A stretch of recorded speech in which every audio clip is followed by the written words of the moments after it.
Jack asked again. The man with the pale gray eyes seemed to ponder that question. Then he smiled, his wide leonine grin. My name is Hardin Lancaster XII. I am the lord and keeper of the watchtower of the city of Atlas, the third of the Trismagi. Those who know me call me Sphinx. He turned on his heel. Intriguing as you are, Captain, I must go. I have an appointment to keep with the gentleman who paid for the capture of your adopted daughter, and with the Knights of the Golden Eight. Jack's eyes sprang wide at the mention of Lily. The man with the pale eyes seemed to enjoy the reaction. Enjoy the rest of your life, Jack West, Jr., wretched as it will be. And know that this is what becomes of heroes. Then the flashlight went out, and the two visitors' footsteps faded away into the darkness, and soon the cavern around Jack was silent once more. Airspace over the Atlantic Ocean, Orlando's private jet, 27th November, 1800 hours. Orlando Compton Jones lay with his hands clasped behind his head on the sumptuous king-sized bed in the master suite of his Gulfstream private jet, naked, watching as Chloe Carnarvon, also naked except for a pair of red high-heeled shoes, strode into the bathroom. They had just had hard, passionate sex up against the wall. Orlando liked sex with Chloe. Still in her 20s, she was young and fit. Her body was firm and pert in all the right places. And the way she moaned with delight at his moves, he wondered if young men knew how to pleasure a woman any more. And she was clever, too. His computer pinged, the secure line, the Monarch's line. He threw on a robe and clicked on the keyboard. On the screen he saw the faces of two of the other kings, plus that of Iago, the royal jailer. Both of the other kings on the screen were visibly younger than Orlando was, colts in their 30s. Due to the chaos at the end of the Great Games, they were both new to their thrones. The Caldwell lad from America was the new Sea King. His father had been cut down in the riot at the conclusion of the Games. And the Chi fellow from China was the new King of the Sky. Chi's Tibetan-born predecessor had been killed in the same melee. He had also died without an heir, his two sons having fought and died in the Great Games. His crown had passed, in accordance with his specific instructions, to Chi. There was no King of the Underworld on the call. After Hades had failed in his solemn duty to produce a winning king from the Games, he had been stripped of his crown. But evidently no new King of the Underworld had been named yet. Your Majesties, Iago said formally, I am pleased to report to you that, in accordance with the royal warrants issued for them, the fugitives Lord Hades and Captain Jack West, Jr. have been apprehended and taken into custody. Orlando grinned. This was excellent news. He didn't want West running around ruining his plans to get to the three cities. Iago said, Both fugitives were taken to the prison at Erebus, and I personally oversaw their entombment in the Wall of Misery. I was there until the stone fully hardened. I would like to extend my thanks to the kings of sea and land, who gave me full freedom of access in New York and London, and who also provided me with police and military resources. Thank you, sires." "A pleasure," the King of the Sea said. "Of course," Orlando said. Iago said, "Then it is done. Order has been restored. Majesties, I remain your humble servant." They all hung up.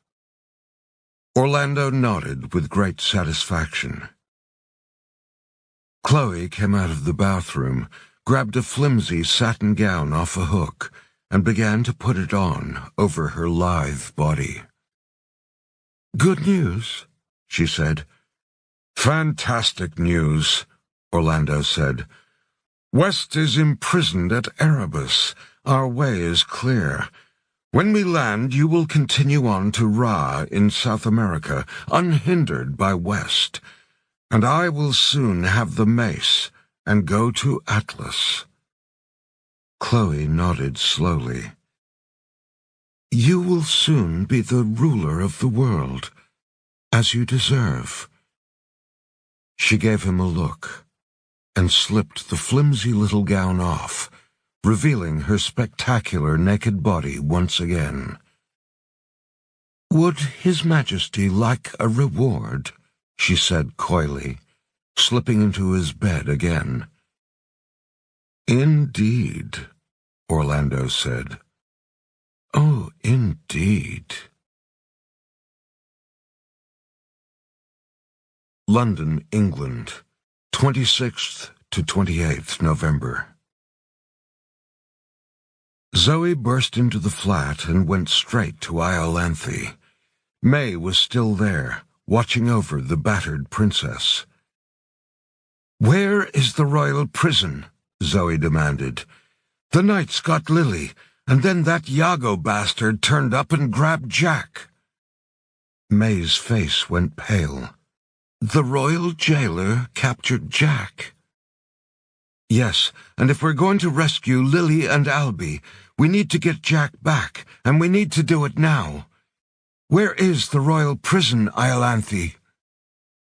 "Like I said before," Iolanthe said, "I don't know.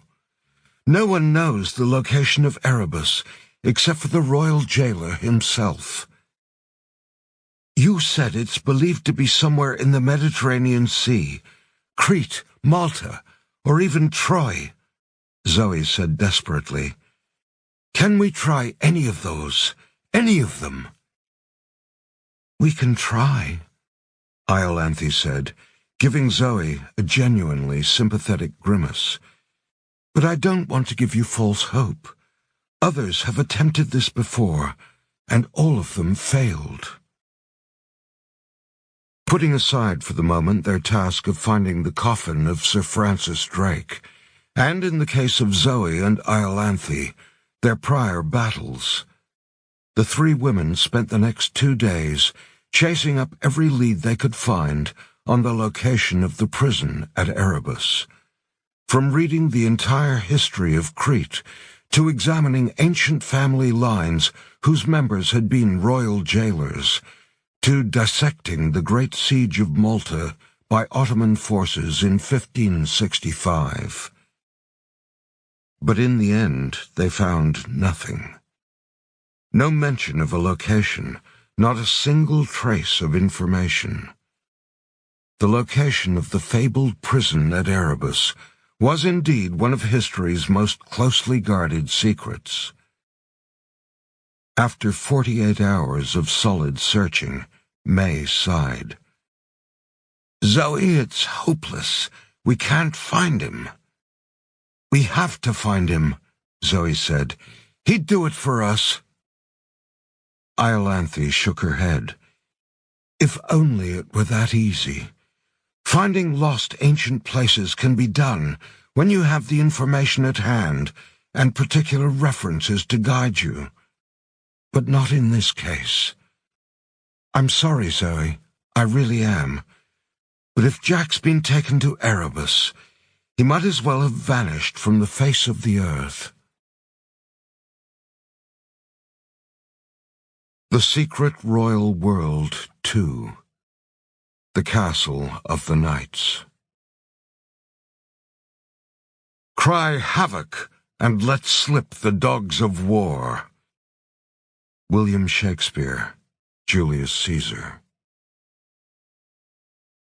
The Castle of the Golden Eight, Ischia Island, Amalfi Coast, Italy, 28th November, 1500 hours, local time.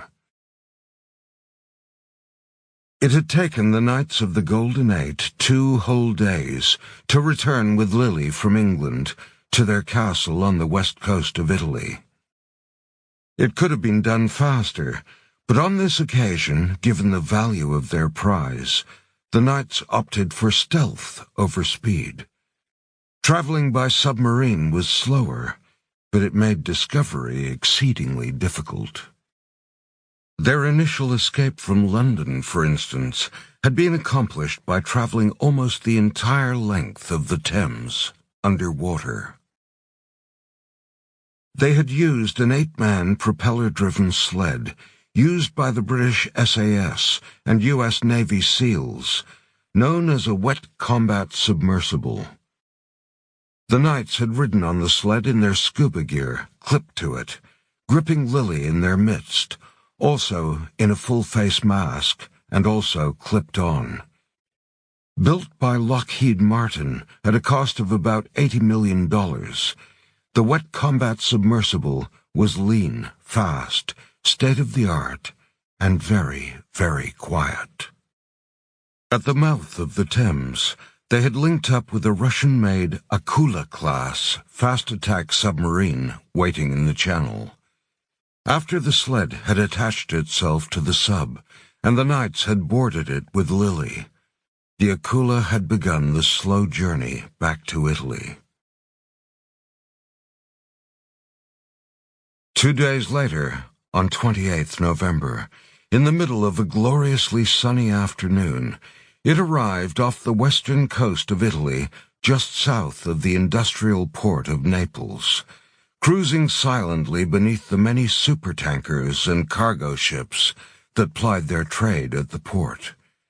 The mighty bulk of Mount Vesuvius loomed in the distance, towering over everything.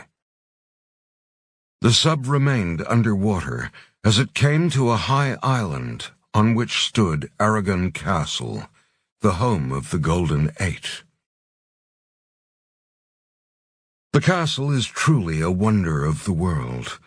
Built in 474 BCE, it is an imposing fortress whose ramparts flow downward over 6 uneven levels from the island's high northern end to its lower southern end. On every side where the towering fortified island meets the sea, its rocky walls have been shaped so that they are almost vertical and unscalable. Ships cannot land on the island. An attacking force cannot get a foothold anywhere on it. In medieval times, the island fortress was unassailable. In the 21st century, despite the availability of air attack, it is still practically unconquerable, thanks to several concealed anti-aircraft emplacements.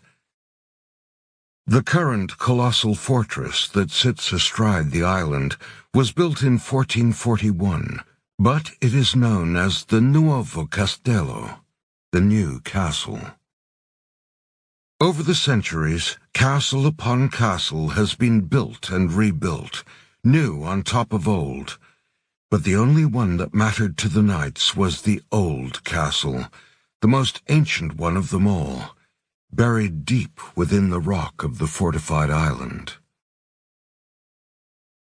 The Akula-class submarine entered the island via a sea gate built into its northern tip, a giant rust-covered metal portcullis that came down to the water's surface but not below it, allowing the sub to enter the underground dock unseen.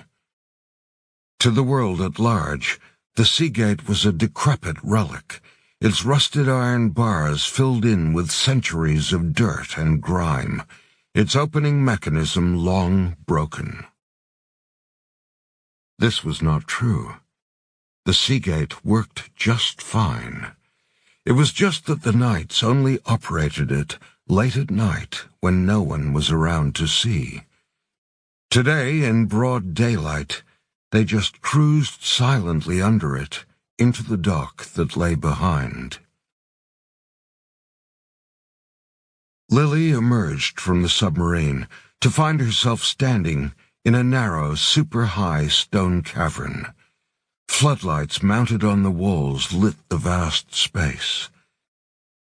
The 5 knights who had captured her, Jack had killed 2 others, while an 8th and final knight had been in New Zealand murdering Sky Monster's parents, were met by 8 younger men in combat fatigues. "Squires," Jäger Eins called, "tend to your masters. Those of you who have lost your masters, rejoice. You are now knights." The younger men, the squires, Lily guessed, hustled past her, leaping to assist the returning knights. Jäger Eins added, "Knights, our employer has just arrived and is waiting for us upstairs." He turned to Lily. "And he is so very keen to see you again." "Again?" Lily thought. A squire came up to Jäger Eins. "Sir!" He stood to attention. "Speak, Squire Six," Eins said. "Jäger Six arrived back from New Zealand 2 hours ago. He is upstairs in his quarters. He said to tell you that he quite enjoyed killing the old couple in Wellington." Jäger Eins smiled knowingly. "That is Six. He also said to inform you that he has the extra package for the Lord of Atlas." Jäger Eins nodded. "I shall tell the good Lord it has been acquired. Thank you, Squire Six." Listening to them speak, Lily felt ill. The man who had killed Sky Monster's parents had enjoyed it. She also noted their naming system. It was simple German. Jäger Eins translated as Hunter 1. Jäger Six, Hunter 6. "This way, please." Jäger Eins ushered her off the Akula. Lily stepped onto a stone dock and took in the space.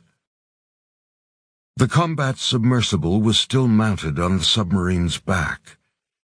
Next to the big Akula, also tied up to the dock, was another enormous vehicle, the massive Hercules seaplane Lily had fled from in Venice. The Hercules's giant wings were folded back on hinges, a feature that had allowed it to fit through the Seagate.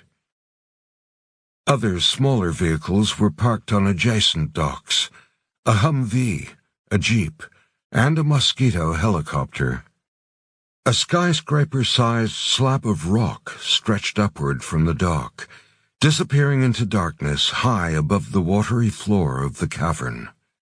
The slab was absolutely huge, slick, rectangular, and about 300 feet tall. An old switchbacking staircase scaled the perfectly sheer flank of the rock tower, but the stairs clearly hadn't been used in some time. A modern yellow gantry elevator, like the kind found on a construction site, had been bolted to the face of the rock tower, and it was into this that Lily was shoved by her captors. The gantry elevator rose up the side of the rock tower, arriving at its summit. The top of the tower was bare, polished to a sheen, and railless at its frightening edges. The submarine dock lay far below it, 300 feet straight down. As Lily stepped off the elevator, surrounded by knights, she beheld a large octagonal table mounted on an octagonal stage that sat atop a set of 8 stairs. A wide viewing balcony cut into the northern wall offered a panoramic view of Naples and Vesuvius, both gorgeous in the afternoon sun. 2 small medieval cages hung suspended from a T-shaped wooden frame near the octagonal table, beside the vertiginous drop. One was empty. The other contained... "Albie!" Lily cried. She tried to run to him, confined within the tight little cage, but the 2 knights on either side of her held her back. Now, Jäger Eins said. You were not brought here to be reunited with him, no. Eins nodded at a platform on the other side of the chasm. 2 men stood on it, waiting patiently. You were brought here to be reunited with them. Lily gazed across the chasm at the 2 men on the platform. The taller of the 2 was a man she had not met before. He was perhaps 50, with a broad, lion-like face and pale gray eyes. The second man wore a translucent plastic medical mask over the lower right quarter of his face. Above the mask, his eyes blazed with hate and fury. He was younger than the first man, and despite the mask on his face, Lily recognized him instantly. She had most certainly met him before. It was Dion de Saxe. Lily's mind raced. The last time she had seen Dion was during the chaos at the end of the Great Games. Dion had ambushed her, Jack, and Scarecrow on the slopes of Hades' mountain palace and aimed a pistol at Jack, only to be shot from behind through the head by Albie, who had appeared at the last moment from the other side of the mountain path. The round had exited through Dion's face, and Dion had fallen. Lily had assumed he was dead, and in the rush to flee the mountain, she certainly hadn't bothered to check. The bullet went through my cheek, Lily, Dion said from across the chasm, as if guessing her thoughts. His voice was slurred. The bullet must have sheared off part of his upper palate. Dion, once so handsome and rich and full of himself for being both, was now the very thing he scorned the most, ugly and disfigured, with a mouth that couldn't speak properly. The bullet fired by him. Dion pointed at Albie, trapped in the hanging cage. Your father ruined the games, and he jabbed an accusing finger at Albie again. Ruined my face! You didn't think I would let these outrages go unavenged, did you? Dion, Soon you will call me by another name, you little bitch, he said. Tomorrow, I will dial into a conference call with the other 3 kings, and as the true and confirmed heir of the disgraced Lord Hades, I will be given my father's crown, title, and kingdom. Then you will address me as your majesty. Dion, crowns, kings. Lily's brain was still catching up. So it had been Dion who had paid the Knights of the Golden Eight to kill Jack. But he'd wanted her and Albie alive. And now he would be a king. It all made her skin crawl. But she wasn't going to let it show. She jerked her chin at the older man beside Dion. Who are you? she asked. The man smiled, his eerie gray eyes glittering. "You are so like your father," he said evenly. "Your adopted father, I mean, Captain West. You both have such grit, such defiance. It is nice to meet you at last, young Oracle. I have followed your progress for many years. I am Sir Hardin Lancaster, Lord and Keeper of the City of Atlas. But you may call me Sphinx." "Why are you here?" Lily demanded. "For a long time I have been something of a mentor to young Dion," Sphinx said. "I am also, how to put this, obscenely rich. And before his formal coronation, Dion needed someone to put up the down payment for the Knights' services. They do not come cheap, the Knights of the Golden Eight, but they do guarantee results." "What was the price?" Lily found herself asking, looking from Sphinx and Dion to Jaeger Eins. "The down payment was a Greek island that I own," Sphinx said. "When Dion is formally named King of the Underworld tomorrow, he will hand to the Knights ownership of the Indian states of Andhra Pradesh, Tamil Nadu, and Kerala as well." Dion, a king, Lily thought fearfully. In the royal world, clearly it didn't matter if a new king was murderously insane. "I thought my father was supposed to be killed as well," Lily said. "Wasn't that part of the commission?" Sphinx said, "Your father, it turns out, was also being pursued by the royal jailer. It's quite unseemly for the Knights to be acting in competition with a royal official, although this does sometimes happen. Thus we came to an arrangement with Iago in London and handed your father over to him. The Knights and the royal jailer have cooperated in this manner several times over the centuries. With West at Erebus and with your delivery here, the Knights have fulfilled their contract." "So what happens now?" Lily asked, trying to stop her lips from quivering. "Why did we have to be captured alive?" It was Dion who answered her. "My life is now beset by constant pain, Lily. Pain that you and Albert caused.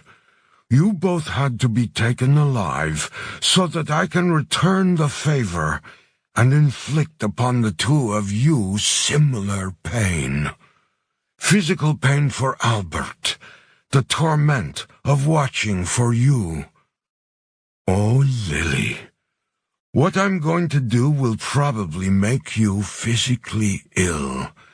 I'm going to torture Albert until he begs me to die. And then I'm going to kill him right in front of your eyes." Lily shot a look at Albie up in the cage. Only then, suddenly, and to everyone's surprise, all throughout the castle, alarms began to sound. Jaeger Acht came over to Jaeger Eins. "Sir, a small helicopter just crash-landed in the woods on the eastern side of the island. According to its registration number, it's a rental chopper from Naples. Looks like a tourist pleasure flight." Jaeger Acht held up a small handheld security monitor for his boss to see. On the screen, Jaeger Eins saw a crashed helicopter on the lower eastern slope of the island, half buried in some stone fortifications, its landing struts twisted, but its fuselage largely intact. A lone figure lay slumped in the pilot's seat, head bent. Jäger Eins stared at the screen with hard eyes. He threw a look at Sphinx. "West is at Erebus?" "I saw him there with my own eyes last night, sealed in stone," Sphinx said. Eins nodded to Acht. "Send a couple of squires." The two squires approached the crashed helicopter cautiously, guns gripped and ready. The chopper lay nose down in some crumpled brickwork on the edge of the castle's eastern forest. The two squires eyed the slumped figure in the pilot's seat. He did not move. He was still strapped in by his seatbelt and still wore his radio headset. And then he sprang, suddenly alive, whipping up two pistols, firing quickly, and both squires dropped where they stood, shot in their chests. The pilot unclipped his seatbelt and stepped out of the downed helicopter. He grabbed the guns of the two dead squires and strode in through the nearest gate, leading to the multi-leveled castle. "Who is it?" Eins said. "It's an associate of West's," Acht said. Jäger Eins raised an eyebrow at that. Standing nearby, Lily heard Acht's words, and her hopes lifted. On Eins's monitor was a freeze frame of the lone figure entering the castle, pistols gripped in his hands, glaring directly up into a security camera as he did so. A matrix of facial recognition vector lines had locked into place around the frozen image of the man. Jäger Acht said, "Facial recognition confirms. His name is Mr. Julius Adamson." Julius Adamson walked quickly through the gardens and courtyards of Aragon Castle, his face locked in a dead-eyed stare. It hadn't taken him long to reach the home of the Knights of the Golden Eight. He had been in the room when Iolanthe had said that the Knights were based at Aragon Castle off the coast of Italy. A few extra searches on the flight there had confirmed some other relevant pieces of information. The history of Aragon Castle, for one thing. It had once been owned by the Catholic Church. A handwritten record from the Vatican, dated 26th May 1296, 7 days after the mysterious death of Pope Celestine V, showed a transfer of ownership of Aragon Castle from the Church to the Militum Sanguine Ischium, the Blood Knights of Ischia. Ischia was an island off the coast of Italy, not far from Naples, and indeed was where one found Aragon Castle. The term Blood Knights of Ischia brought up matches with Knights of the Golden Eight, Merlin, and Knights of the Round Table. After that, the journey had been pretty straightforward. It was just the preparations, scoping out the island, buying weapons on the streets of Rome, and finding a helicopter, that had required a little extra time. Then he had rented the chopper in Naples, flown it directly to the island, and intentionally crashed it to get the Knights' attention. Julius didn't care for the crumpled chopper. He was beyond caring. He had come for revenge, to avenge his dead brother and his family, murdered in their car above the Thames 2 days earlier. Jäger Eins stared in disbelief at the security monitor, showing Julius Adamson striding through the outer courtyards of his castle. Looking closely, he saw that Julius was gripping something between his right fist and the pistol it held, a scrunched-up piece of paper. "Oh, my God!" Jäger Eins snorted. "He's attacking us! How extraordinary! Jäger 3 and Jäger 5, Please kill that man." Two of the knights standing nearby grabbed their guns and dashed away. Julius came to a domed chapel on the third of Aragon Castle's 6 cascading levels, shot its padlocks and kicked in its door. The low afternoon sunlight lanced into the dusty space. On the innermost wall of the chapel was an ornate arched doorway, sealed by an iron grille. This was the entrance to the old castle, he had learned in his research, the original one that lay beneath the many newer ones. Julius scanned the gorgeous chapel, saw a security camera up near the ceiling, and calmly shot it to pieces.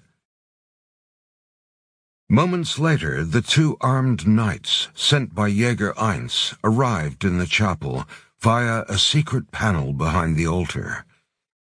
They leapt out, their MP9 submachine guns blazing, strafing every wall of the little church. Julius wasn't there. They frowned. "Hello."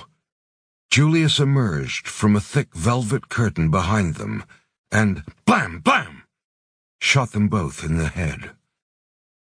He took one of the knights' MP9s and disappeared through the secret panel they had used to enter the chapel, forging relentlessly onward. Behind the chapel, Julius entered a tight, long hallway that was lit by decaying yellow electric lights.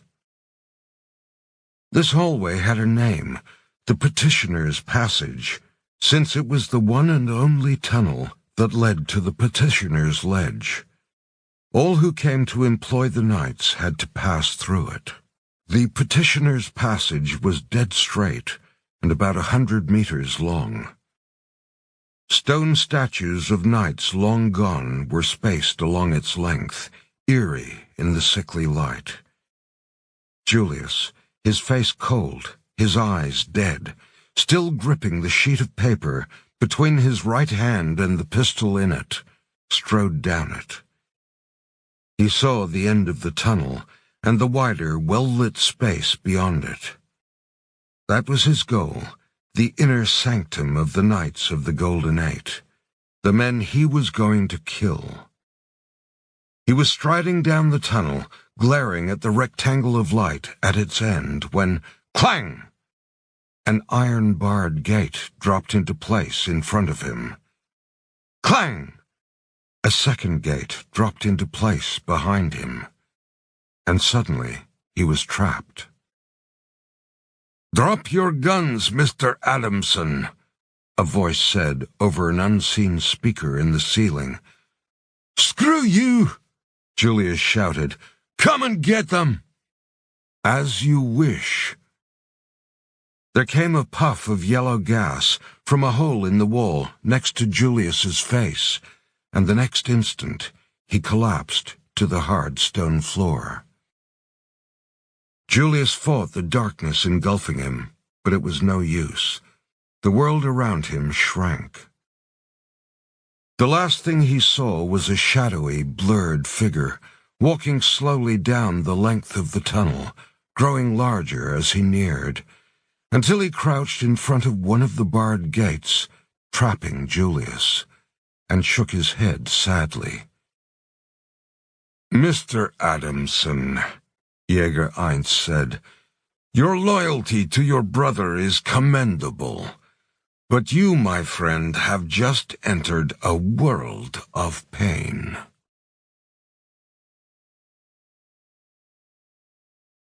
Night had fallen by the time Julius awoke. Inside a barred medieval cage, only slightly larger than his body. He was upright, thanks to an iron neck ring clamped around his throat, and his hands poked out the front of the cage through 2 manacle-like holes. His cage hung suspended above an awfully high drop. Blinking to his senses, Julius saw Albie imprisoned in an identical cage beside him. Same neck ring, same hands through the manacle holes, suspended from the same T-shaped wooden frame. Julius closed his eyes. His mission was over. "Fuck," he whispered. Lily stared in horror at Julius and Albie, strung up in their cages. They were all inside the hall of the Round Table, the heart of the old castle, deep within the island. Julius's cage hung a foot out over the drop. Albie's hung over the platform, over solid ground, at least for now. The remaining knights stood arrayed around the two cages, their eyes deadly. Dion and Sphinx stood a few steps behind them. Ominously, Lily saw a squire step out onto the platform, carrying a purple velvet box with gold buckles. It was about the size of a thick hardback book, and he carried it with great reverence. "Mr. Adamson." Jäger Eins stood in front of Julius's cage. "We know why you're here. You suffered a terrible loss, the death of your brother, and you came here to avenge him." Julius said, "Yup." Jäger Eins smiled wanly and raised a rumpled sheet of paper. "You were holding this when we gassed you in the tunnel," he said. "It's a printout of an email." Jäger looked down at the sheet, and standing close to Julius's cage, read it in a calm, even voice. "Dear Jack, dear everyone. If you're reading this, then I guess I'm dead. To be completely honest with you, I'm not sure what to write right now. Sending a message from beyond the grave is not something you ever really think about. First, I hope you're all okay. Second, I hope I went out fighting. A good death, as the Vikings said. And if some evil shithead killed me, avenge me. But seriously, I guess, more than anything, I just want to say this to my brother Julius. Jules, you were never just my brother. You were my best friend. I love you, man, with a love so strong it can cross time and space and the wall between the living and the dead. Brothers forever. I'll see you again. Lucky." Trapped inside the tight cage, Julius clenched his teeth. His eyes welled with tears. "Oh, Julius," Lily sobbed, her heart going out to him. Jäger Eins crushed the sheet of paper into a ball and tossed it into the chasm. "You will be seeing your brother again much sooner than you think," he said. Jäger Eins turned to face Lily. "Having said that, Mr. Adamson has inadvertently given us the means to provide a demonstration of what will happen to Mr. Calvin shortly." He held out a hand, and the squire handed him the purple velvet box. Jäger Eins opened it and took from it a curious ancient weapon. It looked like a harp, but a very small one, handheld, and with only a single string. Its lone, ultra-narrow thread glistened in the light, a filament no wider than a fishing line. What exotic metal it was made of, no one alive now knew, but it looked sharper than any human blade. Jäger Eins gripped its curved handle in his fist, so that the filament string lay outside his knuckles. Then, so quickly it was shocking, he casually waved the string weapon in front of Julius's cage, and just like that, one of Julius's hands, sticking out the front of his cage, went tumbling into the abyss. Julius roared in pain, staring in horror at the stump that was now his left wrist. He started hyperventilating. Blood gushed from the stump, still in its iron manacle. Lily gasped in horror. "What the—" Albie whispered. Jaeger Eins had hardly applied any pressure at all, she thought. That filament in the harp must have been— "This is a weapon from another time," Jaeger Eins said. "Elegant, yet severe. A razor-sharp filament that will cut through just about any organic thing, wood, bone, human flesh. You killed 2 of my knights, motherfucker. Such an outrage cannot go unpunished." He slashed again with the string weapon, and Julius's other hand was severed, and suddenly poor Julius was standing there in the cage, held upright by the iron neck-ring, with both of his hands cut off. He wailed. The veins on his forehead bulged. Jaeger Eins stepped in front of Julius so that they were only inches apart. Julius's face was covered in sweat. Jaeger Eins was impassive and cold. "You did your best, Mr. Adamson, but your best was not good enough." He began to turn away. "Hey!" Julius gasped abruptly, making Eins stop. "Yes?" Julius heaved for breath.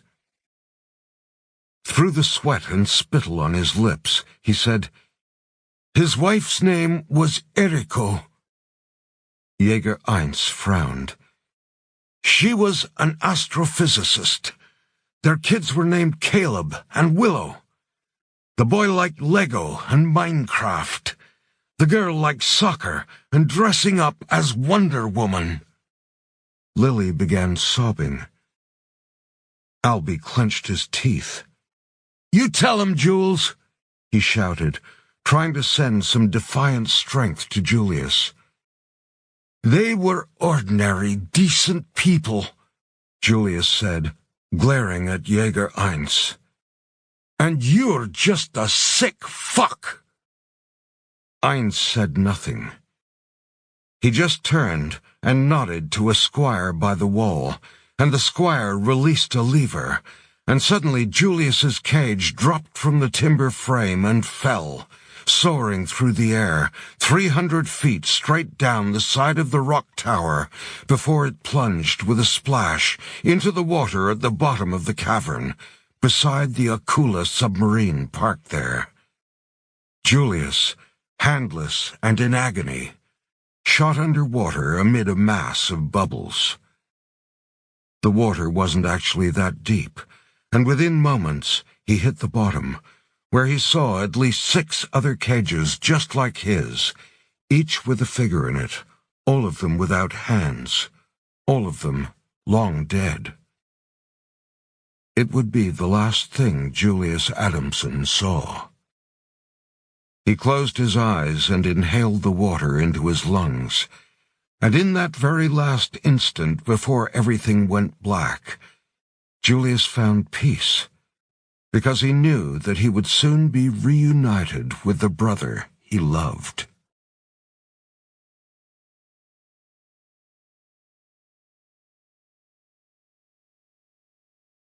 Lily screamed at Jaeger Eins. "You bastard! You're all bastards!" "No!" Eins turned, his eyes flaring. "You did this! Your father did this! You have entered a world you do not understand, and you are paying the consequences for your ignorance. You think I am just a mercenary? My knights and I are well aware that the fate of the world hangs in the balance. We have made our alliances for the times to come. We have prepared. Have you? No, because you do not understand. But you will." He handed Dion the filament blade weapon. "My prince?" Eins nodded to the squire by the wall. The squire swung Alby's cage into place above the drop, putting it in the same spot where Julius's cage had been moments before. "Oh, God, no," Lily said. "Dion, please! I'll do anything. Please, don't hurt him." "Hurt him?" Dion snarled through his half-mask. He came over to Lily and removed the mask, revealing his face. It was hideous, horribly disfigured. The skin of Dion's right cheek was twisted in an impossible way. His cheekbones sagged like melted wax, and his mouth drooped in one corner, revealing teeth that are not usually visible. Dion grinned through his gnarled face. "Oh, I'm going to hurt him. Repay him for doing this to me." Dion strode over to Alby's cage, lazily twirling the string weapon. Lily struggled against the two knights holding her. "No!" Dion stood before Alby, helpless in the cage. "Hello again, Albert," he said. "I am giving away a sizable portion of my kingdom for this, so I plan to enjoy every second of it." Dion raised the filament between their faces. The ultra-thin string shimmered in the light. "Every last second." Then, quick as a rattlesnake, Dion brought the filament blade down hard, and Alby yelled in pain as his left hand came away at the wrist and fell into the abyss. Lily screamed, but her guards held her tightly. Her eyes searched the area, looking for someone, anyone, who would stop this. Her gaze found Sphinx. He was just watching Dion with a cool, evaluating stare. She glared at Jäger 1. He shrugged. "Are you beginning to understand now?"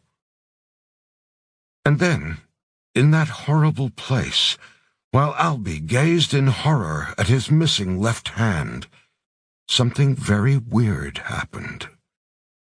A phone rang. A cell phone. Sphinx's phone. Sphinx frowned and answered it. "Yes? When?" "Okay, we're on our way." He hung up, looked at Dion and Jäger 1. "King Orlando has found the city of Thule. He has sent men into it, and is now heading for Atlas. I must go and be there when he arrives. Is the other package on my boat?" "It is," Jäger 1 said. To Lily's great surprise, Sphinx grabbed her firmly by the hand and pulled her with him. Was she his prize? "Let's go," he said. She resisted. "No! Lily!" Another voice called. It was Alby. "Lily, go! Please!" he gasped. "Please, go! Don't see this. I don't want you to see this." "A nice sentiment," Sphinx said. "But in truth, you don't have a choice." Jäger 1 and two other knights dragged Lily to the gantry elevator, leading down to the water hangar. Joined by Dion, she, Sphinx, and the knights stepped into the elevator. Jäger 1 closed its sliding grille. "Alby!" Lily called. "I love you!" In his cage, with sweat dripping off his face and one of his hands missing, Alby locked eyes with her.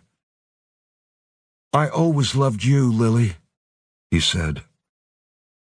And then Alby vanished from her sight as the elevator whizzed down the side of the rock tower. The elevator arrived at the water hangar 30 seconds later. There, Lily was taken to a huge, sleek, 130-foot Princess motor yacht parked beside the Hercules. The luxury boat was almost as big as the plane. Sphinx had 2 bodyguards of his own waiting there, and the knights handed Lily off to them.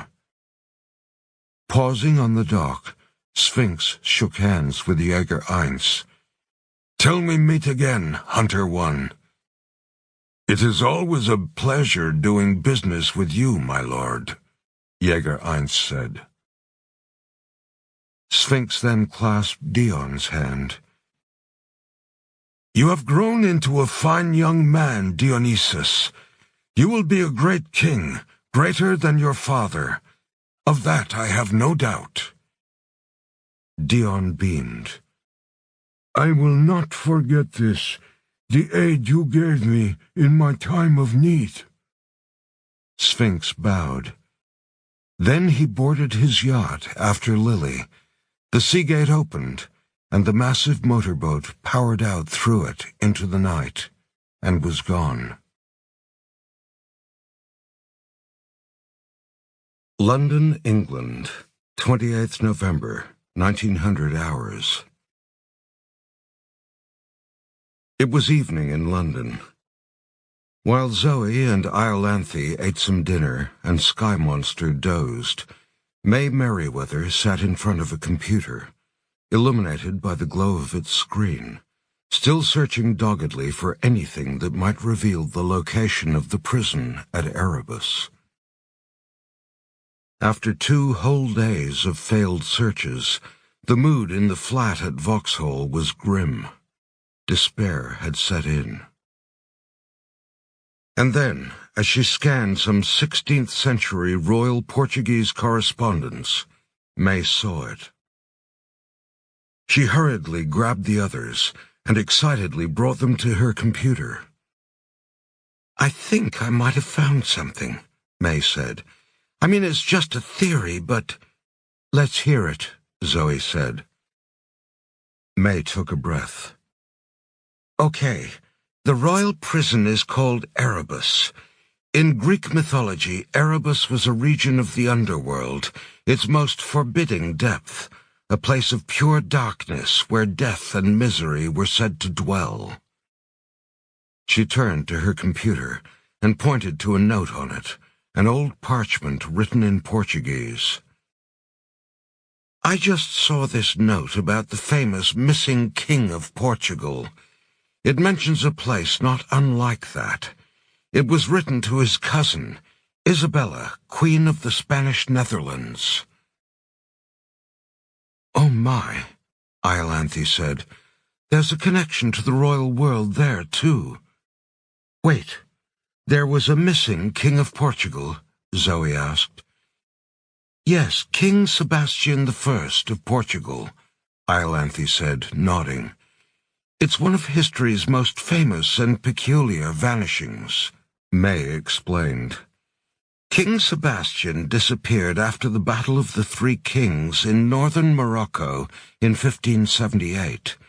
His forces were routed in the battle, but despite much searching, Sebastian was never seen again. He just vanished from the face of the earth." Iolanthe added, "In royal circles, that battle is seen as a struggle between rivals for the Land Kingdom's African governorship. Sebastian tried to kill his rival and lost. He didn't go missing. For his impertinence, he was sent to Erebus." May said, "Sebastian was very close to his cousin Isabella.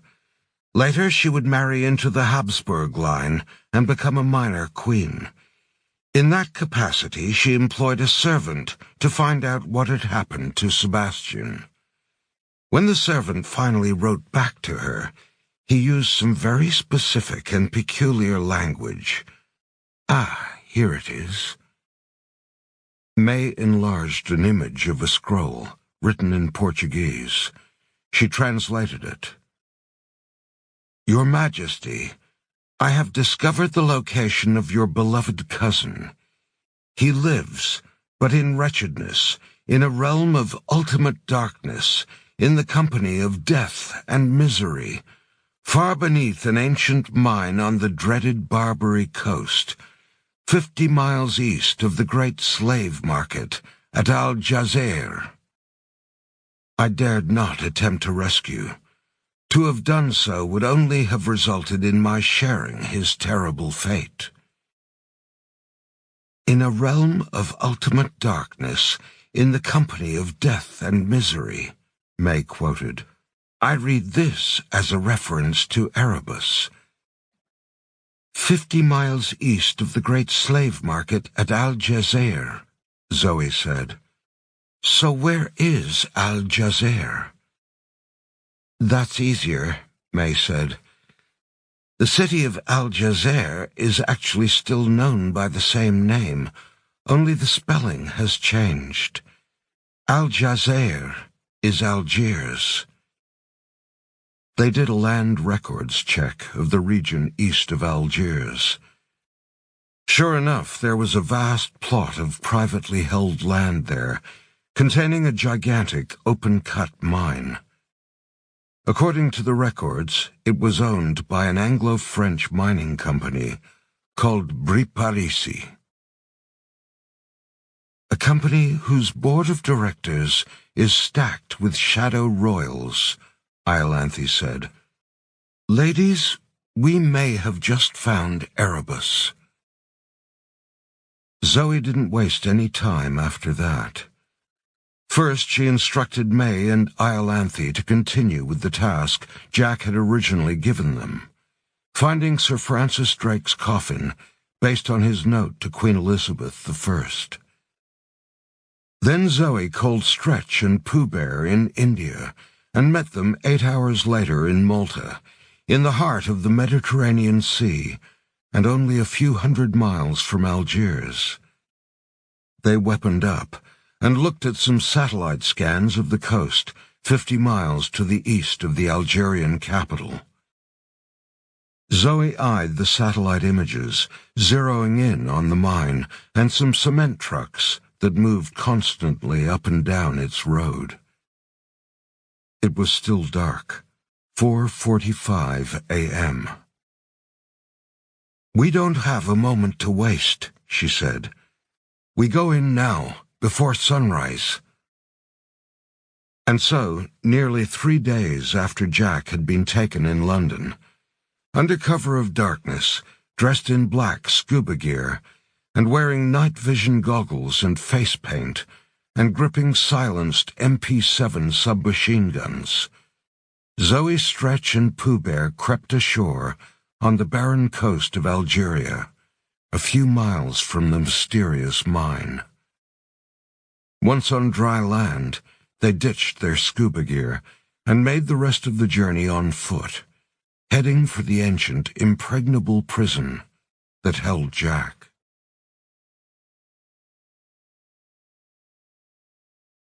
The vast crater was silent in the darkness, but it was not still. Its automated cement mixer trucks did not sleep, so they just kept laboring through the night, rumbling up and down the mine's curving dirt ramp, going back and forth to the dock on the coast. The 3 figures of Zoe, Pooh Bear, and Stretch moved in perfect sync as they swept toward the mine, leapfrogging one another. There were guards stationed at 2 watchhouses on the landward and seaward sides of the mine. They never saw the 3 figures leap aboard one of the cement trucks as it returned from the dock empty and headed back toward the mine, never saw them scamper up onto its back and into its mixer. The truck rumbled down the ramp and into the circular shed at its base. 10 minutes later, that same truck was lowered into the prison cavern. As it came down into the cavern on the extending arms of the elevator platform, Zoe, Pooh Bear, and Stretch peered out from the cement mixer on its back and beheld the gigantic cavern 1 mile beneath the surface. They saw the multi-leveled castle protruding from one wall, dominating the space.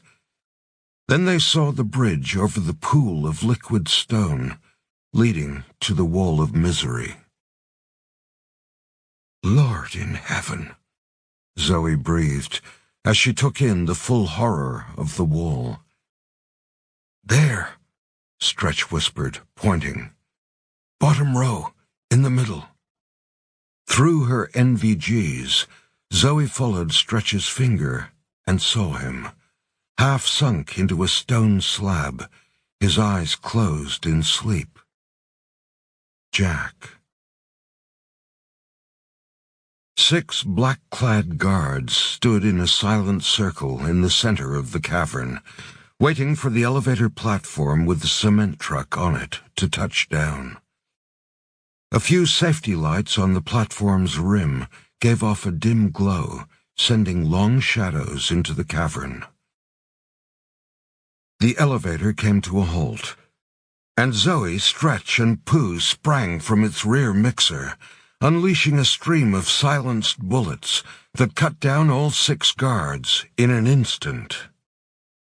The 3 rescuers leapt down from the cement truck and ran across the bridge leading to the wall of misery. Zoe came to Jack and touched his forehead gently. "Jack," she whispered, "it's me." Jack's eyes opened, groggy and weary, and then they burst wider in hope. "Zoe!" "Shh! We're going to get you out of here," she hissed. Beside Jack, the madman named Rubles awoke. "Why, hello!" Stretch slammed a hand over his mouth. Zoe scanned Jack's liquid stone slab and frowned. "I wasn't expecting this. Shit! How do we extract you from the stone?" "You need to heat it very carefully," a distant voice called from the darkened castle overlooking the cavern. Zoe, Stretch, and Pooh all spun, as every light in the mine, both on the surface and in the cavern, came on.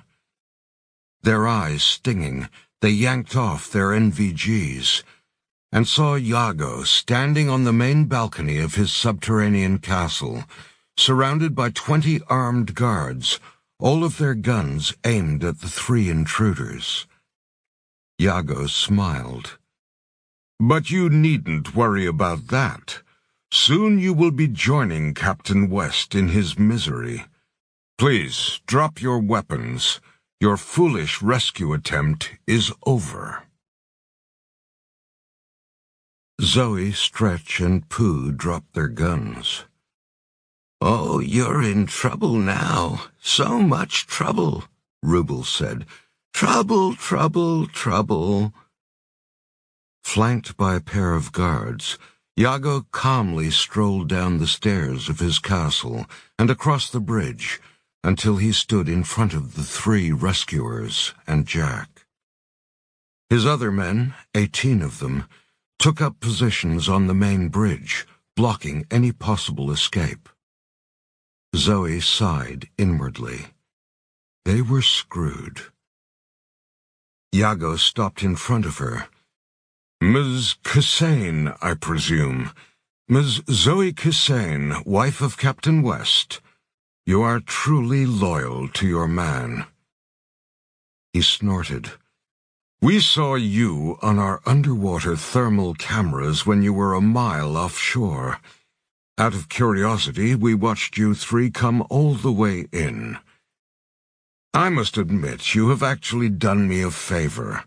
It was very helpful to observe your method of entry. I shall know what precautions to take in the future. The perimeter guards who missed you slipping past will, of course, be shot." Iago turned to Jack. "Oh, Captain, I told you, no one escapes from this place. You had hoped for a rescue from your friends, but it would appear that you are now officially all out of friends." At the exact same moment that Iago was saying this to Jack, A lone plane was flying high above the northern coast of Algeria. It was a Russian-built fighter-bomber, a hover-capable Sukhoi Su-37, but it was not owned by any Russian. Nor was it owned by any friend of Jack's. Thanks to a layer of black radar-absorbent material, it was invisible to radar. As it shot above the coast, the plane loosed a small missile that streaked away into the night. Then the sleek black plane accelerated across the hazy, star-filled sky and turned upward until it was soaring almost vertically. It was only then that a tiny figure leapt out of the plane's bomb bay. He was dressed entirely in black. Black helmet, black fatigues, black gloves, and a black utility vest covered in unusual tools and devices, plus a high-altitude oxygen mask and a parachute pack. He also had something compact and tubular strapped to his chest. And one other thing. He and Jack West had never met. Thanks to the plane's near-vertical flight path, the figure dropped perfectly vertically, with no sideways movement. This was important. The man in black plummeted toward the earth, his body stretched out like a spear, flying feet first, reaching terminal velocity. His target, Yago's open-cut mine, or rather, the rusty shed in its middle. As the man in black shot toward the mine like a human bullet, the missile his plane had fired moments before struck the mine. It slammed into the iron shed that housed the mine's elevator and blew it to smithereens. The shed's walls and roof flew outward, exposing the wide, round mouth of the mile-deep elevator shaft. A few seconds later, the man in black, falling at close to 200 kilometers per hour and perfectly vertically, shot straight into the elevator shaft, and the real rescue began. Down in the cavern, Yago felt the shudder of the explosion on the surface. He spun. "What the hell was that?" The man in black shot down the elevator shaft at blistering speed, its walls whipping past him in a super-fast blur. With 300 feet to go, he activated his parachute, and in the confines of the wide cylindrical elevator shaft, it blossomed to life, arresting his fall. He glided the rest of the way down the shaft, still moving quite fast, while unclipping 4 small objects attached to the black utility vest he wore. In the cavern, Yago gazed around, unnerved. It was perhaps the first time he had ever felt uncomfortable in this place. His guards on the bridge raised their guns. All was silent. And then, without warning, 4 small objects dropped out of the hole in the ceiling. With metallic clinks, they landed on the steel elevator platform parked on the floor of the cavern, with the cement truck still standing on it. Grenades. They detonated. A zillion flakes of white chaff blasted out from the 4 grenades, filling the cavern with a wafting snow of the stuff. The sticky flakes adhered to the uniforms of Yago's guards and drifted into the barrels of their guns. Zoe was totally confused. She glanced at Stretch. Chaff grenades?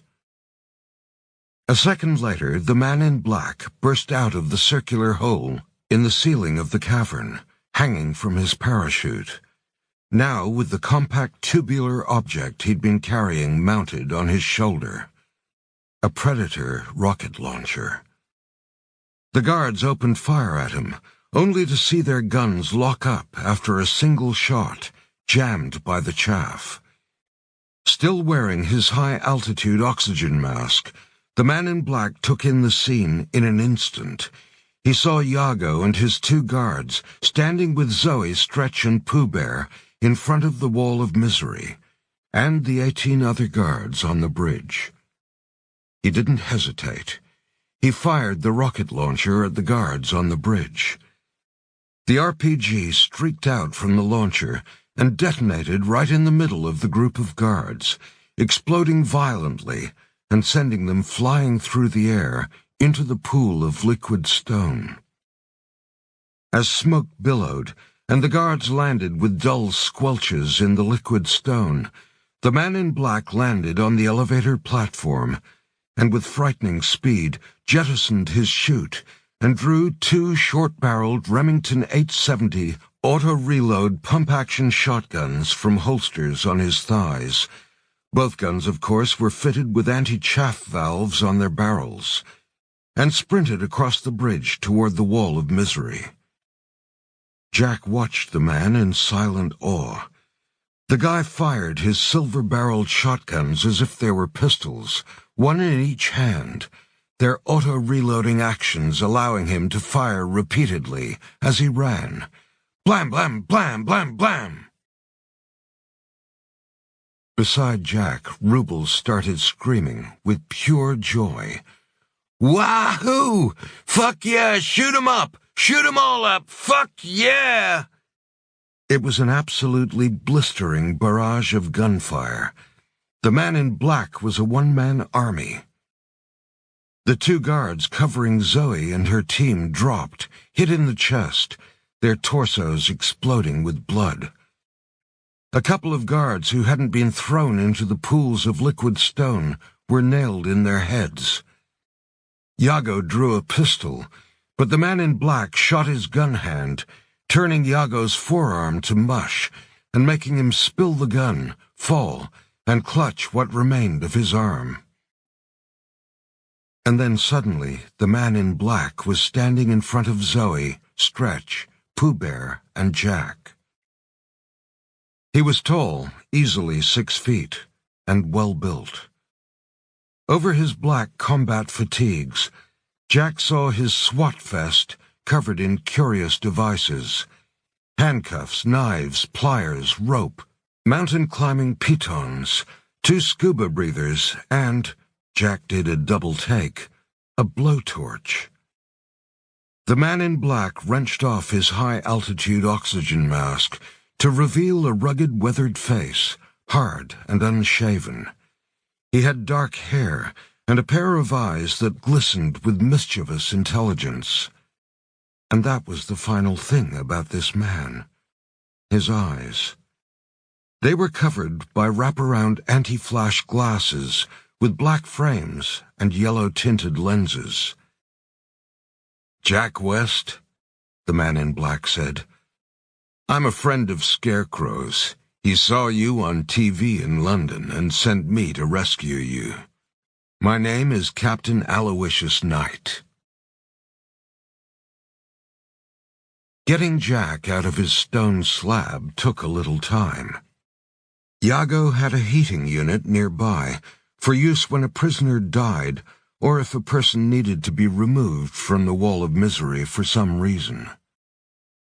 The heating unit was basically a set of red-hot heating elements that were lowered onto the gray slab, and which gradually returned the solidified stone to a liquid state.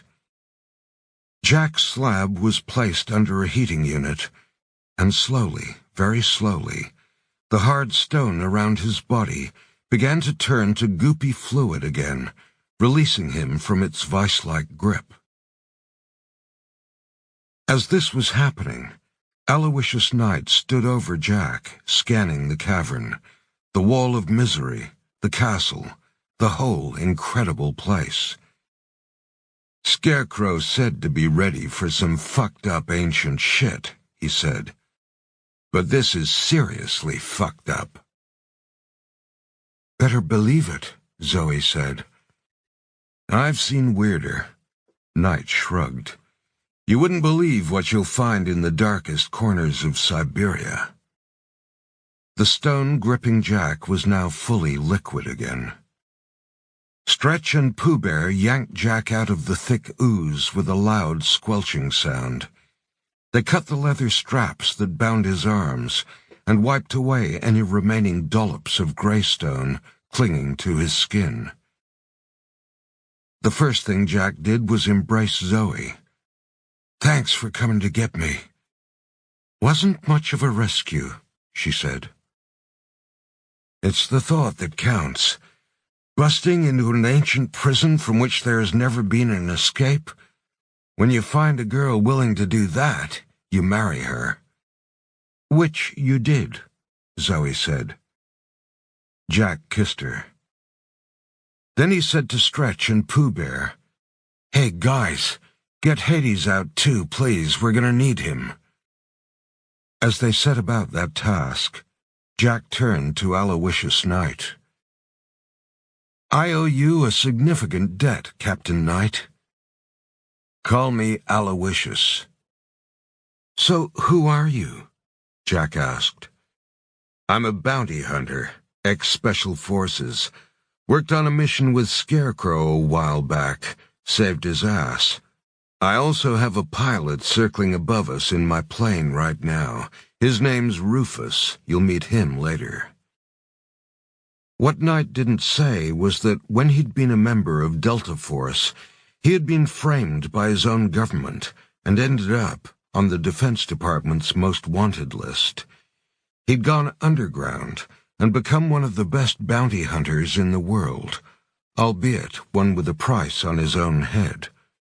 Cold, hard, and dry, he was the closest thing to a one-man army you could find. "Well, thank you," Jack said. "As I said, I owe you a debt that I'm not sure I can ever repay." "Forget it. I owe Scarecrow a debt," Knight said.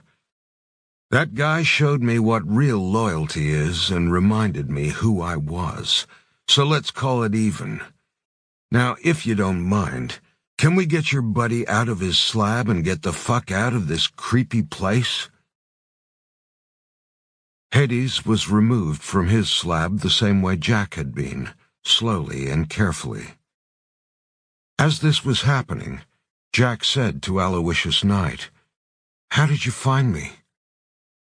"Scarecrow forwarded your text to me about some bounty hunters called the Knights of the Golden Eight. I'd heard that name before once, a few years ago. It was during a bounty hunt. I heard it over a supposedly secure radio frequency. They swooped in on a big hunt to nab a wealthy Swiss banker from Geneva. Apparently this banker had embezzled money from some European royal families. He was never seen again, and I never heard of those Knights again. But before the Knights grabbed the banker, I'd managed to spray some GPS microdots on him, so I saw where they took him. First they took him to some Italian island, and then he was brought here, to the coast of Algeria, and this is where he stayed. Rufus and I did a flyby, and we saw the mine crater. Also saw that according to the microdots, our banker was a mile below the surface. I let it go. In bounty hunting, you gotta know when to cut your losses.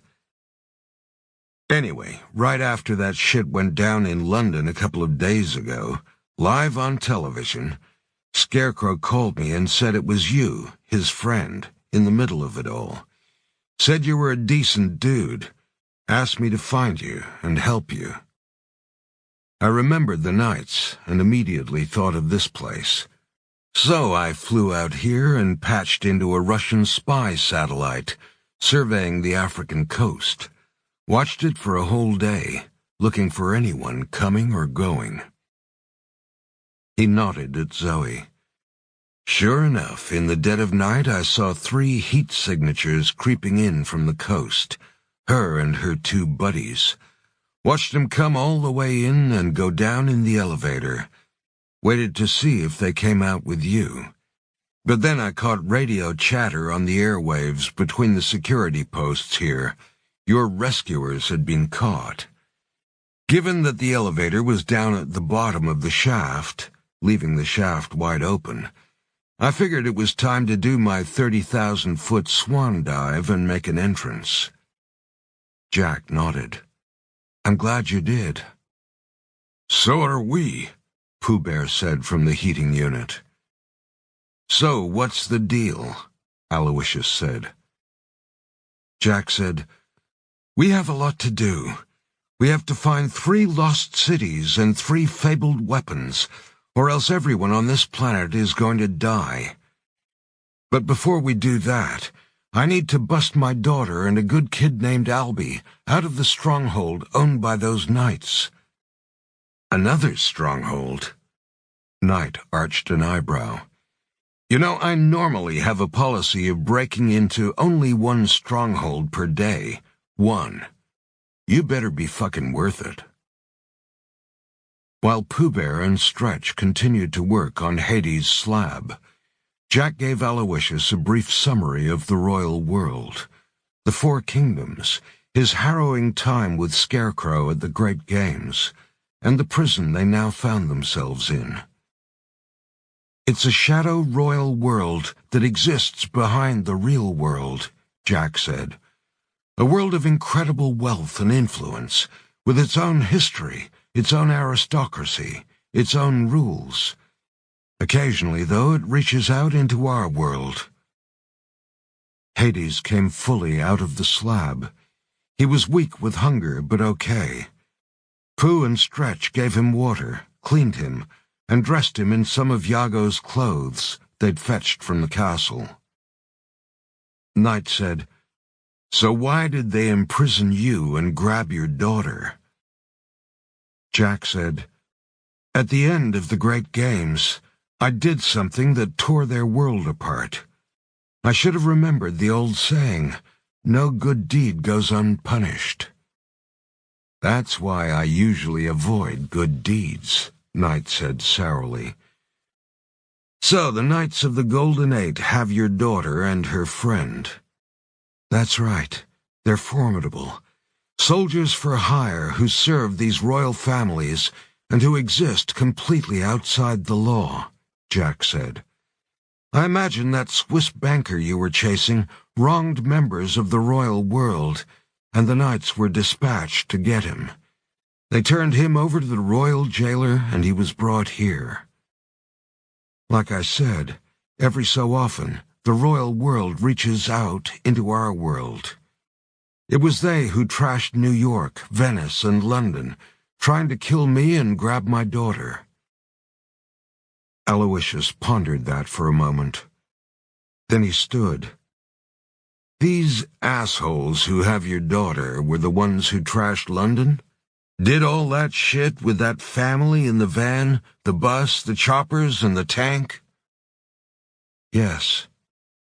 And it's their base that's in Italy? Yes.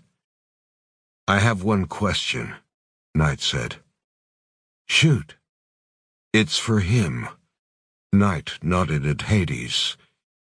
He asked his question, and Hades answered it.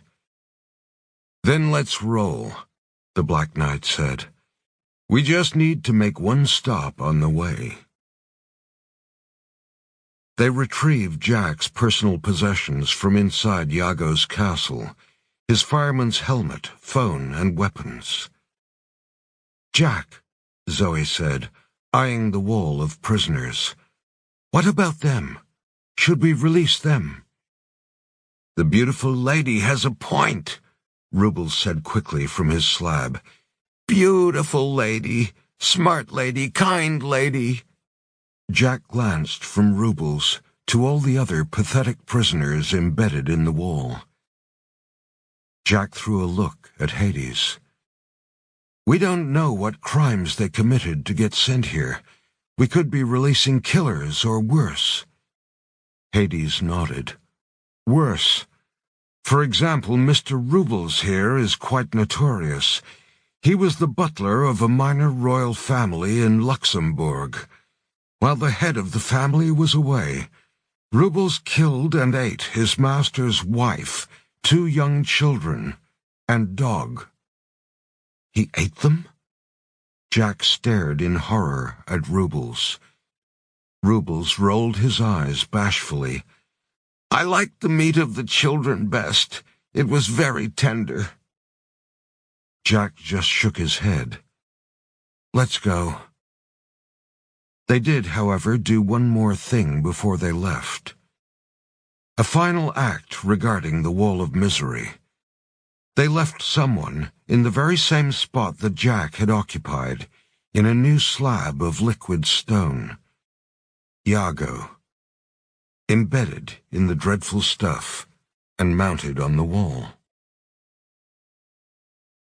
Jack stood in front of the royal jailer, now pinned and furious.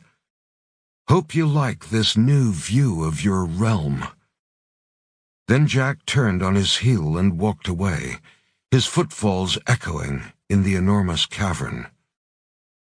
Beside Iago, Rubles started speaking quickly. "Well, well, what an honor this is! What a remarkable honor! The slave king himself, by my side, by my very side!" Iago wailed in protest as Jack and the others left, turning off the lights as they did so, plunging him and Rubles and the Wall of Misery into darkness. The Castle of the Golden Eight, Ischia Island, Amalfi Coast, Italy, 29th November, 1930 hours. After Sphinx had left Aragon Castle with Lily the previous night, Dion and the knights had retired for the evening. But before he'd taken his leave, Dion had stood before Albi in his cage and suddenly snatched his bleeding wrist. Then, shockingly, he'd seared it with a cigar lighter, cauterizing the wound. Albi screamed in pain. Dion smiled. Now, we can't have you bleeding out before the real fun begins. We shall resume this invigorating conversation tomorrow evening." Then he left, and Albi slumped, breathless and sweating, against the bars of his hanging cage. Albi spent a long, painful and sleepless night in the cage after that, his wrist pressed into his T-shirt, his right hand still trapped in its manacle-like hole. The next morning, Dion and the knights went to the mainland and stayed there for most of the day, saying something about a coronation for Dion. Some squires were left to guard Albi and the castle. At irregular intervals, one of them would come over and shove a wet sponge against his mouth. Albi sucked in whatever drops of water he could. He also heard the squires mention the celebratory feasting that Dion and the others were partaking of in nearby Naples, with beautiful models filling their glasses and tending to their needs. Then, as evening fell, Dion and the knights returned to the castle's dock by boat. The knights were not the kind of men to get roaring drunk. Jäger Eins wouldn't stand for that. Dion, though, was a little off balance. The sea gate closed, and Eins turned to Dion. "Shall we return upstairs, Your Majesty?" He emphasized the title. Terms like Your Highness were used for lesser royals, princes and princesses, queens who had married to get their crowns. Your Majesty was reserved only for kings.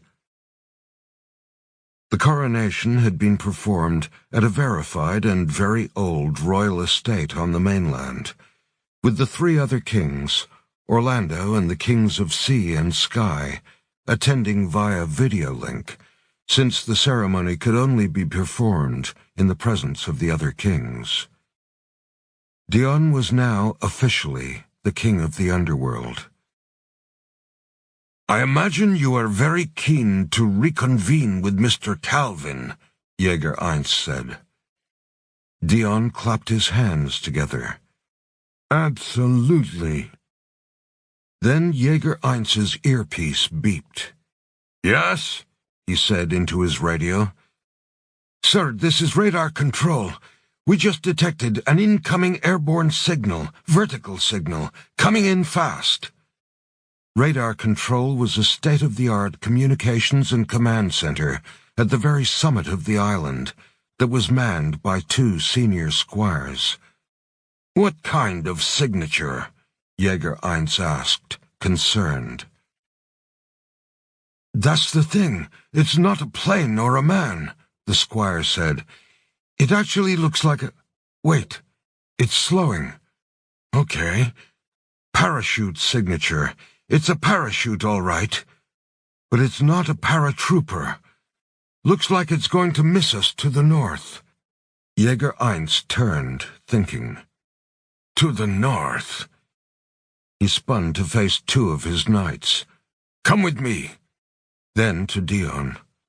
"Your Majesty, for your own safety, please wait here a moment." Einz leapt into the gantry elevator with his 2 knights and rode it up the rock tower. They emerged in the hall of the round table and charged over to the wide viewing balcony cut into the northern flank of the island.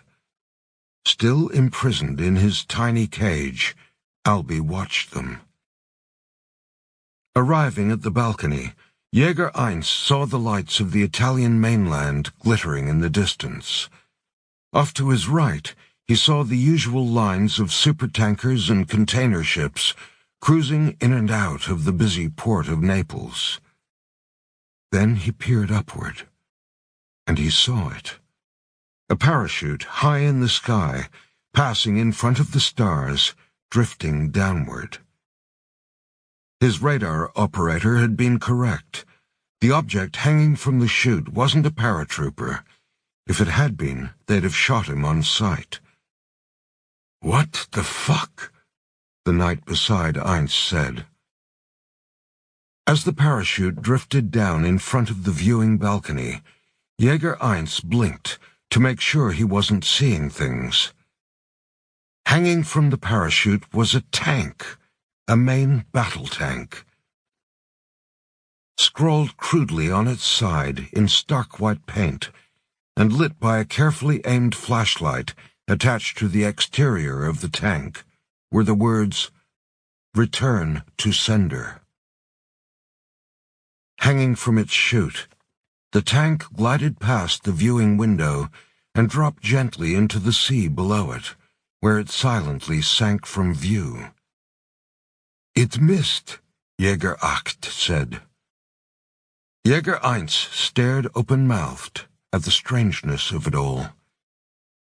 "It wasn't meant to hit us," he said. "It was meant to send us a message." For it wasn't just any old tank. It was his tank.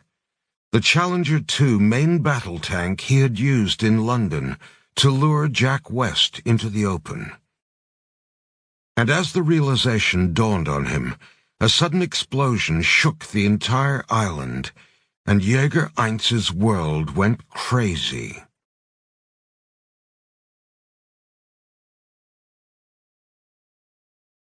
Einz spun as the castle around him shuddered.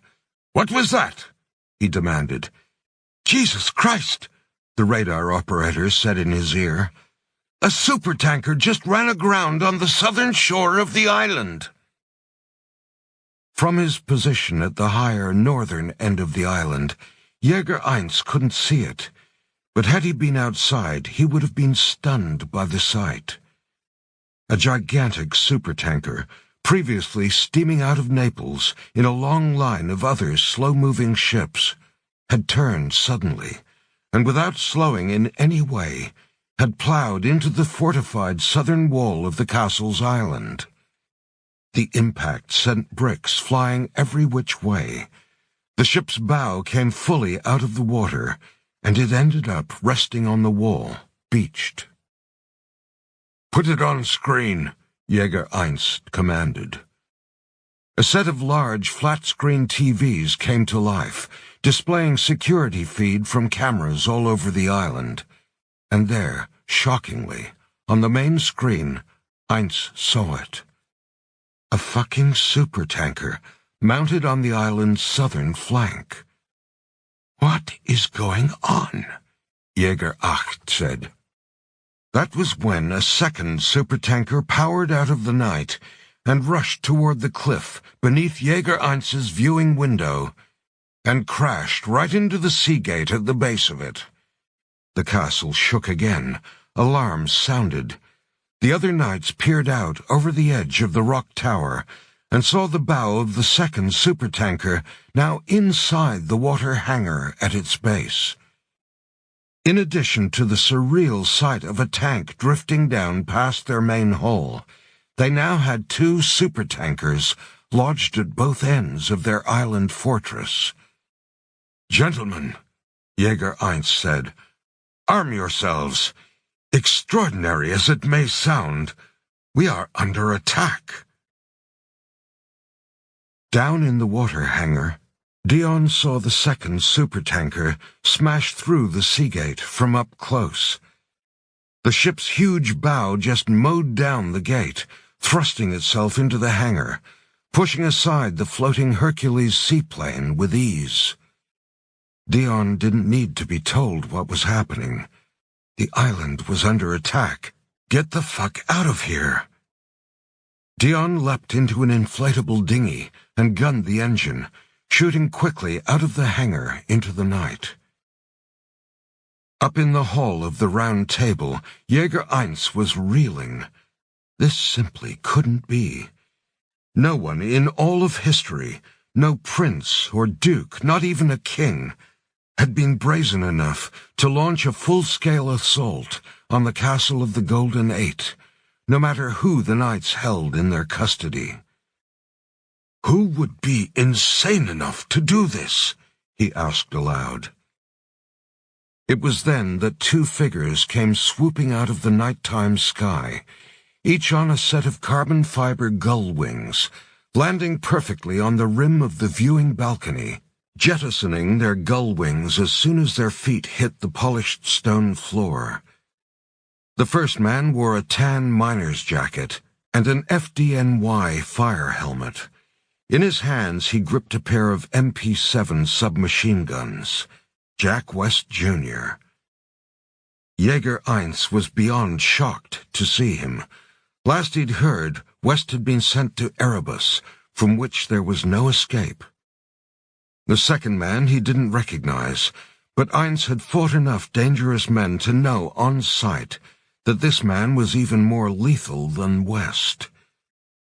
The second man was dressed entirely in black, including a black hockey helmet that screamed Special Forces and yellow-lensed glasses, and he held on his shoulder a Predator rocket launcher.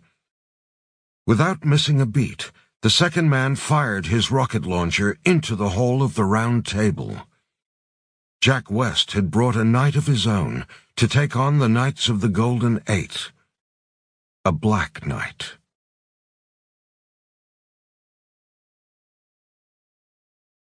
One of the Knights of the Golden Eight exploded.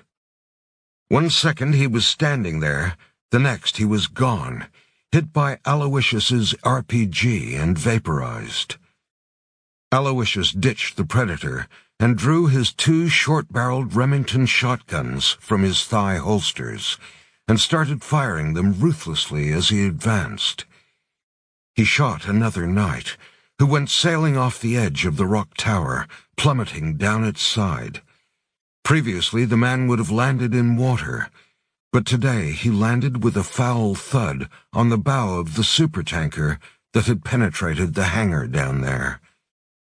Jack strode along beside him, firing repeatedly with his submachine guns. 3 squires fell in hails of bullets. Glaring in disbelief, Jäger 8 barked 2 orders. "Drop the boy!" he called to the knight nearest to Albie.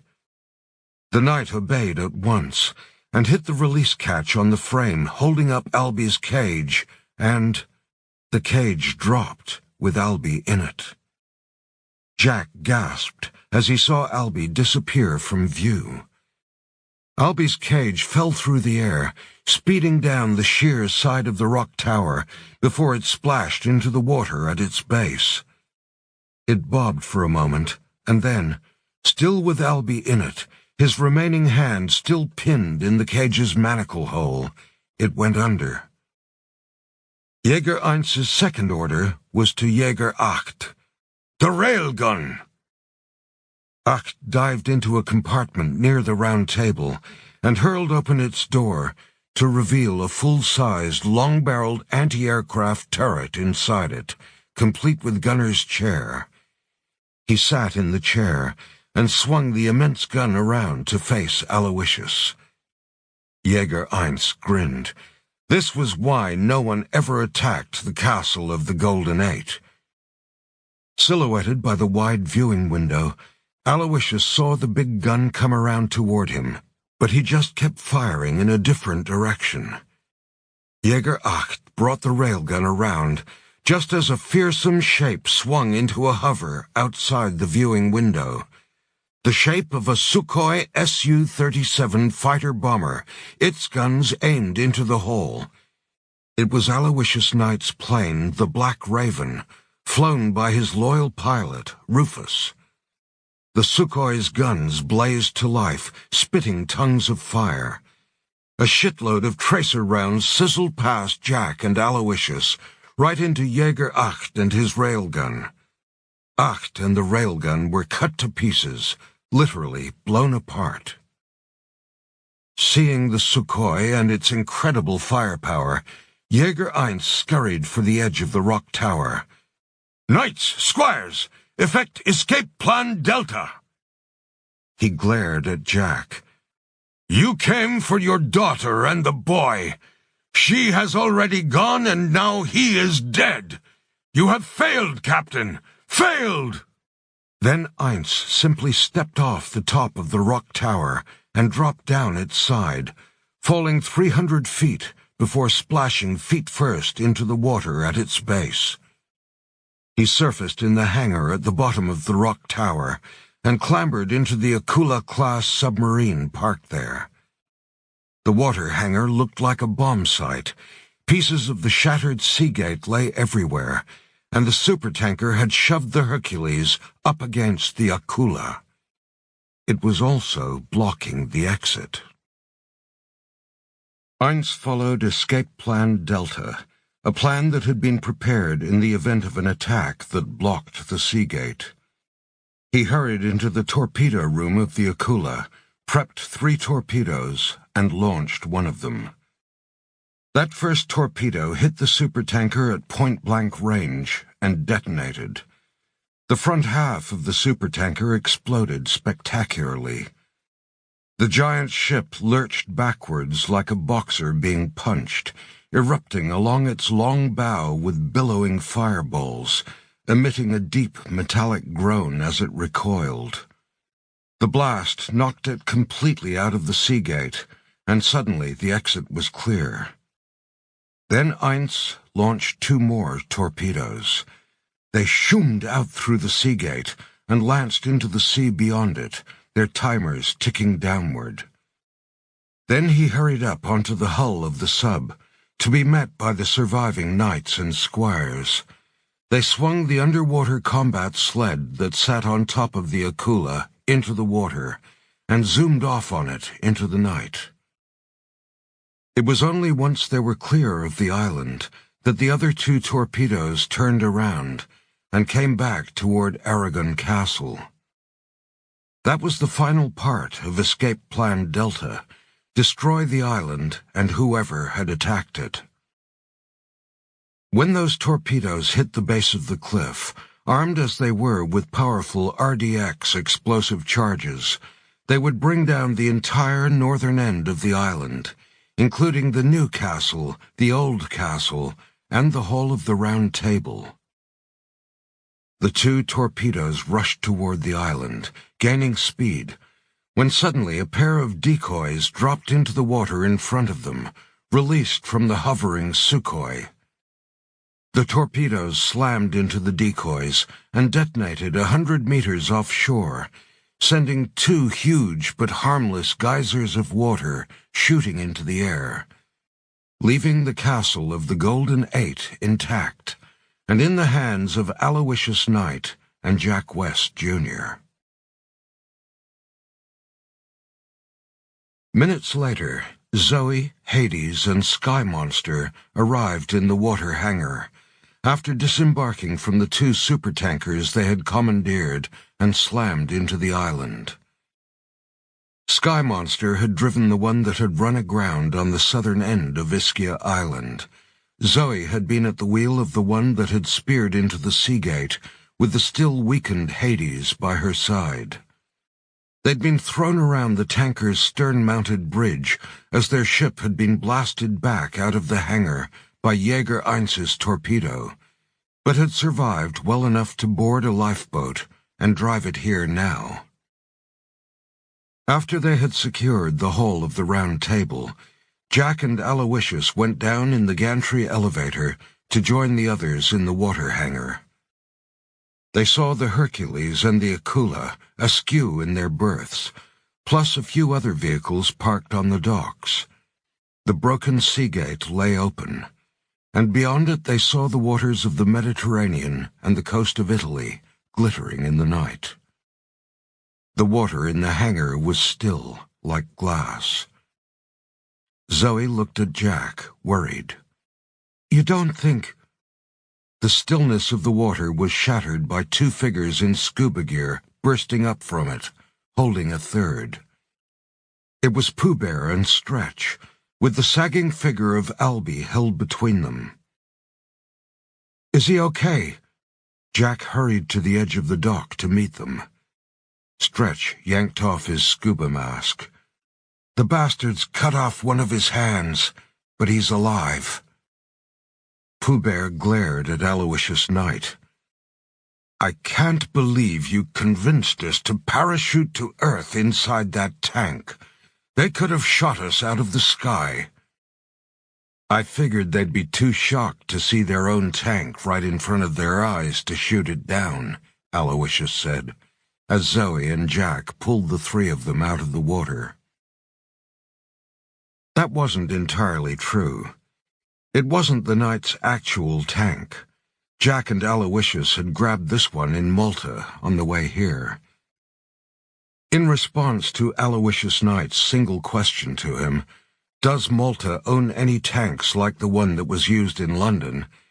Hades had informed them that yes, the Republic of Malta did indeed own several Challenger main battle tanks, just like the one the Knights had used in London.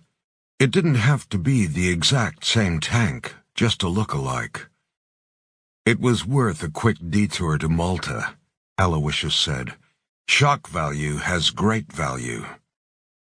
Pooh Bear shook his head and turned to Jack. "Where did you find this guy?" "He found me. Scarecrow sent him."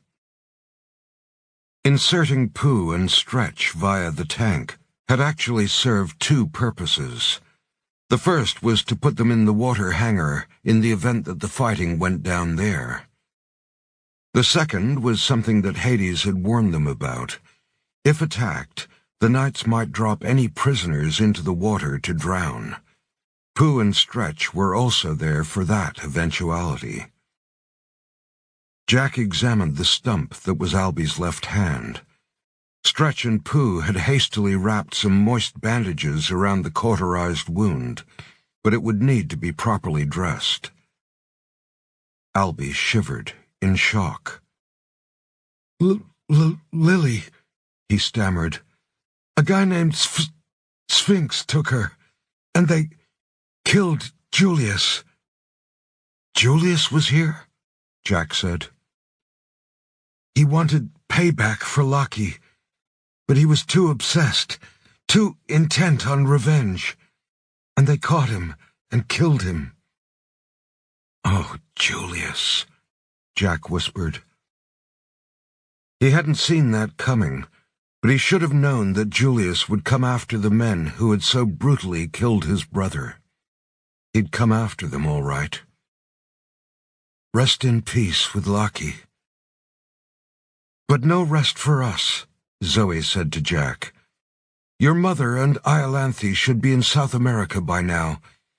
Iolanthe spotted something in that letter from Francis Drake to Queen Elizabeth. They went to join up with nobody down there, while we came for you." "You and Iolanthe were working together," Jack said. "Even I can forgive someone, eventually," Zoe said. "Jack, please, we gotta find Lily," Albie said fretfully. "And that guy called Sphinx." "Sphinx," Jack said softly, recalling the shadowy figure who had visited him at Erebus. Albie said, "We can't wait. We have to catch up with them." "Easy, son, easy," Jack said, wrapping his arms around him. "If someone took Lily, it means he plans to use her talent, and that keeps her alive. Right now we gotta take care of you." As Jack held Albie close, Aloysius Night took in the space around them, the spectacularly high cavern with the dock at its base, and the whole of the round table at its top. "I like this place," he said. "It's got a nice, evil lair feel to it. I've been looking for a new European base of operations. I think I'll take it." Fifth Pursuit, Francis Drake's Coffin, and the Tomb of Poseidon. "Ride, boldly ride," the shade replied, "if you seek for El Dorado." Edgar Allan Poe, El Dorado. The Orinoco Delta, northeastern coast of Venezuela, 29th November. The Orinoco Delta is one of the most remote, beautiful, and dangerous bodies of water on our planet.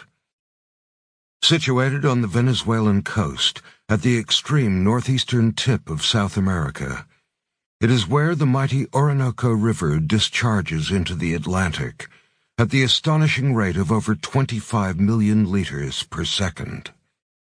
It is also vast. Really vast. Over 15,000 square miles of marshy islands and countless interconnected waterways created by the outward-flowing waters of the Orinoco. Seen from the air, it is a carpet of limitless green, shot through with hundreds of twisting canals. This maze-like network of natural canals actually gave Venezuela its modern name. When they saw them, the Spanish conquistadors named the new land Little Venice, Venezuela. But it is a long way from anywhere. Owing to the lack of firm ground, few people live on the delta. It is far from the strife that has riven Venezuela's major cities in recent years. It is so remote, it has no cell phone coverage. The delta is also home to all manner of dangerous animal life, from tarantulas and swarms of Pygocentris naturari, the notorious red-bellied piranha, to the Orinoco crocodile, known for its immense size and tan color. It was into this huge natural maze that Dave, Nobody Black's boat, the Betty White, cruised slowly and silently. It had been a day since May and Iolanthe had arrived from London and met up with Nobody in Barbados. In the time they had been away, Jack had been broken out of Erebus and had successfully attacked the castle of the Golden Eight. While that had been happening, they had been down here, on the edge of South America, virtually incommunicado, searching for the final resting place of Sir Francis Drake. And the clock was ticking. It was now 29th November, so they only had 2 days to perform the ritual at the altar of the cosmos to avert the end of the world. The Betty White moved slowly around the outer reaches of the delta, where the fresh water of the river met the salt water of the Atlantic Ocean, her depth-sounding radar pinging constantly. Giant flat-topped mountains, known as tepuis, loomed in the distance to the south, rising out of the endless swamp, immense behemoths against the hazy sky. May and Iolanthe stood on the bridge of the boat with nobody. The Betty White wasn't exactly a sleek ship. Based in Barbados, it was a submersible support vessel, a utilitarian-looking boat with a crane on its stern, from which hung a 3-person deep-sea submersible and a small white float plane tied down on its bow. At 70 feet in length, the Betty was actually rather small for a support vessel, but what she lacked in size, she made up for in tech. Glistening white, the Betty was brand new and state-of-the-art. "I bought Betty with the proceeds of a wreck I found," nobody said, as they patrolled the edge of the delta, the ocean behind them. "What kind of wreck?" Iolanthe asked. "A Spanish treasure galleon," nobody said, "filled with silver bars." "I thought you were some kind of do-gooder oceanographer," Iolanthe said, squinting at him. "Not a treasure hunter." Nobody grinned. He was a handsome guy, tanned and lean. In his Johnny O t-shirt, sun-bleached shorts, deck shoes, and sailing sunglasses, he cut a cool figure. He looked like he lived on the sea, which he kind of did. "A collateral benefit of spending a lot of time on the ocean floor. I love my Betty. She's got all the mod cons, seabed scanning radar, 4 berths with private bathrooms, and that little float plane has a watertight engine that could stay dry in a hurricane, which is necessary these days in the Caribbean." Iolanthe gazed at the radar, scanning the ocean floor 90 feet below them. It was her idea that had brought them here, and after a day of fruitless searching, she was starting to doubt if she'd been right. She looked again at the 500-year-old letter from Sir Francis Drake to Queen Elizabeth I. "My Queen, I have taken ill with the fever. I cannot get back. I doubt I will survive the next 5 days. But know that I've found them, all 3 of them, as you commanded. Their locations will be buried at sea with me in a lead coffin here in Portobello. As I approach my last sunrise, I remain forever your loyal servant, Drake." Codes, Iolanthe thought. Like all monarchs of her time, Queen Elizabeth I, a canny ruler who for almost her entire reign was at war with the Spanish, had had many codes with her sailors, men like Francis Drake and Walter Raleigh. As a historian with special access to British royal records, Iolanthe knew the key elements to Elizabeth's main codes. Codes concerning locations had 4 elements: a starting point, a number, a direction, and a distance. The first 3 would be threaded into a message. The last element, the distance, would be prearranged. The starting point here was obviously Portobello. The Panamanian town was not, as many had surmised, the end point. It was the launching point from which their coded calculation would begin. Drake had written that he would not survive 5 days. That was the number. The direction was the direction one had to go from the starting point, Portobello. In his note, Drake mentioned his last sunrise. Sunrise meant east. The final element of the code was the distance, a prearranged distance known only to Drake and the Queen that was not in the letter. Fortunately, in over a decade of working in the whole of royal records, Iolanthe had found many of Elizabeth's personal diaries. They were quite stunning documents, actually. One of them recounted an extraordinary trip Elizabeth had taken as a child with her famous teacher, Roger Ascham, to a chess tournament in Constantinople that for some reason had been lost to history. In another of the diaries, however, was an entry written in Elizabeth's own hand that simply read, "Drake, 250 miles. And so here they were. 1,250 miles, 5 times 250, east of Portobello, Panama, scanning the seabed for a coffin made of lead. Looking out over the vast Orinoco Delta from the deck of the Betty White, Iolanthe began to worry. What if she'd been mistaken? What if the distance was wrong? They hadn't found anything yet. Christ, they could have been hundreds of miles off course. Nobody saw the look on her face. "We'll find it. My depth sounders are good, and in a place like this, if we can get vaguely close to it, a big hunk of metal will send a strong signal back. And hey, I'm digging the punk rocker look." Iolanthe gave him a sideways frown, until she realized that with her shaved hair and wounded nose, she probably did look like a punk rock fan. She touched her almost bald head self-consciously. "It'll grow back. I mean, it's okay," Nobody said kindly. "May told me what happened to you, and it sucks. Your brother sounds like an asshole. But I mean it. The look works on you." Iolanthe smiled. And then suddenly, the ship's depth sounder began pinging. Nobody checked it. "It's 1/2 a kilometer that way," he said, grabbing the wheel and hitting the gas.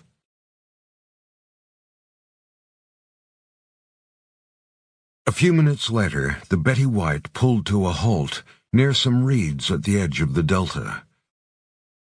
According to the depth sounder, it was 100 feet below them, buried a few feet under the silty seabed. A 6-foot-long, rectangular object made of lead. Nobody leapt into action, dropping anchor and prepping the Betty's submersible, a spindly thing with many domes, lights, and mechanical arms, that he had christened the Spider. Using the boat's crane, he lowered the Spider over the side. Then he, May, and Iolanthe all got in, and using its interior controls, Nobody guided their descent under the surface. They entered a world of green gloom. Seaweed swayed in the current. The trunks of marshy trees stretched away into the haze like pillars in a temple. Schools of fish darted by, moving hurriedly when they spotted an incoming swarm of piranha. They came to the seabed, a flat, silt plain. Nobody used the Spider's extendable drill to burrow into it, and a cloud of silt and dirt billowed up all around them as it did its work. An hour later, when it was 6 feet down, the drill struck metal. When the silt and dirt settled, they saw on their view screen a newly created hole in the seabed, and in it, an old lead coffin caked in 5 centuries of lead oxide. Nobody whistled. "Smile, Miss Compton-Jones. Historians and treasure hunters have been searching for this for 500 years. You just found the resting place of Sir Francis Drake." Iolanthe grinned, just as a muffled boom rang out from somewhere above them. Nobody whirled. What was that? He pressed some buttons, bringing up an image on a monitor, feed from a security camera up on the Betty. A naval vessel could be seen on the eastern horizon, powering toward their position. A destroyer. The flag on it showed it to be Brazilian in origin. A Brazilian Navy ship? Nobody said. The Catholic Church must have called them in, May said. Cardinal Mendoza. The destroyer's main gun boomed, and a shell landed near the Betty, sending a geyser of water showering into the air. Then the destroyer's gun fired again, and the image on the screen crashed to hash. Jesus, May said, pointing out through the spider's portside dome. Iolanthe and Nobody followed her gaze.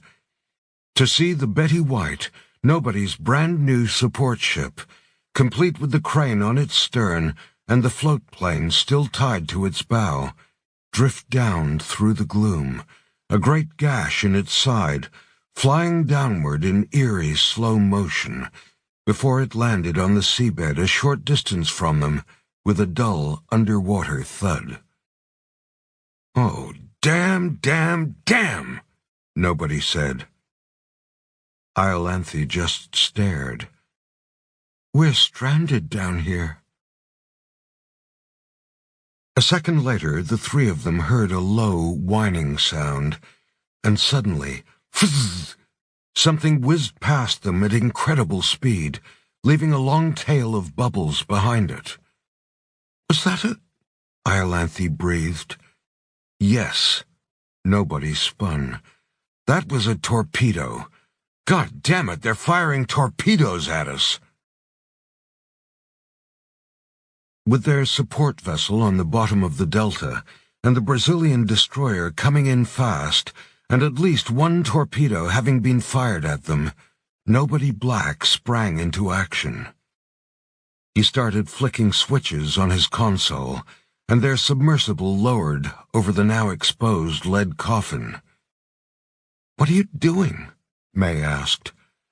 I'm doing what Jack wanted us to do, Nobody said. Getting what we came for, and then trying to get out of here with it. The submersible's belly came to a halt directly above the coffin. I'm going to create a little air pocket around the coffin's lid, Nobody said. Hitting some more switches, he extended a small inflatable skirt from the belly of the spider, until it covered the coffin and its hole completely. Next, he hit some switches marked Initiate Air Seal, and May and Iolanthe heard the hiss of air passing through hoses. A moment later, a green light on Nobody's console pinged to life. Positive pressure achieved. Air seal initiated. Then, without so much as a blink, Nobody yanked open the spider's lower hatch, and instead of water rushing in, there it was, right below them, in its grave, in a little pocket of air, its smooth, dark, slightly domed surface dripping with water. The long-lost coffin of Sir Francis Drake. It was oddly beautiful in its sturdiness. Long, black, and hard, it even looked heavy. This coffin had been designed to sink and stay sunk. Beads of water speckled its dark lid. We don't have much time, Nobody said, as he jumped down into the hole beside the coffin. He was now actually standing on the muddy seabed. With a deep grinding sound, he slid the coffin's heavy domed lid at an angle to the side, opening it partially. The pale, dry corpse of a portly, red-haired man in a 16th-century British naval uniform stared up at them. Sir Francis Drake, May breathed. The greatest seafarer in British history. Iolanthe was looking the other way, out the window, on the lookout for more incoming torpedoes. I appreciate the awe, people, but let's not dawdle. Thanks to the airtight coffin, Drake was in remarkably good condition. His skin and hair, while dry and brittle, were still intact. His closed eyes had sunken into their sockets, creating a skeletal look. But apart from that, Sir Francis Drake looked just as he had the day he'd died. Gripped in his fingers across his chest was an envelope marked ER. "Elizabeth Regina," May said. "That's it. That's the location of the 3 secret cities." Nobody snatched the envelope from Drake's dead hands and opened it.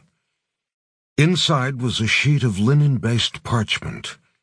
A quick glance at it showed 3 coordinates written in Drake's flowing handwriting, each with an annotation. R. 8 degrees 6 minutes north, 60 degrees 30 minutes west of London. Follow the hidden river to the base of the tabletop mountain. T. 63 degrees 30 minutes north, 18 degrees 1 minute west of London. Enter through the tunnel at the tide line below its watchtower. A.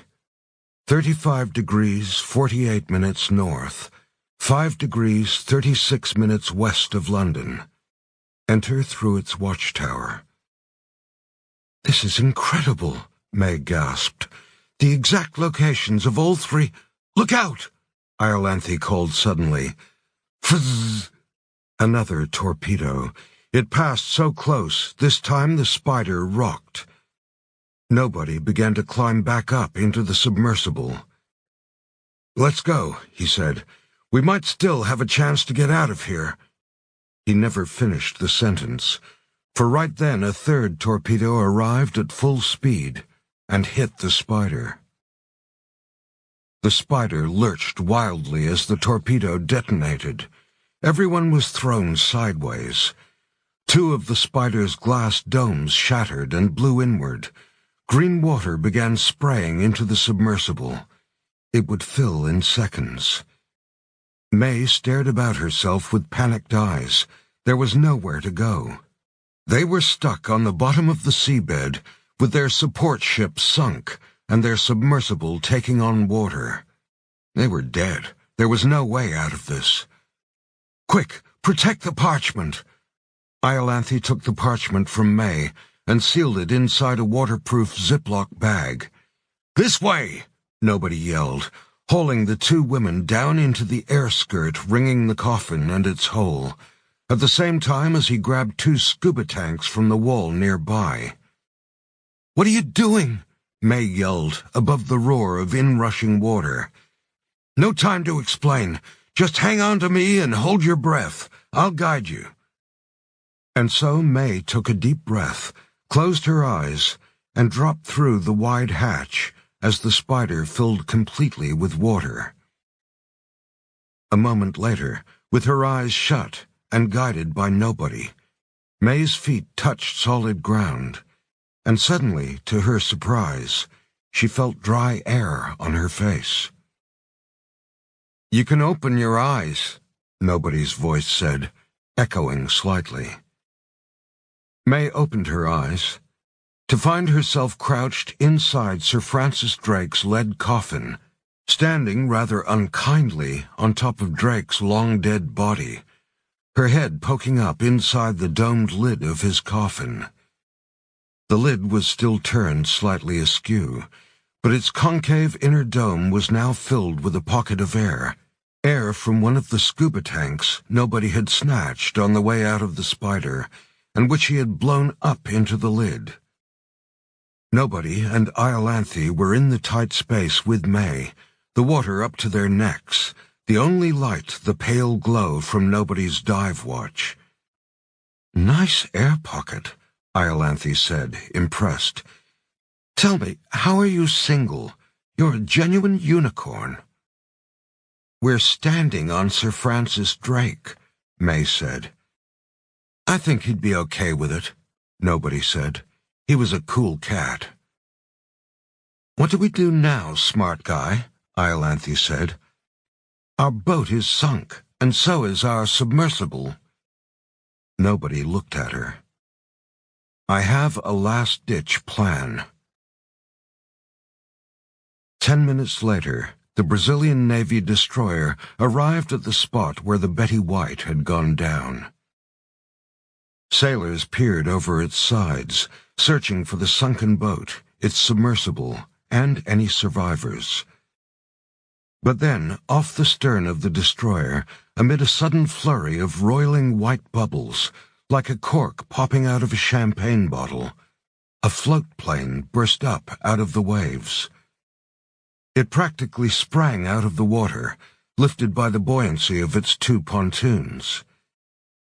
It had taken nobody, Iolanthe and May, 5 minutes to swim across the seabed to the sunken Betty White, taking turns with the two scuba breathers.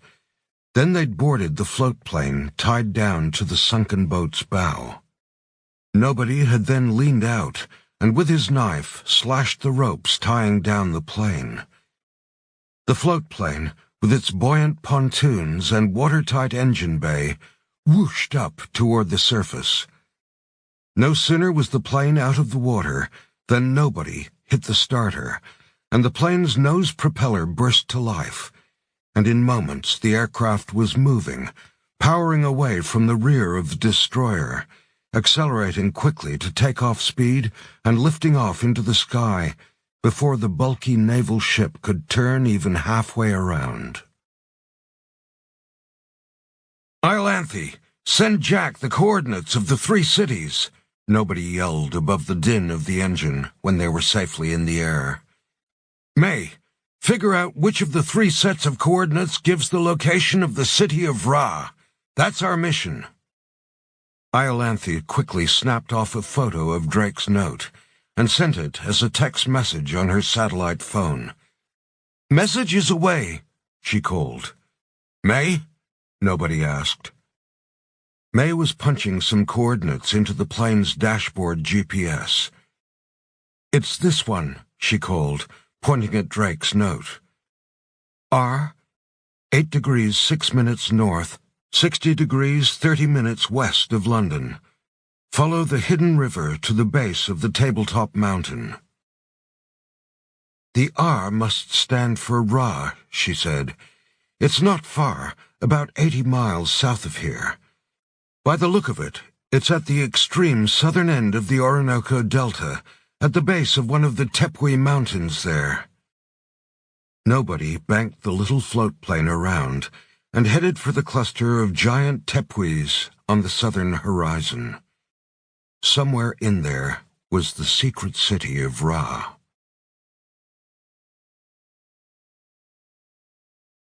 Airspace above the Greek Isles, Eastern Mediterranean. 30th November, 1100 hours local time. As he sat in the rear bomb bay of Aloysius Knight's plane, the Black Raven, Jack West tapped out a text message. "Hey, Scarecrow. Thanks for sending your friend. He got me out of a real jam. Colorful guy, but very effective." Jack looked forward at Aloysius Knight as he hit send on the text. A few moments later, his phone pinged with a reply. "Jack, Mark Twain said it's not the size of the dog in the fight, but the size of the fight in the dog. Not always. Sometimes you just need the biggest, baddest dog you can get. I asked him to help you for as long as you need. Good hunting." Jack snuffed a laugh and went forward into the cockpit. "What's so funny?" Aloysius Knight asked. "Nothing."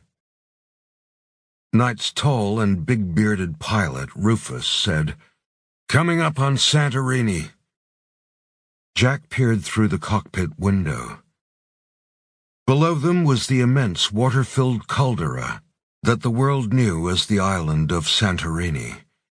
A few cruise liners were parked in the lagoon in the middle of the caldera, looking positively tiny against its gargantuan curving cliffs. Just then, Jack's other phone, his chunky satellite phone, pinged. "It's a message from Iolanthe, with a photo attached." Jack opened it. "Oh, nice work." "Who's Iolanthe and what's she got to say?" Aloysius asked. "Royal princess, smart but ruthless and not entirely trustworthy. I think you'd like her. She just sent us the coordinates of the 3 cities as found by Sir Francis Drake." He held the photo up for Aloysius to see. "Amazing," Aloysius said, deadpan. "I'm overwhelmed with fucking joy." Jack immediately called the others. They were still at Aragon Castle. "Pooh, Stretch, Sky Monster," he said. "I need you guys to get to Thule, ASAP. Orlando's people are already there, but if Orlando didn't know that opening the first city would open the others, we can't be sure his people will be able to empower the sword. We have less than 36 hours left. I need you to make sure that if they don't do it, someone does. Sending you the coordinates now." "You got it," Stretch said. "Zoe, you almost done there?" Zoe's voice came on the line. "We've gone through the Knight's private quarters and offices and grabbed all the documents and computers we could find. Albie and I are about to leave for Hades' little safe house in Rome. We'll go through them there." "How is Albie doing?" Jack asked. "We patched him up good and tight. Also gave him some pretty potent painkillers," Zoe reported. Albie's voice came on the line. "Those assholes cut off my hand, but I'm alive. Pooh said I should ask if I can borrow one of your old bionic hands." "Albie, when this is all done, we'll build you one of your own. Before Pooh and Stretch go to Thule, be sure to show them that scroll you found written by Plato about the cities, the one that talks about the entry avenues and the city's guardians." "I can make it to Thule, Jack," Albie said. Jack grimaced. He didn't want to do this, but he had to. "Kid, no. You've got guts, I know that, but right now your body needs to rest and mend. Go with Hades and Zoe to Hades' hideaway in Rome. You can help me by finding the location of the altar of the cosmos and figuring out the ritual that has to be performed there." "Okay," Albie said resignedly. Jack hung up and turned to Aloysius. "As for us, you and I need to find Poseidon's mace." After attacking Aragon Castle and annihilating the Knights of the Golden Eight, Jack had sat down at the head of the round table and assessed the situation. He was running out of time. They had less than 2 days till Sagittarius A*, the supermassive black hole at the center of the galaxy, appeared over the sun and gave them a 12-minute window to save the world. Jack's problems lined up in his mind like aeroplanes waiting to land at an airport. He hadn't laid eyes on the 3 secret cities yet. And by the look of it, Orlando may have jumped the gun, and by entering the first city, Thule, set in motion the defenses of all 3 of the secret cities. He didn't know what kind of miserable wasteland the world would become.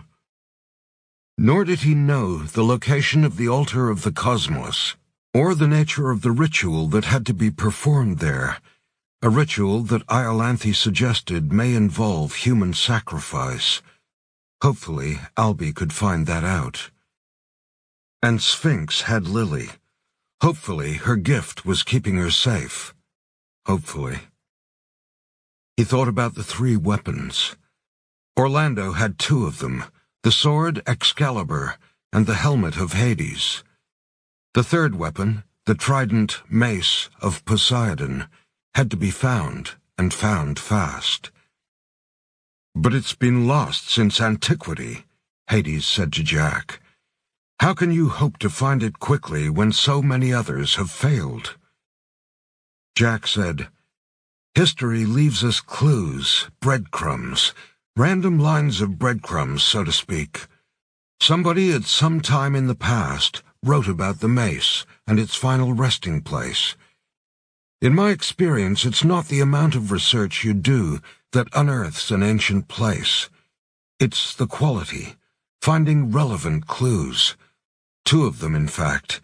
They can have been written centuries apart, but if you can find two clues about something and you can connect them and let them help you zero in on your target, then you can do in a day what others have failed to do for centuries. You just have to find the two clues, Hades said, in a mountain of historical data. Yes, Jack said. Fortunately, having people like you and me around, with lifetimes of historical expertise in their heads, helps. And so, with Albie's and Hades' help, Jack had settled in for some intense research, reading deep into the night. Research that had led him here, to Santorini. The Cliffs of Ia, Santorini, Greece, 30th November, 1200 hours local time.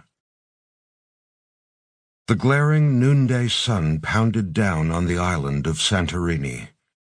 Jack squinted up at the many white-painted hotels and homes that cascaded down the wild cliffs of Ia above him. Santorini, the island of Saint Irene, or as it was known to the ancient Greeks, Thera, is a member of the group of islands called the Cyclades. It is actually a gigantic water-filled crater left by one of the greatest volcanic eruptions of all time, the Minoan eruption, that occurred sometime between 1650 and 1550 BCE. The earth-shaking eruption caused two sections of the caldera's walls to collapse, allowing the waters of the Mediterranean to flood into it. What remains is a devastatingly beautiful island shaped like a reverse C, with dramatic 1,000-foot-high cliffs ringing its 7-kilometer-wide central lagoon. It is a wildly popular tourist destination. Every day, a dozen cruise liners stop in the lagoon. On the island's many steep cliffs, one finds a chaotic jumble of chapels, homes, and hotels, many of which burrow back into the cliff in search of coolness, and almost all of which are painted white. Some of the chapels, famously, have gorgeous sky-blue domes. The structures tumble down the cliff faces in no discernible order, never quite reaching the water's edge, since at their lower levels the cliffs become vertical and unstable. Crumbling staircases and dangerous old ladders give access to the few docks and jetties at the bases of the cliffs. It was on one of those jetties that Jack and Aloysius now stood, gazing upward. In his search for Poseidon's mace, Jack had trolled through all manner of references to Poseidon and his trident and places devoted to him. A scroll by the famed Greek historian Herodotus, written in 430 BCE, stood out. It claimed that the great mace of the Sea Lord was buried with him, in a tomb defended by his son and the Sea Lord's cursed lover. "Who was Poseidon's son?" Aloysius asked. "Triton," Jack said. "Poseidon's son was named Triton. He's a relatively obscure god. In the myths, he's always been depicted as a merman, a man with the tail of a fish." "And Poseidon's cursed lover?" Jack's eyes narrowed. "That's another story entirely. She was a very famous woman, one of the most famous women in all of mythology. Her name was Medusa." "The chick with snakes for hair," Aloysius said. "The one who turned people to stone when they looked at her." "The very same," Jack said. "One of the 3 Gorgons. Although, to be fair, she may not have been the vicious monster history has made her out to be." "How so?" "Well, for one thing, Medusa wasn't always ugly. According to the original Greek texts, she was a beautiful young virgin. But she was seduced by Poseidon, and they made love inside the temple of Athena, thus angering Athena. As punishment, Athena made Medusa hideous to look upon, with a wrinkled face and snakes for hair. And then, of course, there was the whole turn them to stone thing, which kept Medusa from any kind of human contact. Jack gave Aloysius a look. A modern interpretation of this would be that after sleeping with King Poseidon, young Medusa caught some kind of skin disease, probably leprosy, and was banished by the queen of the time, Poseidon's furious wife, who was named Athena. During his late-night research session, Jack had followed up on the Herodotus lead, but he couldn't find other references to any such tomb or its location. He briefed Albi and Hades on what he needed, and they went off, searching. Then, long after midnight, Hades brought Jack something. It was a letter from a Venetian noble who had gone to the Holy Land during the Fourth Crusade in 1204. It was a note from the noble to his wife back in Venice, and it said, "As payment for my participation on this foolish crusade, I was given land on the island of Thera, which the Franks call the Isle of Saint Irene. My parcel of land is at the northern end of the crescent-shaped island. It is useless, barren, rocky, and steep, all high cliffs and gorges. It is most unpleasant, fit for nothing of use, not grazing, not planting, nothing. It is dotted with the crumbling ruins of native huts and old pagan temples that delve into the cliffs to hide from the punishing sun. One such temple down by the waterline bears a cracked inscription of a man with the tail of a fish and the fearsome visage of snake-headed Medusa. What a miserable place! I have been duped by the Pope. This grant of land is entirely unworthy of my efforts on his behalf." Jack had zeroed in on the line, "One such temple down by the waterline bears a cracked inscription of a man with the tail of a fish and the fearsome visage of snake-headed Medusa." Triton and Medusa. Jack gave Hades a look. Two clues, on the surface entirely unrelated, written 1,600 years apart, both referring to an ancient structure with a singular image on its entrance. "Thanks, Anthony. You just gave me the crucial second clue that I needed." Within 10 minutes, Jack and Aloysius were in the air, heading for Santorini. They found the tomb's entrance at the extreme northern tip of Santorini, in a steep, V-shaped gorge below the cliff-top town of Ia. When he saw the little temple's faded stone entrance, Jack could see why it had never been found. It lay in a cleft a short way up from where the waves battered the cliff's rugged vertical base, one natural defense. And the water here was deep, meaning small boats could not lay anchor. To stray too close meant being dashed against the cliff, a second natural defense. But the ancient tomb's main defense against discovery by explorers and archaeologists was actually far more mundane than that. Rubbish and debris. Decades' worth of modern trash, cola cans, chairs, doors, and dirty plastic bags, all of it faded by many years in the sun, had been tossed into the gorge from above, concealing the passage in it. Amid that tangle of rubbish, Jack and Aloysius found the temple's entrance with the carving of a merman and Medusa on it, and thus the long-lost tomb of Poseidon. After penetrating the tomb's entrance, they climbed down a tight vertical shaft cut into the rock. Crude ladder holds had been chiseled into its rough stone walls. Using them, they descended for a good 100 feet, well below sea level, Jack guessed, before they arrived at a horizontal tunnel. This tunnel was dead straight, perfectly square in shape, and it ran away from them for maybe 30 meters before opening onto a wider, darker space. It was high enough for them to stand in, and wide enough for the two of them to walk down side by side. Guided by the beams of their flashlights, they ventured into the tunnel, Jack leading the way. A short way down the tunnel, he stopped, peering upward. There was a square hole in the ceiling. It spanned the entire width of the passageway. "A problem?" Aloysius said.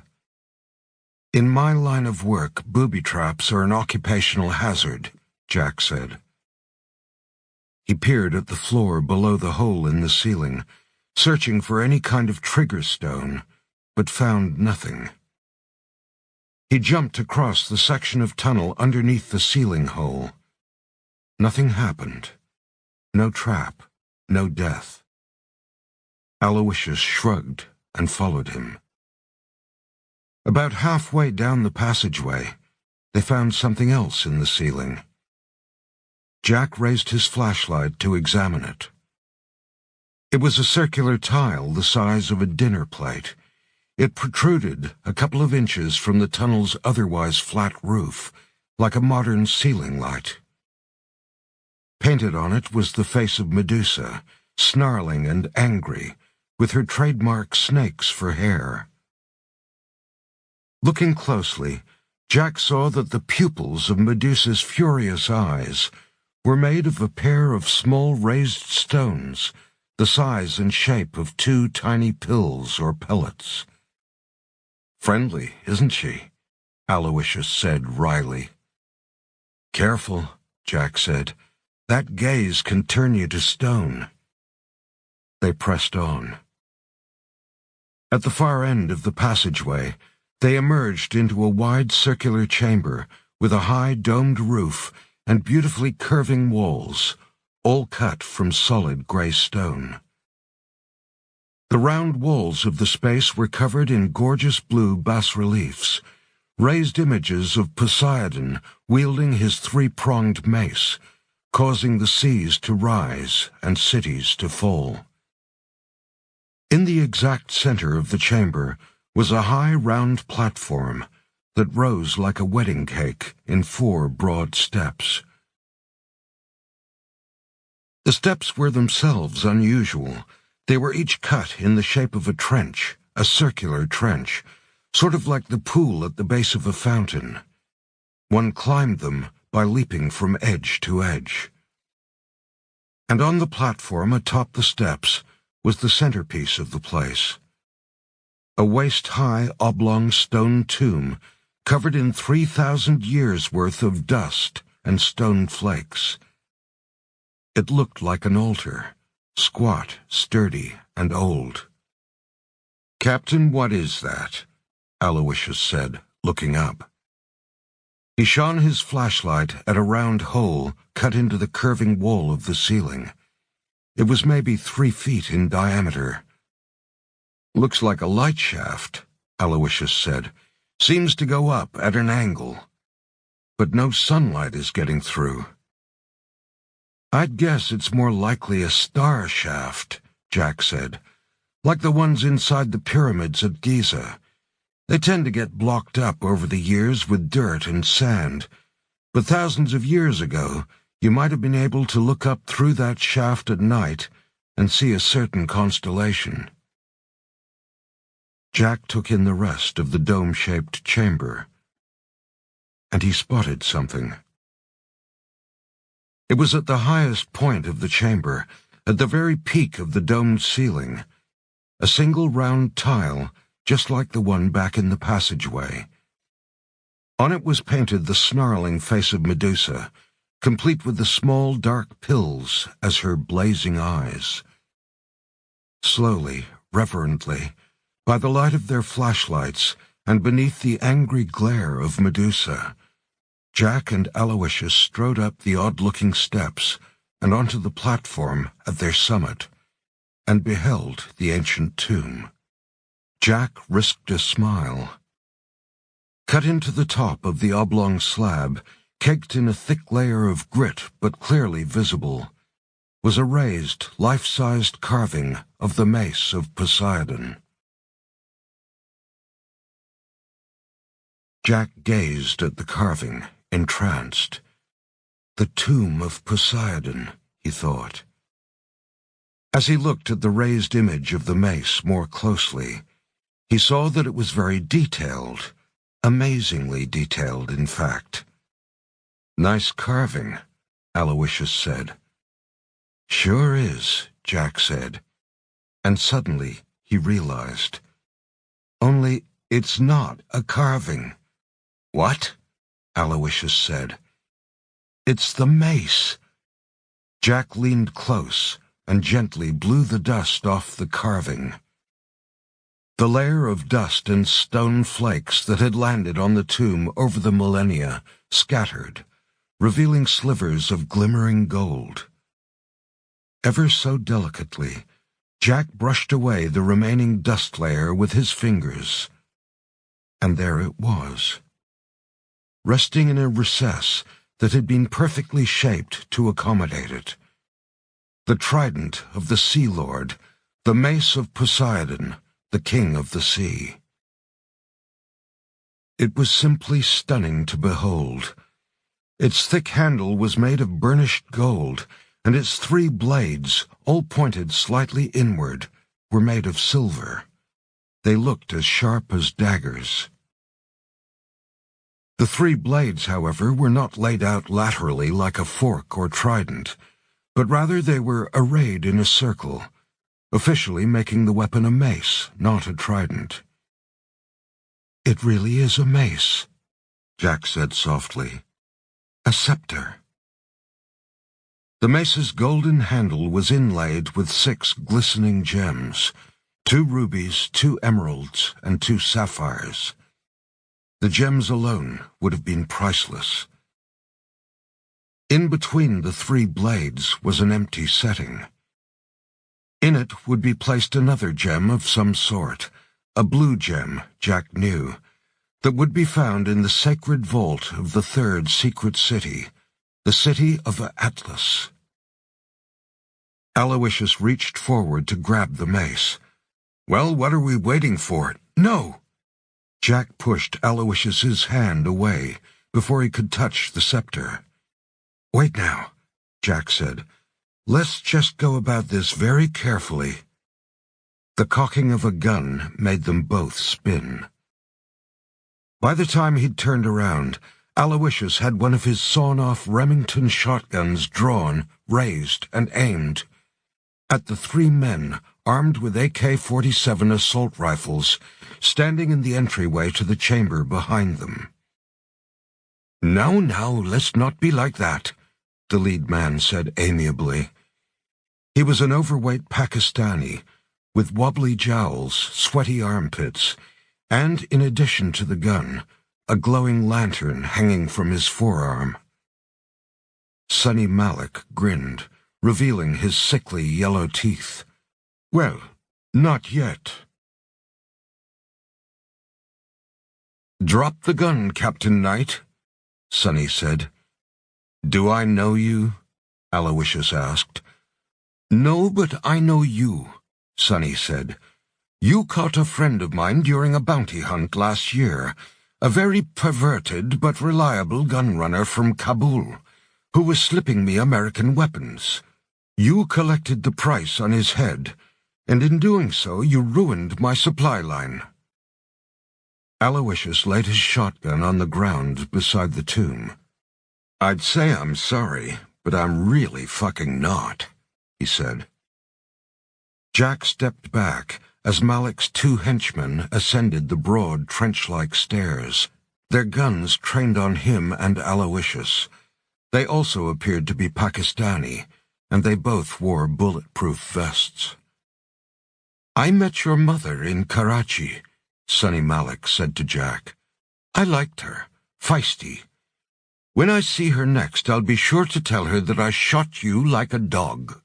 Then I'll kill her, too."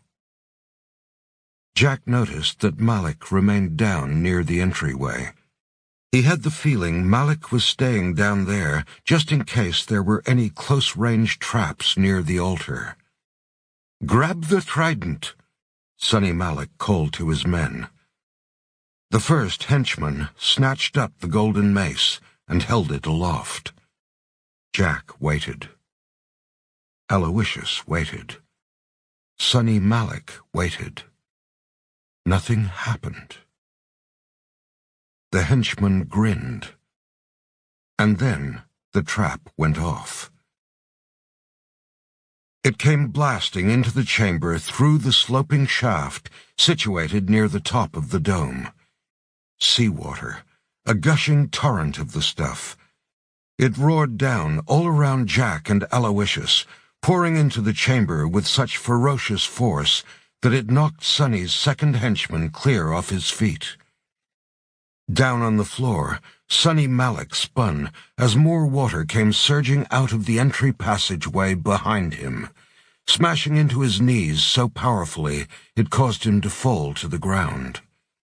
This body of water was thundering in through the wide square hole in the ceiling of the tunnel, back near the ladder's shaft. Aloysius Knight was not a man to miss an opportunity. As the trap was triggered and the water came blasting into the chamber, he kicked his shotgun, bouncing it off the tomb and up into his hands, and from point-blank range he shot the distracted henchman gripping the mace. The henchman was hurled through the air by the powerful blast, the front of his bulletproof vest absorbing the shot and saving his life. He flew down the trench steps, splashing into the swirling water at the bottom, winded but alive, leaving Aloysius Knight standing at the top of the platform, gripping his gun in one hand and the mace in the other. Jack reacted in his own way, too. He was trying to figure out the trap. His mind raced, putting the pieces together. He saw the water rushing in through the ceiling shaft. When combined with the water coming in through the entry passageway, it was rapidly filling the chamber. It was already thigh-deep and pouring over the rim of the platform's first trench-like step, filling it. In the nanoseconds of time in which the mind operates, Jack made some deductions. Removing the mace must have released gates in the shafts, allowing seawater to rush in. So what happens next? The entry tunnel is going to fill completely with water. Then this chamber is going to fill with water. The vertical ladder shaft will fill with water, and will drown. The water rose quickly, cascading into the next trench. Sonny's second henchman sloshed desperately back toward the entry tunnel, fighting against the inrushing torrent, fleeing for his life, pushing past the still kneeling figure of Sonny, who had apparently lost his gun when the sudden flood had felled him. As he watched the chamber fill with seawater, Jack realized that the weird, trench-shaped nature of the steps slowed the rising of the water. Without the trenches, the water would have just risen fast, unimpeded. And then Jack saw that the very top step of the platform was perfectly level with the roof of the doorway to the entry tunnel. To anyone else it was a meaningless detail, but to Jack West Jr. it was pivotal. "Oh no," he breathed. He snapped to look up at the Medusa tile set into the uppermost point of the dome, his gaze falling on the small black-gray pills set into Medusa's eyes. Black-gray pills. Those pills are made of gray matter, gray stone, gorgon stone, the powder that creates liquid stone. Guarded by Medusa, one of the Gorgons, Jack said to himself, as Medusa's famous mythical power suddenly became very real. Her gaze turns people to... And suddenly, the full, terrifying extent of the chamber's trap system became clear to him. In his mind, he saw the other Medusa tile attached to the roof of the entry tunnel. The inrushing water wasn't designed to drown them. First, it would fill the entry tunnel, which was the exact same height as the top step of the platform. Thus, as the entry tunnel was completely filled, thanks to the trench steps, for at least a few short minutes, a level lake would be created in the chamber, ringing the platform with the tomb on it. At which point, inside the entry tunnel, the rising water would touch the two small black-gray pills in Medusa's eyes, the pills made of gray matter, which would turn all the water in the tunnel and the chamber to stone. The immediate ramifications of that hit Jack. The exit would be closed forever. The 30-meter-long entry tunnel, plus the bottom of the ladder shaft, would be clogged with solidified liquid stone. But that wouldn't be the end of it. There was still the second tile with Medusa painted on it, at the peak of the chamber's dome. After pausing for a few minutes at the platform, thanks to the trenches, the inrushing water would resume its rise, now quickly filling the rest of the chamber. First, it would drown anyone still in it, like Jack and Aloysius. But then, as a final punishment for trying to steal the mace, when the rising water finally filled the chamber completely and touched the two dark gray eyes on the second Medusa tile, all the water in the chamber would also turn to stone, sealing Jack and Aloysius in it forever. Jack gazed in stunned awe at the scene around him. "Oh, we are so screwed," he gasped. He turned to Aloysius and yelled above the din, "Keep hold of the mace and follow me!" Jack sloshed through the chest-deep water to the wall of the chamber and started climbing up it, using the raised protrusions of its gorgeous bas-reliefs as handholds. Aloysius jammed the mace into his belt and chased after him. "Where are you going?" "We have to push our way out through that shaft," Jack said, pointing at the shaft immediately above them, the one allowing seawater to pour into the chamber in a powerful gushing stream. "Are you crazy?" Aloysius protested. "It's the only way we don't die here." "Then let's move." As for Sonny and his men, several things happened at once to them. The fleeing henchman had made it almost all the way down the entry tunnel, pushing through the neck-deep water there. Sonny, his search for his gun now abandoned, had remained in the chamber and clambered up the trench steps to get out of the raging, swirling waves. Beside him was the thug who had been shot in his bulletproof vest by Aloysius. Groaning and staggering, he didn't know it, but two of his ribs were broken, this thug fell back into the water from the bottom step. And then it happened. Inside the entry tunnel, the rapidly rising water hit the ceiling and touched the two tiny black-gray pills that were Medusa's eyes. As long as he lived, Jack would never forget the sight. He'd been right about the trench-shaped steps. As the incoming water completely filled the tunnel, the trenches created, at least for a few short minutes, a kind of level lake inside the chamber. Halfway up the wall, Jack looked down behind him and saw the body of clear, flat water ringing the platform turn a dense, dark gray. It was like watching a virus take over the water, creep through it and infect it, and rob it of its essential nature. The entire lake went gray, and then crack. It was the same sickening sound Jack had heard when he'd been entombed in the liquid stone tub at Erebus, the sound of the infected water hardening. The thug inside the tunnel had no hope. He'd managed to take a deep breath just as the water had filled the tunnel completely.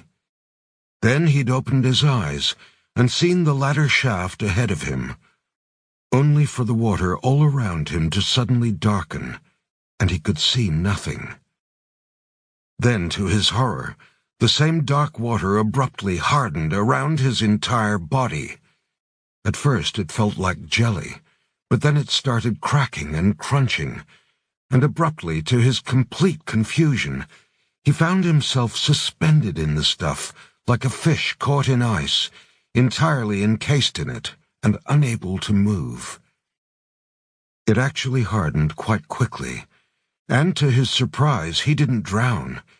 In fact, he could actually breathe, because he was now entombed in a little pocket of solidified stone, perfectly form-fitted around his body. He would not die of drowning.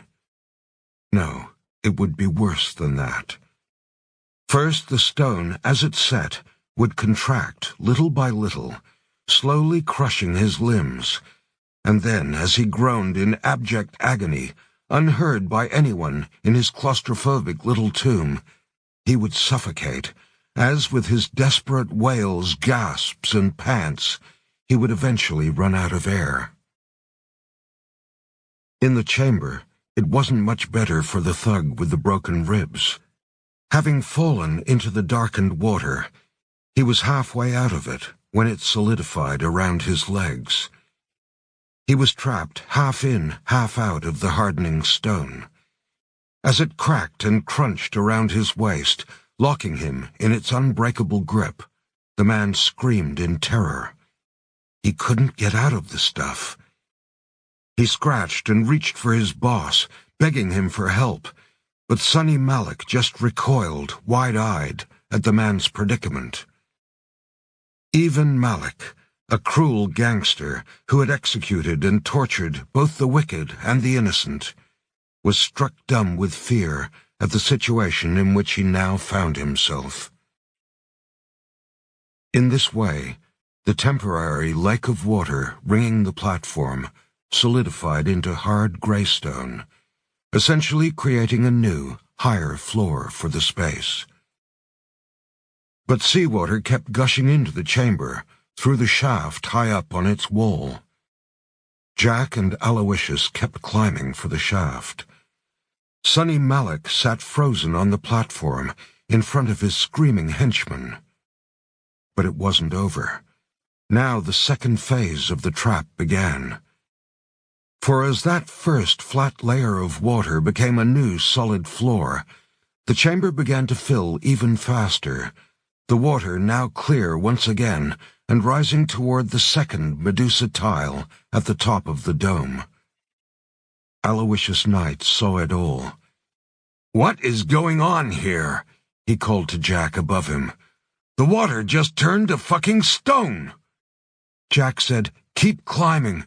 When this new body of rising water touches that Medusa's eyes, all the water in this chamber and in this shaft will also turn to stone." Aloysius Knight stared in shock at the scene. "Then climb faster!" And so they climbed. Up the bas-reliefs on the wall, toward the shaft from which the seawater cascaded. When they arrived at it, Aloysius stopped beside Jack. "Here, you'll need this," he said, handing Jack a small mouthpiece. It was a portable scuba breather, good for about 10 minutes underwater. "No slips now, or we go sliding back into that chamber," he added. "Right," Jack nodded. Then Jack led the way, shoving himself into the torrent of water coming out of the shaft. The walls of the shaft were rough and uneven, causing the incoming water to slosh and bounce around them. Jack leaned into it with his fireman's helmet, pressing his hands and feet against the shaft's walls, straining against the flow. Behind him, Aloysius risked a look back into the chamber. He saw Sonny Malik and his trapped henchman down on the platform.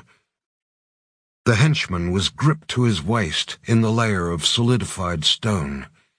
He screamed as the inrushing water consumed him, rising around his face. He went under with a final desperate shriek. As for Malik, he was carried up on the rising water, thrashing and panicking. The last thing Aloysius saw of him before he followed Jack into the shaft were his wild, terrified eyes. And then the two heroes were in the shaft, forcing their way up its sloping length, fighting with all their might against the water rushing in at them.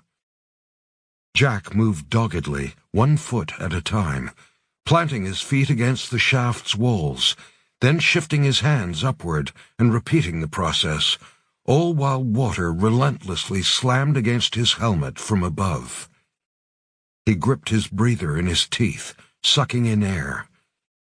He saw Aloysius below him, shouting through the mouthpiece gripped between his teeth. "Keep going, Captain! You gotta keep going!" And then Jack slipped and fell. And in a single split second, Jack knew he was going to die. But Aloysius caught him, caught one of Jack's boots one-handed, while somehow managing to keep himself from falling back down the shaft, and with incredible strength he held Jack up. "I got you," Aloysius called over the roar of the water. "Grab hold again. Keep going." Jack grabbed another handhold against the wall, and soon he was moving again, against the ceaseless flow, inching his way upward. Below him, Aloysius Knight looked fearfully behind them. They had climbed maybe 80 feet up the shaft. In the chamber, the main body of water wouldn't be far from the summit of the dome, and the two black-gray pills that were the eyes of Medusa. They had to get up this shaft. "Faster, Jack!" he shouted. "We can't let the water catch us." Jack strained against the powerful flow. Through the breather clenched between his teeth, he called back, "We didn't come this far, just to come this far." Down in the chamber, Sonny Malik had indeed missed his opportunity to escape. Floating on the surface of the rising body of water, he hadn't been able to flee into the shaft like Jack and Aloysius had. And so he had just risen with the water, riding it to the domed ceiling of the chamber, resigned to his fate. He came to the top of the dome, saw the snarling face of Medusa painted on the round tile there. Unaware of the workings of liquid stone, he didn't know the importance of the pills set into her eyes. It didn't matter. With nowhere else to go, the water flowed over Sonny Malik's face and filled the chamber entirely, and touched Medusa's eyes. The reaction was instantaneous. The water filling the chamber instantly turned dark, infected by the gray powder. It solidified around Malik, encasing him as it had his first henchman, entombing him alive in his own personal nightmare. It also solidified inside the entire chamber. As far as any future generation would know, that chamber had never existed. It was now solid, black-gray stone. In the shaft, Jack West Jr. and Aloysius Knight climbed desperately. Incoming water pounded Jack from above. Aloysius peered fearfully behind him. He saw the body of water rising up the shaft below them, ravenous and relentless. And then, to his horror, he saw it turn a deep gray. "Jack!" It was barely 15 feet below them, and rising fast. Then, without warning, Jack's feet leapt out of Aloysius's view, to be suddenly replaced by Jack's hand, gripping his around the wrist, and hauling Aloysius out of the shaft and onto the seabed at the base of an underwater cliff. Biting into their breathers, Jack and Aloysius pushed off the sea floor and swam for all they were worth away from the shaft hole cut into the underwater cliff's base.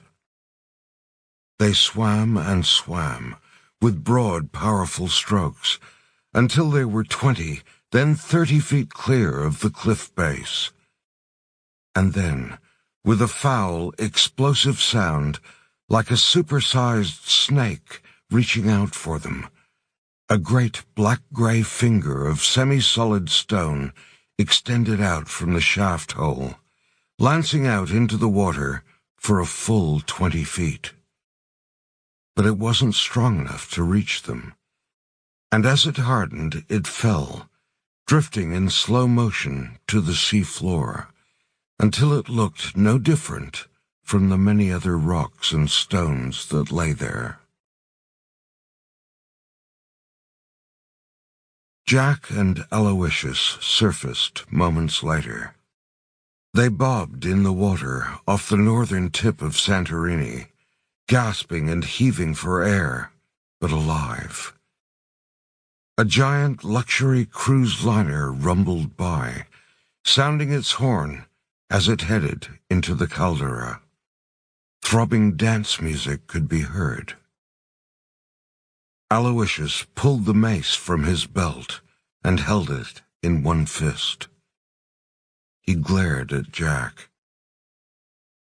"Honestly, I'm gonna kill Scarecrow for introducing me to you."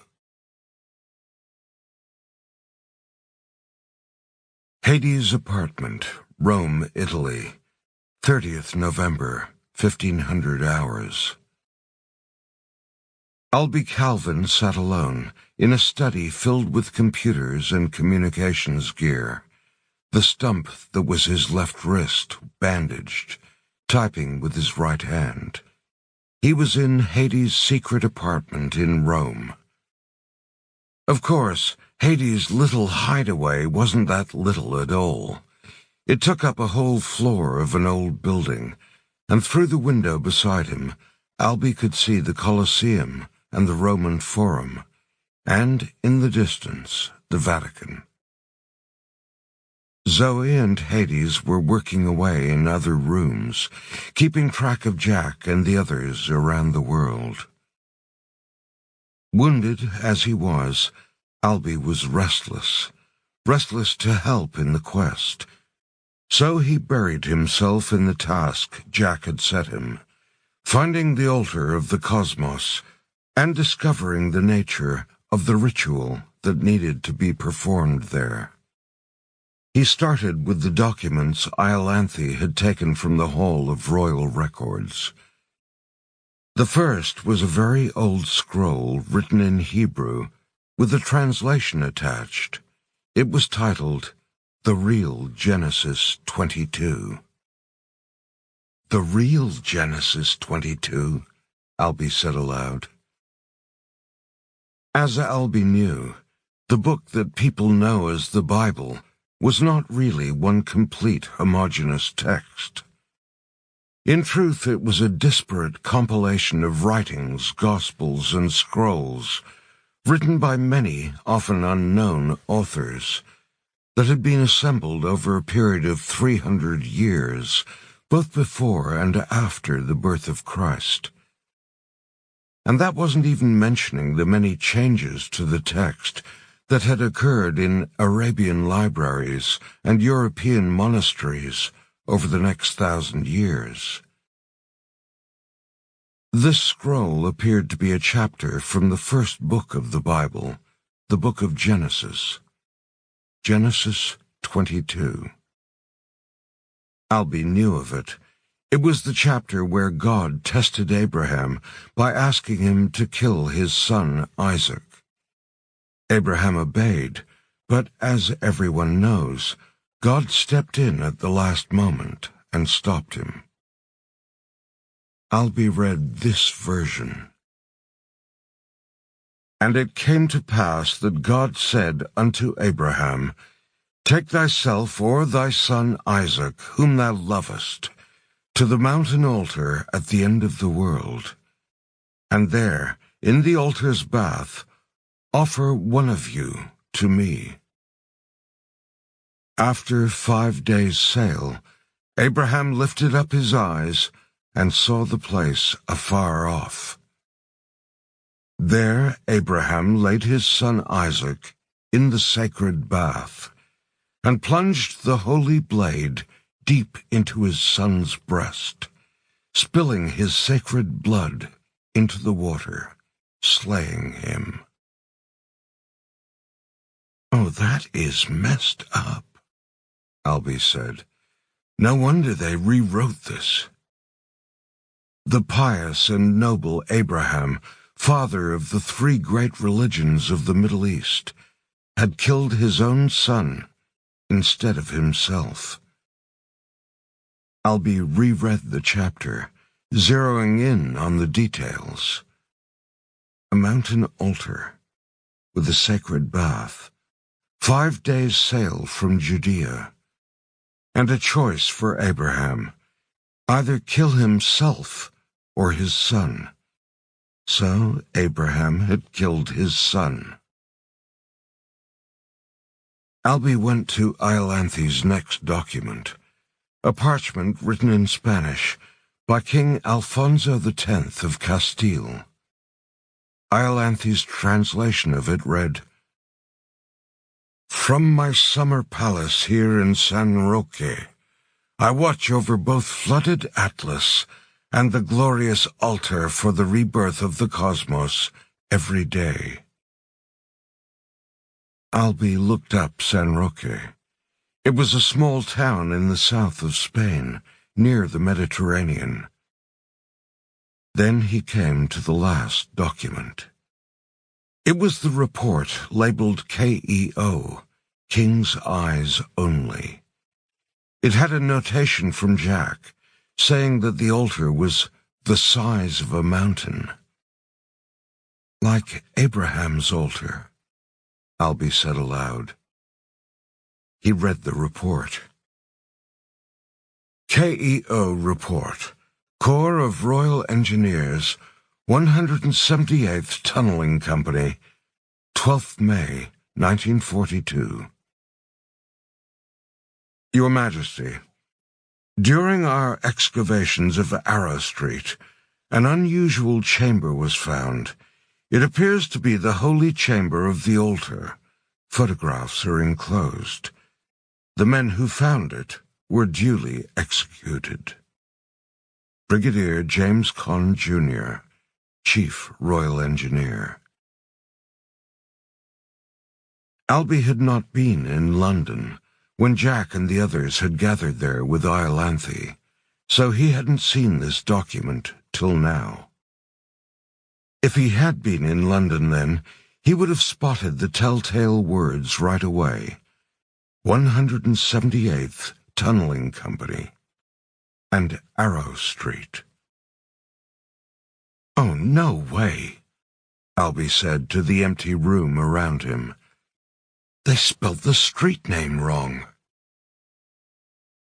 He grabbed his iPhone and pulled up, of all things, some holiday snaps from his European vacation, the solo trip he'd taken on summer break, during which he'd visited a bunch of European destinations: Venice, Rome, Paris, and the Rock of Gibraltar. Albie had loved the Rock. He had marveled at its sheer bulk, 400 meters of towering solid rock rising up from the Mediterranean Sea, and its singular shape. Its western flank was gently slanted, while its eastern face was almost perfectly vertical, giving it the shape of an enormous sundial. Albie had also loved reading about its long and rich history. Dangling off the bottom of Spain, in sight of Alfonso X's summer palace in San Roque, and about 5 days' sail from Judea, looking out over the Strait of Gibraltar to Africa on the far shore. For 5,000 years, it had marked the end of the known world. Over the millennia, it had been held by the Carthaginians, the Romans, the Visigoths, the Moors, and the Spanish, until finally, under the terms of the Treaty of Utrecht in 1713, it was granted to the British Crown in perpetuity. To the fury of Spain, it remains British territory to this day, complete with British immigration personnel and passport kiosks at its little airport and land entry. Britain interprets the words "in perpetuity" literally. While everyone had heard the phrase, "as solid as the Rock of Gibraltar," what few people knew was that the Rock of Gibraltar was not that solid at all. It was honeycombed with tunnels, 35 miles of them. While many of the tunnels went back to Roman times, it was the British who had tunneled the most beneath and through the rock. The peak of their tunneling activity had been during World War II, when the prospect of the Nazis storming Gibraltar had been a very real one. Albie brought up one of his photos. It showed him smiling as he stood in front of an underground street sign, Arrow Street, spelled A-R-O-W. Arrow Street was a tunnel at Gibraltar, a long supply tunnel dug by the 178th Tunneling Company of the Royal Engineers in 1942. It was named after the initials of the commanding officer of that company, Lieutenant Colonel Arthur Robert Owen Williams, A-R-O-W, hence the unusual spelling. But somewhere along the way, maybe when the letter was retyped for presentation to the king, the word had been respelled incorrectly. Only someone who had been there would know this. Albie leaned back in his chair. During the digging of Arrow Street, the Royal Engineers had evidently come across a strange chamber, a chamber the Chief Royal Engineer called the Holy Chamber of the Altar. And then he'd executed the poor troops who'd found it. An altar the size of a mountain. The Rock of Gibraltar was almost 500 meters tall, above the surface of the sea. Albie scrambled to find some kind of cross-section of the rock, showing its full shape both above and below the water's surface. He found one, and he gasped. The immense landform the world knew as the Rock of Gibraltar was literally the peak of a much larger mountain that plunged underwater for at least another kilometer. If at some time the Mediterranean Sea had been lower, or even dry, the rock would have been a towering mountain dominating the area. No wonder the altar hasn't been found, Albie said to himself. It's been covered over by the sea for thousands of years. The Rock of Gibraltar is the altar of the cosmos. Sixth Pursuit. The Three Secret Cities. Who watches the watchmen? Juvenal, Roman poet. The north coast of Morocco, Mediterranean Sea, 1st December, 0700 hours. As the day of the ritual dawned, Lily awoke in a multi-leveled mansion looking out at a stunning and most unique view. The mansion belonged to Sphinx, and it sat in a commanding position atop a high cliff on the Moroccan coast, facing both north and west. As for the view, it was unique because it took in two continents, Africa and Europe. Sphinx's luxurious home had been positioned long, long ago, in such a way that it looked out over the Strait of Gibraltar, the gateway to the Mediterranean Sea, where Europe was separated from Africa by only 10 miles of water. The mansion had a helipad, a short airstrip, a 6-car garage, and down at the water's edge, a dock that housed Sphinx's 130-foot cruiser. There was one other feature of the remote mansion worth mentioning. Standing a short way out from the high rocky cliff, rising out of the sea, was a stupendous tower of gray stone, easily 300 feet high. To the uninitiated, it appeared to be a natural rock formation, but to those with royal knowledge, it would be instantly recognized as having been fashioned by hands of old from the curious substance known as liquid stone. The towering finger of rock had been molded into the shape of a lighthouse, with a lantern room at its summit. In the lantern room, a modern electric light rotated at night, keeping ships and the curious away from the shore.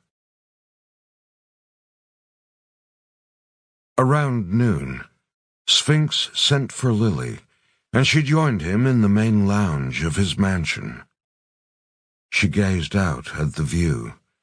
To her left was Morocco, the tip of Africa. To her right, Spain, the southern edge of Europe. The mighty Rock of Gibraltar could be seen on the other side of the strait, even though it was 10 miles distant. Its hazy bulk loomed on the horizon, half a kilometer high. For nearly 5,000 years, this strait was the most strategic body of water in the world, Sphinx said, standing beside Lily, also taking in the view. It was only with the advent of flight and aerial warfare that its significance waned. Lily said nothing. Today we call it the Strait of Gibraltar, but it has gone by many names. The Great Dam of the Ancients, the Gateway of Atlas, Atlantis. Lily cocked her head at the word. The most famous lost city of them all. People have the wrong idea about Atlantis, Sphinx added. It wasn't, as Plato wrote, an island city ruled by a proud and arrogant people that was destroyed in a cataclysmic flood because of its hubris. It was a society of proud and arrogant people that managed a dam, the greatest dam ever built. For it wasn't one dam, it was actually 5, a series of 5 cascading dams that stretched across this strait, holding the Atlantic Ocean at bay. Strangely enough, in the 1920s, a German architect named Hermann Sergel proposed building a dam across the Strait of Gibraltar to dry up the Mediterranean and create more land. His 5-step dams were surprisingly similar to the actual Atlantean Dam. I have a sketch of Sergel's dam here. Sphinx guided Lily to a framed picture on the wall of the lounge. Lily peered at the image. She saw 5 dams spanning the strait as broad step-like weirs. At the bottom right-hand corner of the image, she saw the Rock of Gibraltar, with its massive underwater bulk exposed. The German architect's concept was a project of mind-boggling scale. If the Atlantean dams had been anything like it, then they must have been simply astonishing. Sphinx said, "If you look at scans of the seafloor here, you can see the outlines of the 5 Atlantean dams.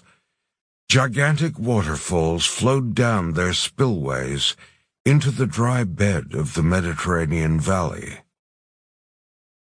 But then came the day the top 2 dams cracked in their middles, and the ocean exploded through their walls, flooding the Mediterranean, and creating the twin myths of the end of Atlantis and of the Great Flood that is found in every major religion on Earth."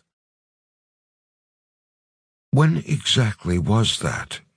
Lily asked. "Atlantis myths talk of the Atlanteans lording over Egypt and Athens." Sphinx shrugged. "Best guess? Around 12,000 years ago. Stone sampling dates it to around the same time as the carving of the Great Sphinx, in 10,000 BCE. Lily turned to face him. "I was told that you were the guardian of the city of Atlas. Doesn't that mean you're supposed to live in its watchtower?" "It does." Lily looked at the mansion around her again. Her eyes landed on the stone lighthouse outside. "This is the watchtower?" she said. "This mansion is the entrance to Atlantis?" Sphinx smiled, his pale eyes shining. "My dear girl, this mansion and its lighthouse, as they say, are but the tip of the iceberg."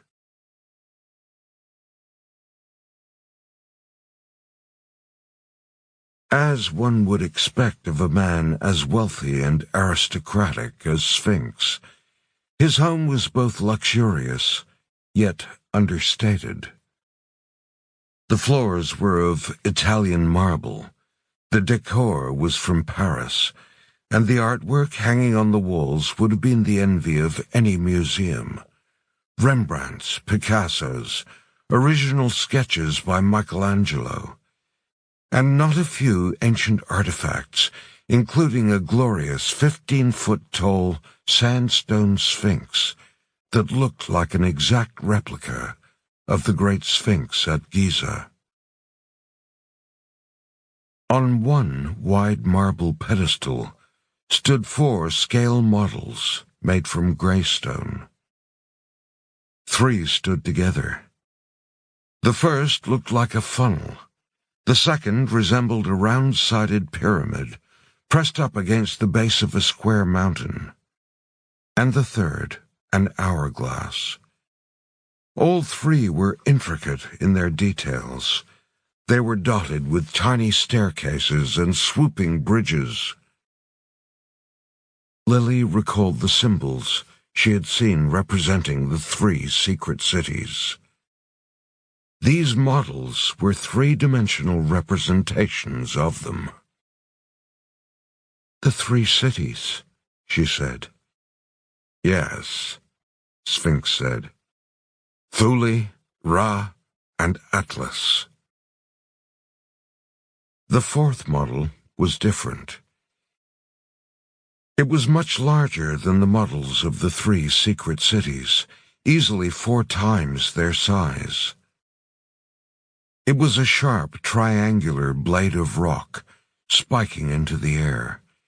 It looked like a right-angled triangle, with one sloping side and one vertical side. A flat niche made a slight indent in the vertical side. "What is that one?" Lily asked. "The altar of the cosmos," Sphinx said.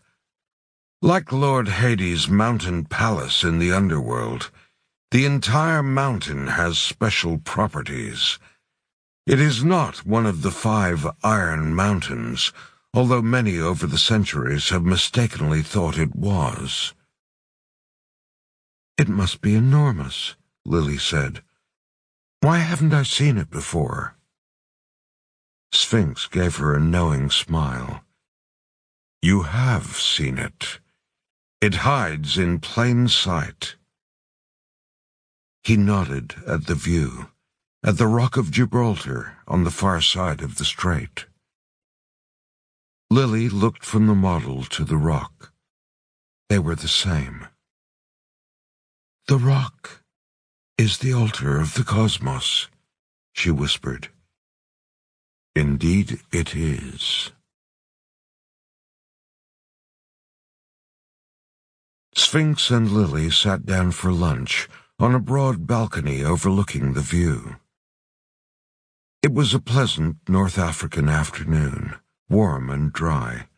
On any other occasion, Lily thought, it would have been a postcard moment. But the fact that Sphinx had brought her here against her will gave it an entirely different feel. She had goosebumps on her arms and neck. Her skin was literally crawling. She was so uncomfortable. A silent butler attended to their every need. Food, a glass of $1,000 Spanish wine for Sphinx, water for Lily. As they ate, Sphinx occasionally glanced at a laptop beside him. Then he said softly, "I knew your father, you know." Lily's brow furrowed, confused. So far as she knew, Jack and Sphinx had never crossed paths. How? "I'm sorry, I should be more specific," Sphinx said. "Your real father, your birth father, the previous Oracle of Siwa. I was actually with him on the day of your birth 20 years ago." The day of her birth. Lily had heard about it many times in her youth. Kidnapped by a gang of fanatical Catholic priests, led by Father Francisco del Piero. Her mother, a sweet, gentle, unmarried woman named Malena, had been taken to a sacred volcano in Uganda. There, in a holy chamber ringed by lava, by the light of a beam of noonday sunlight, and to the beat of drums, surrounded by masked priests and armed paratroopers, Malena had given birth to Lily's twin brother, Alexander, and in the doing had tragically died. The priests didn't care for Malena one bit. They swept out of the chamber with their prize, Alexander, the new Oracle. Moments later, Jack West Jr. and his friend Wizard had entered the chamber. Jack had wept for Malena. He had promised to keep her safe, and he'd failed. And then, as he'd slumped beside her and touched her belly, he'd felt the kick. Thus Lily had been born, extraordinarily, by caesarean section, in an impromptu operation performed by Wizard and Jack, lifted from the dead body of her mother, an act unknown to the men who had abducted her brother. Lily had seen pictures of her mother in happier times. She had been young and beautiful, with kind, innocent eyes. But Lily had not known her father. By all accounts, he had not been gentle or innocent. He'd been a spoilt, petulant drunk. His status as the Oracle had turned him into an entitled ass. He had died 2 months after Lily's birth, in what had been described to her as a drunken accident. "It's strange how lives cross," Sphinx said. "Jack West was with your mother on the day of your birth, and I was with your father, getting drunk at a casino in Monaco, with $2,000 an hour prostitutes on our laps." Lily bit her lip. While she didn't like being here, she was curious now. "I was told he died soon after I was born, in a drunken accident. Is that what really happened?" "It was a bar fight, yes," Sphinx said. "In a grubby bar near Wembley after the cup final. Your father was drunk and dressed in the wrong team's colors. He propositioned another man's wife, and the fellow, a huge, bald iron worker, objected. Milo called him an uneducated peasant, and the man head-butted him, killed him with a single blow." Sphinx looked away. "But that's not really right, is it? It was his gift that killed him." Lily remained silent, let him go on. "A man needs a purpose in life, a goal. Your father's name was Milo Omari, Milo meaning grace, and Omari being the Egyptian name for one of high birth. Grace, though, was not his strong suit. Like you, he was born with the ability to read the mysterious word of Thoth. This gave him great status in the world of the Four Kingdoms. He was feted in palaces, toasted at dinners. But he never had to work a day in his life, and it made him a spoilt man-child. Boredom led him to gambling, whorehouses, and alcohol made him violent. He beat women, especially the prostitutes he paid for. I had to intervene a couple of times." Lily said quickly, "Did he love my mother?" "No," Sphinx said firmly. "Not at all. She was a means to an end." "I don't understand." Sphinx explained.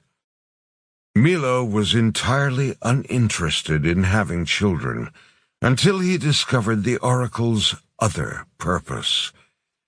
I told him that event may not even happen in his lifetime, but he would not be swayed.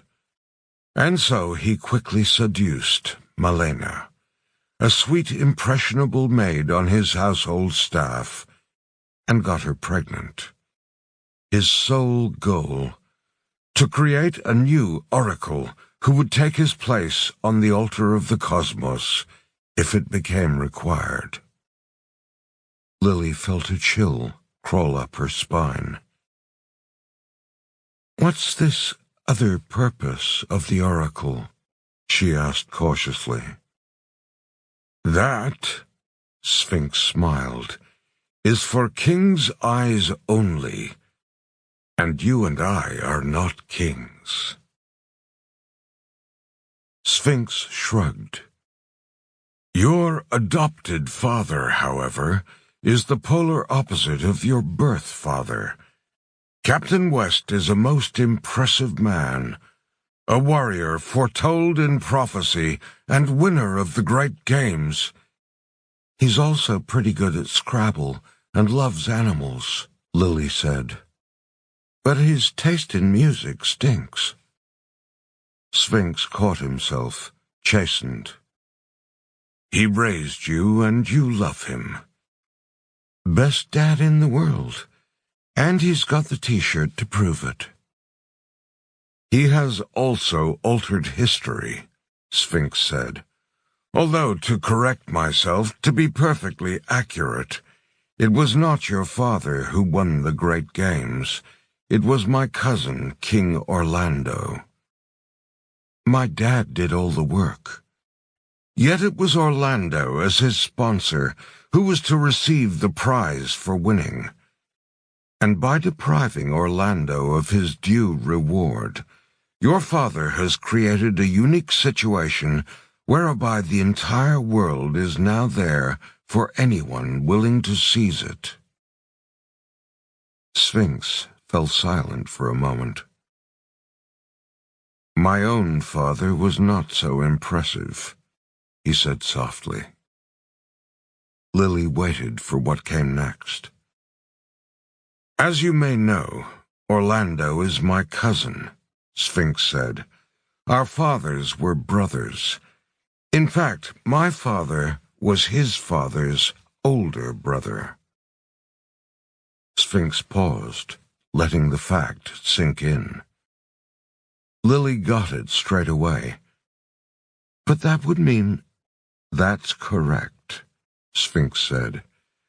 My father was supposed to be the king of land, but he was a timid man, anxious, worried by the slightest thing, woefully indecisive. After the death of Carnivore, who was childless, my father was next in line for the throne.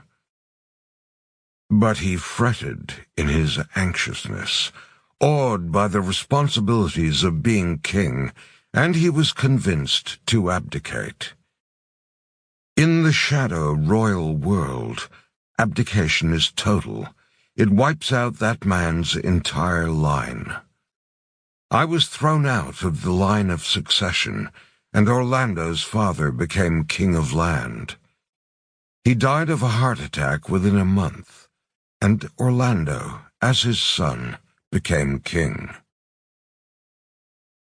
Shortly after, it was arranged for me to assume this posting, this ghastly posting at the ends of the earth, on the tip of Africa, watching over a dead city and its watchtower, observing the machinations of the royal world from afar, hearing about events like the Great Games, but generally not attending them.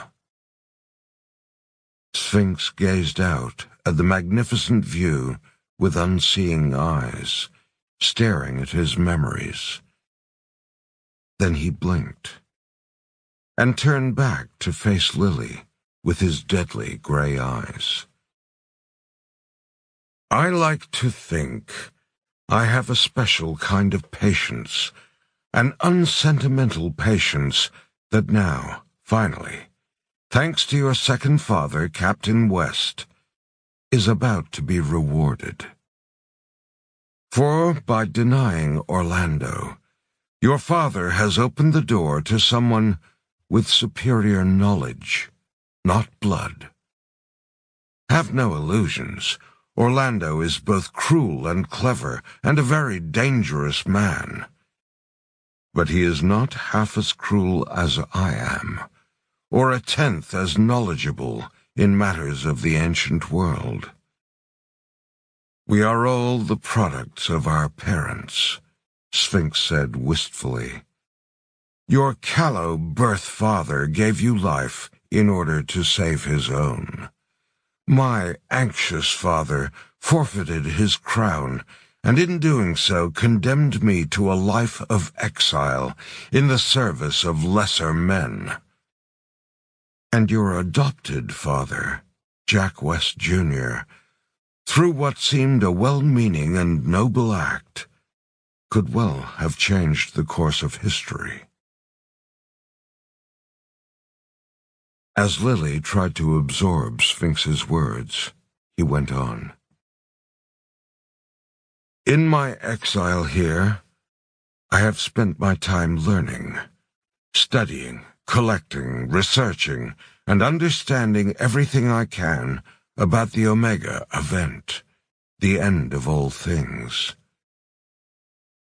As Sphinx spoke, Lily looked at him closely, evaluating him. She saw a brilliant yet frustrated man, denied his royal birthright, and sent out here to stew.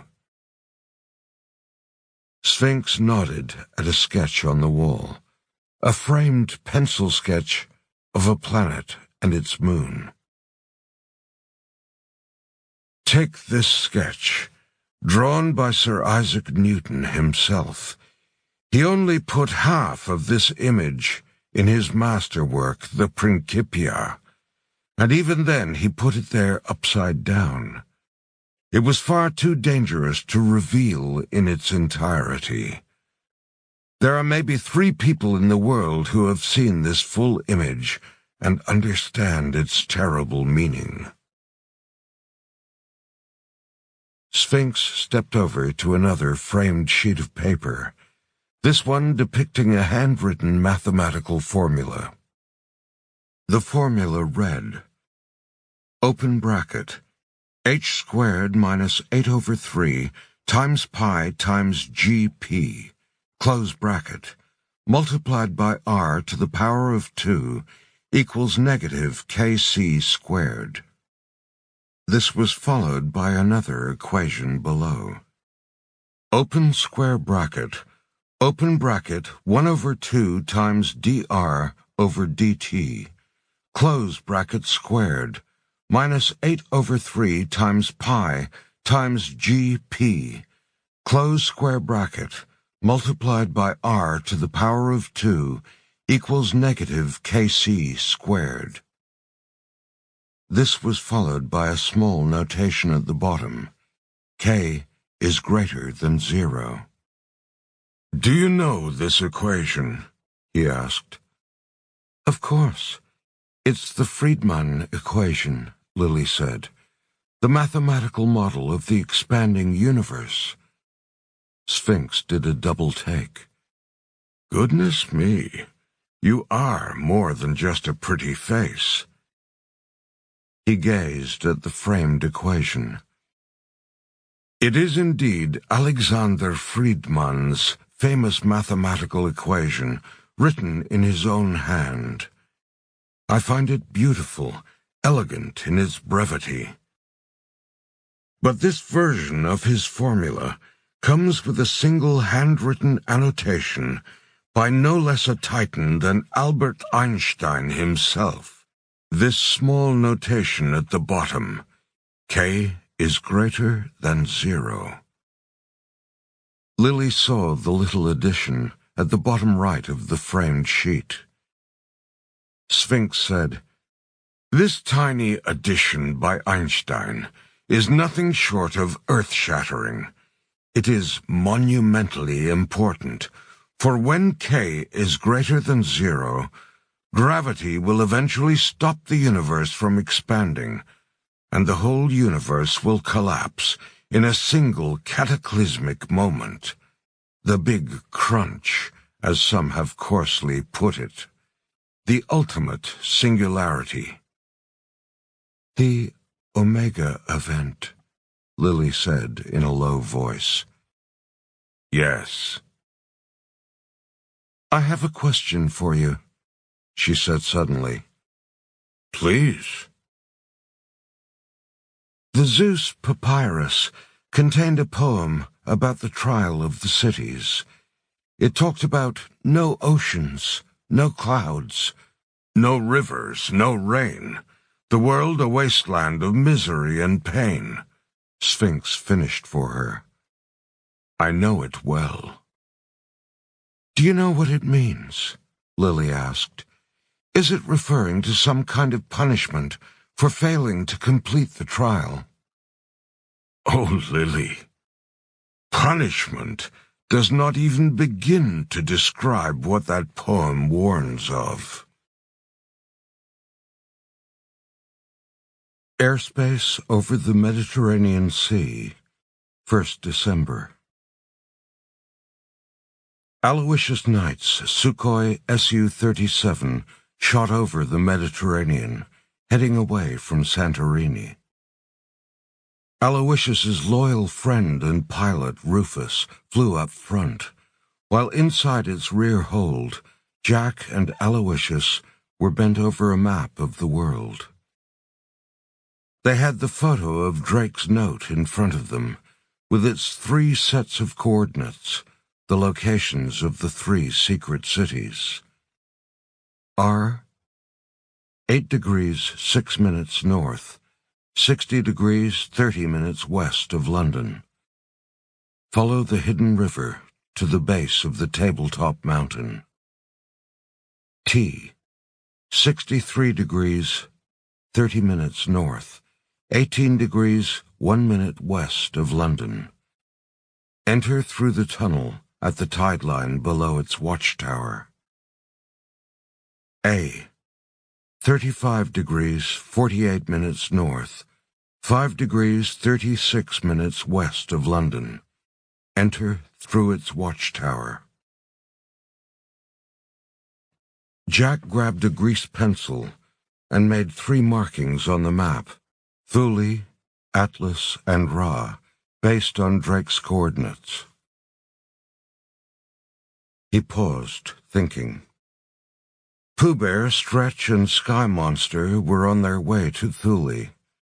May, Iolanthe, and Nobody were very close to Ra. And Zoe, Albie, and Hades were in Rome, figuring out the location of the altar and the ceremony to be performed there. Getting to Atlas and empowering the mace was his job. Jack stared at the map, biting his lip as he assessed the positions of the 3 cities. Iceland, Venezuela, and the Strait of Gibraltar, he said aloud. What are you thinking? Aloysius asked. I'm thinking about punishment. Punishment?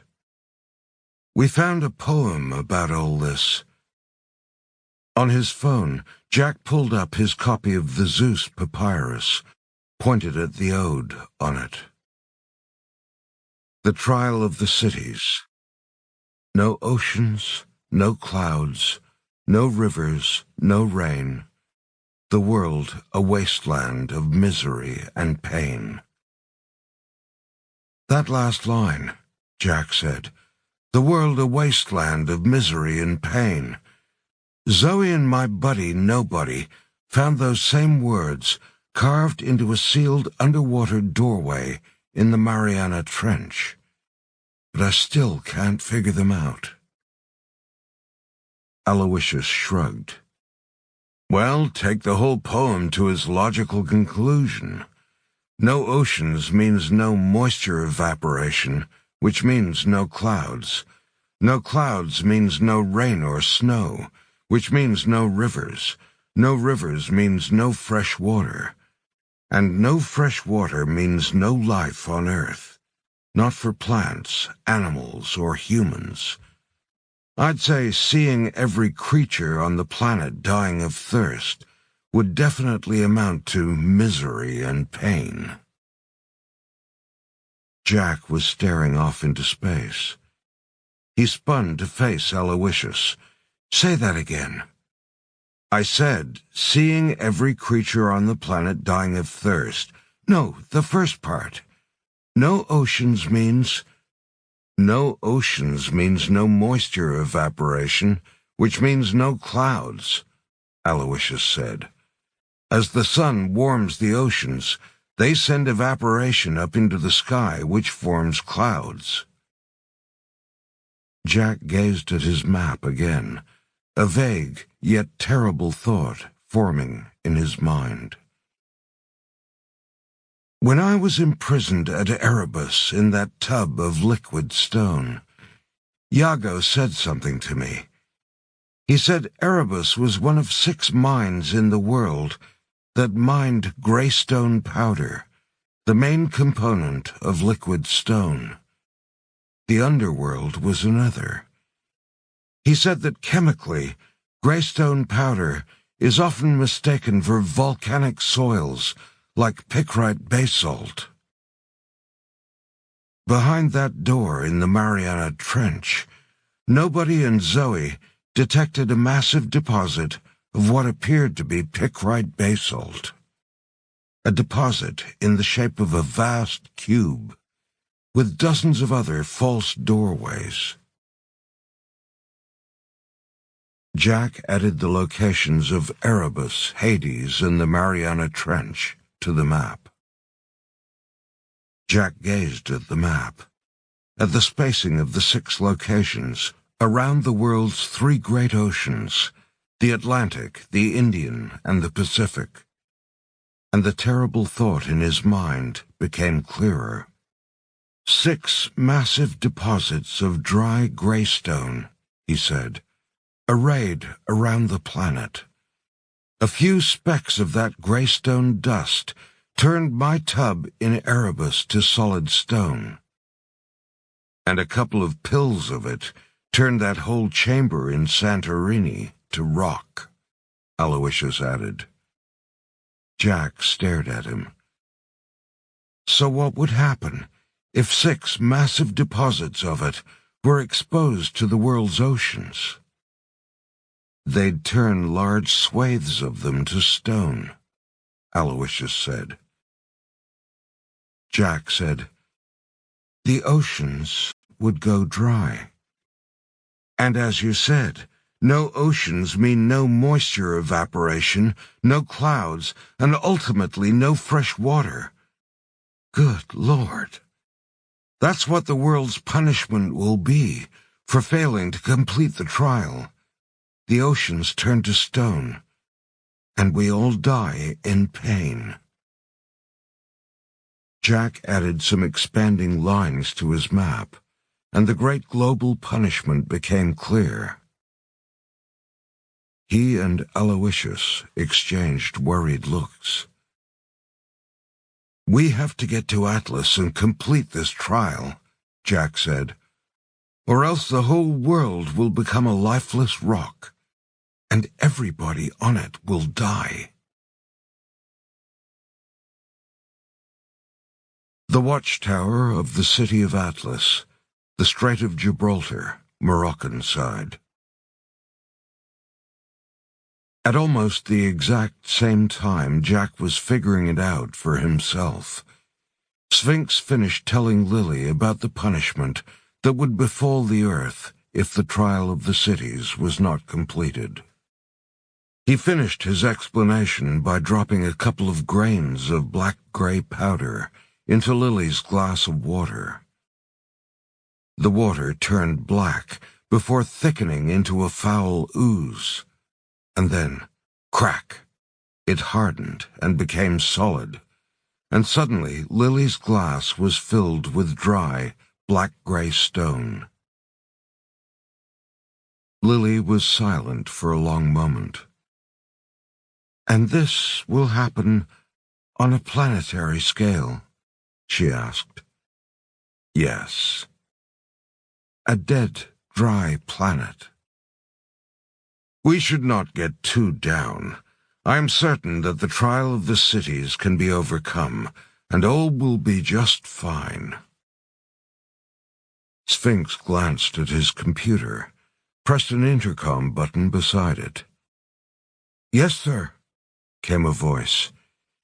Is Dion de Sax on his way to the altar? He is, sir. We sent a plane for him shortly after he called from Naples. Dion? Lily said in horror. Send out the invitations to the other kings, Sphinx said. Yes, sir. And what about Captain West's plane? Lily perked up at that. Still heading this way, sir. 30 miles out. We're monitoring it. Thank you. Sphinx abruptly stood. He stepped inside the balcony's door and walked over to his replica of the Great Sphinx. For a moment he seemed to retreat into his own mind. He gazed at the 15-foot-tall sandstone statue. It loomed before him, the world-famous reclining lion with the face of a man staring with unblinking eyes. My namesake, Sphinx said, turning to Lily. Since I was a boy, I have loved the Great Sphinx. All my life it has been my obsession. It is the most mysterious structure on Earth. For thousands of years it has confounded man. Why is it there? What is its purpose? There are 3 pyramids at Giza, but only one sphinx. The Egyptians carved many sphinxes, but they were all small. Why is there only one giant sphinx, one great sphinx? It is the question of questions. He smiled at Lily, a thin, sinister smile. But that is another part of my studies, to be used at another time, he said. Right now, the world stands on a precipice, facing painful destruction. And thanks to your second father, any man can complete the 2 trials and become the overlord of the world. Which means it is time for me to make my move and make use of my singular knowledge. As she listened to Sphinx, Lily suddenly felt very uneasy. Why is he telling me this? She thought. He shouldn't be telling me this. Then Sphinx rounded on her, his eyes flaring.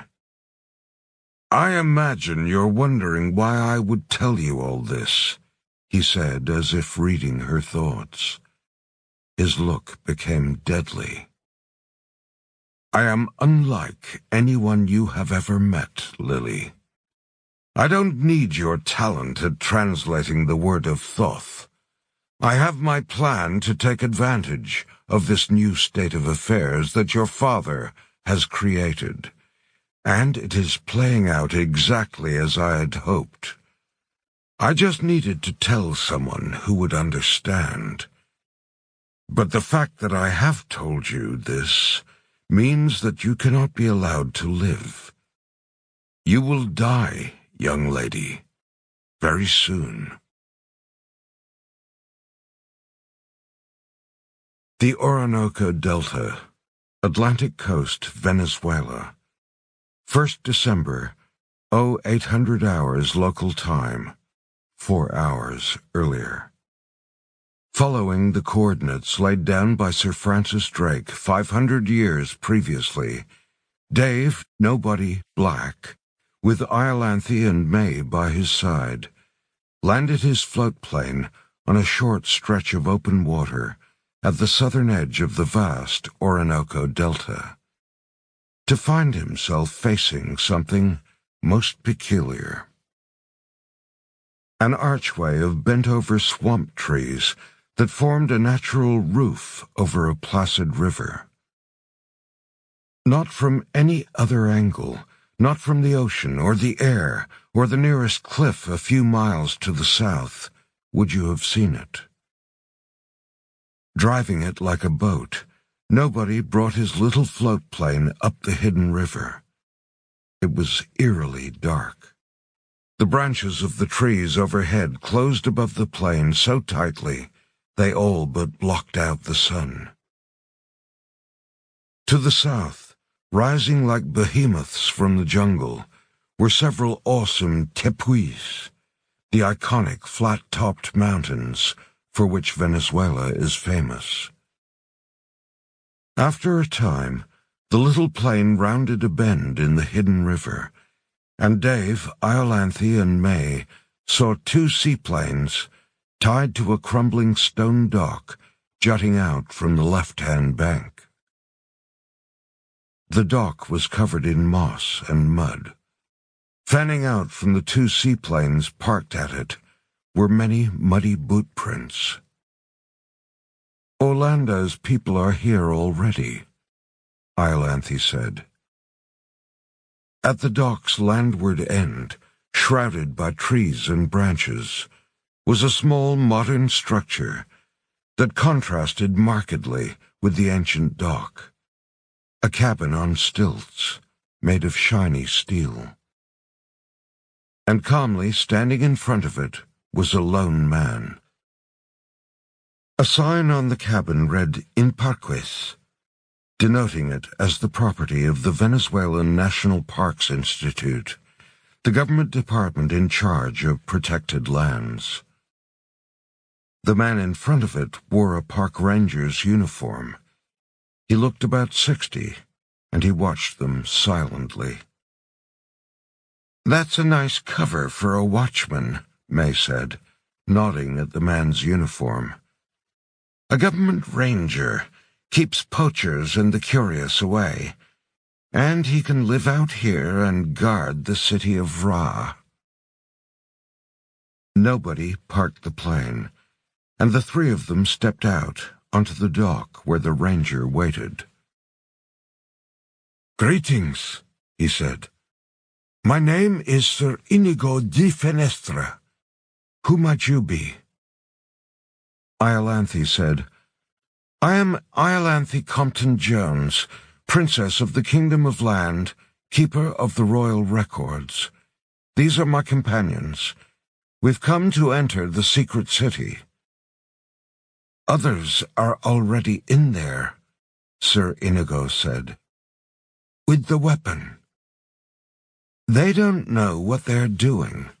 We're here to ensure the weapon is properly empowered."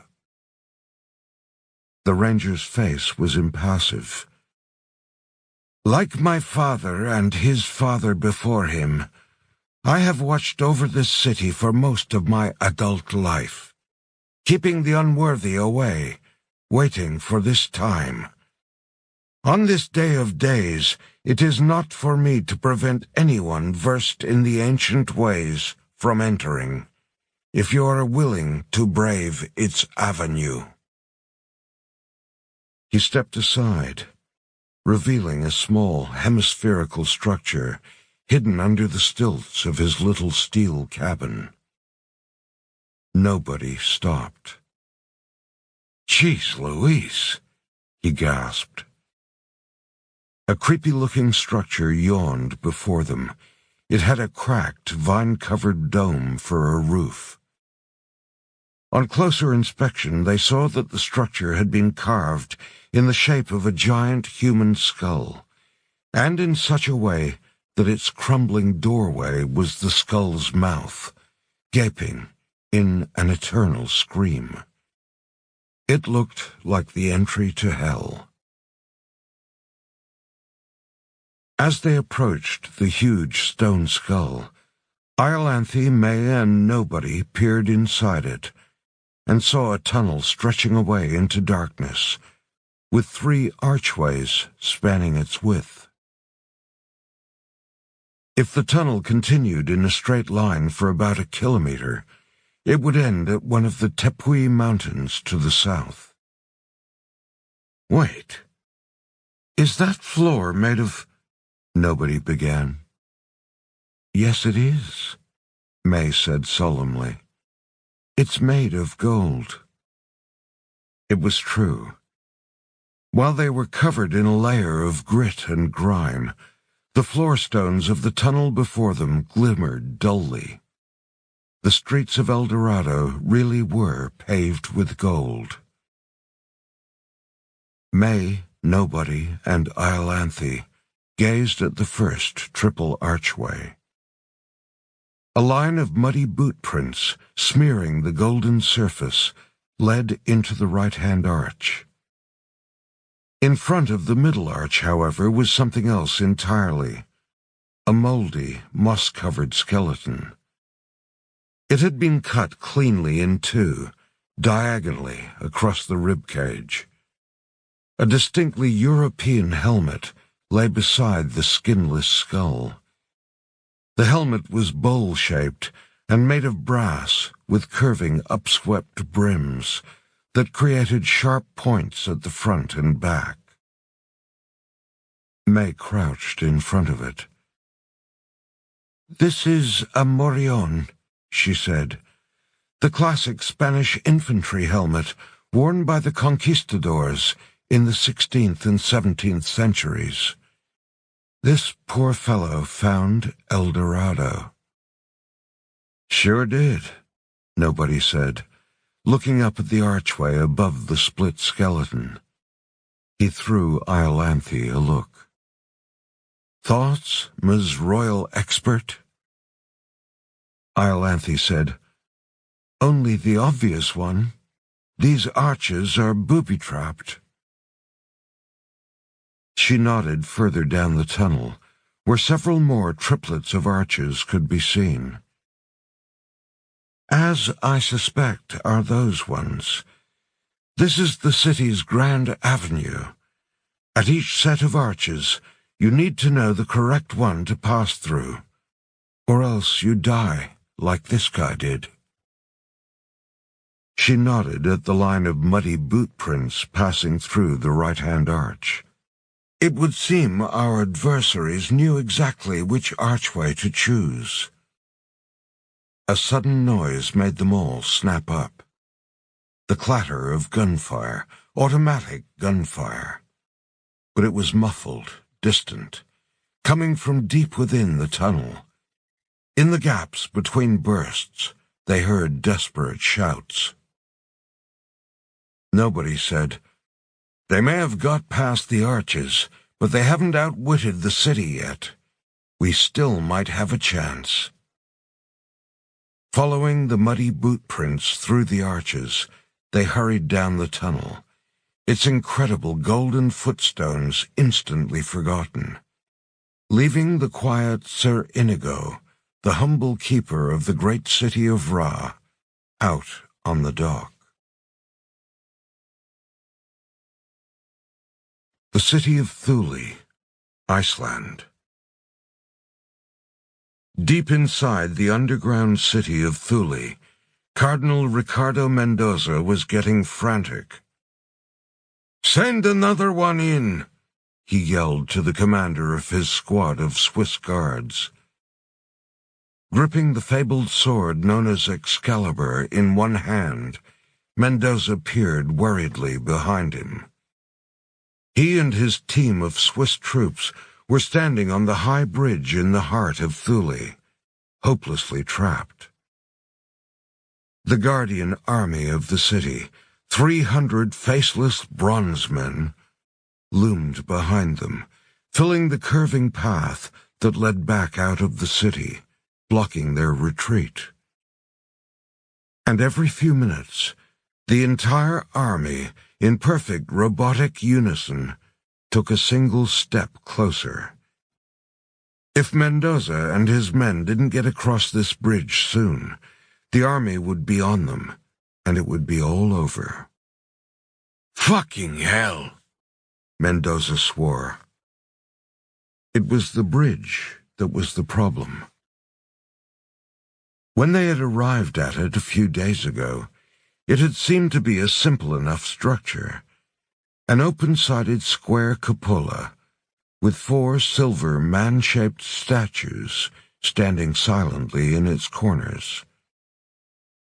But as soon as Mendoza's first Swiss guardsman had set foot on it, the statues had come alive. It had happened so fast. The 4 silver statues, 6 feet tall and faceless, but with long, claw-like fingers, stepped forward, revealing their fingers to actually be pointed blades.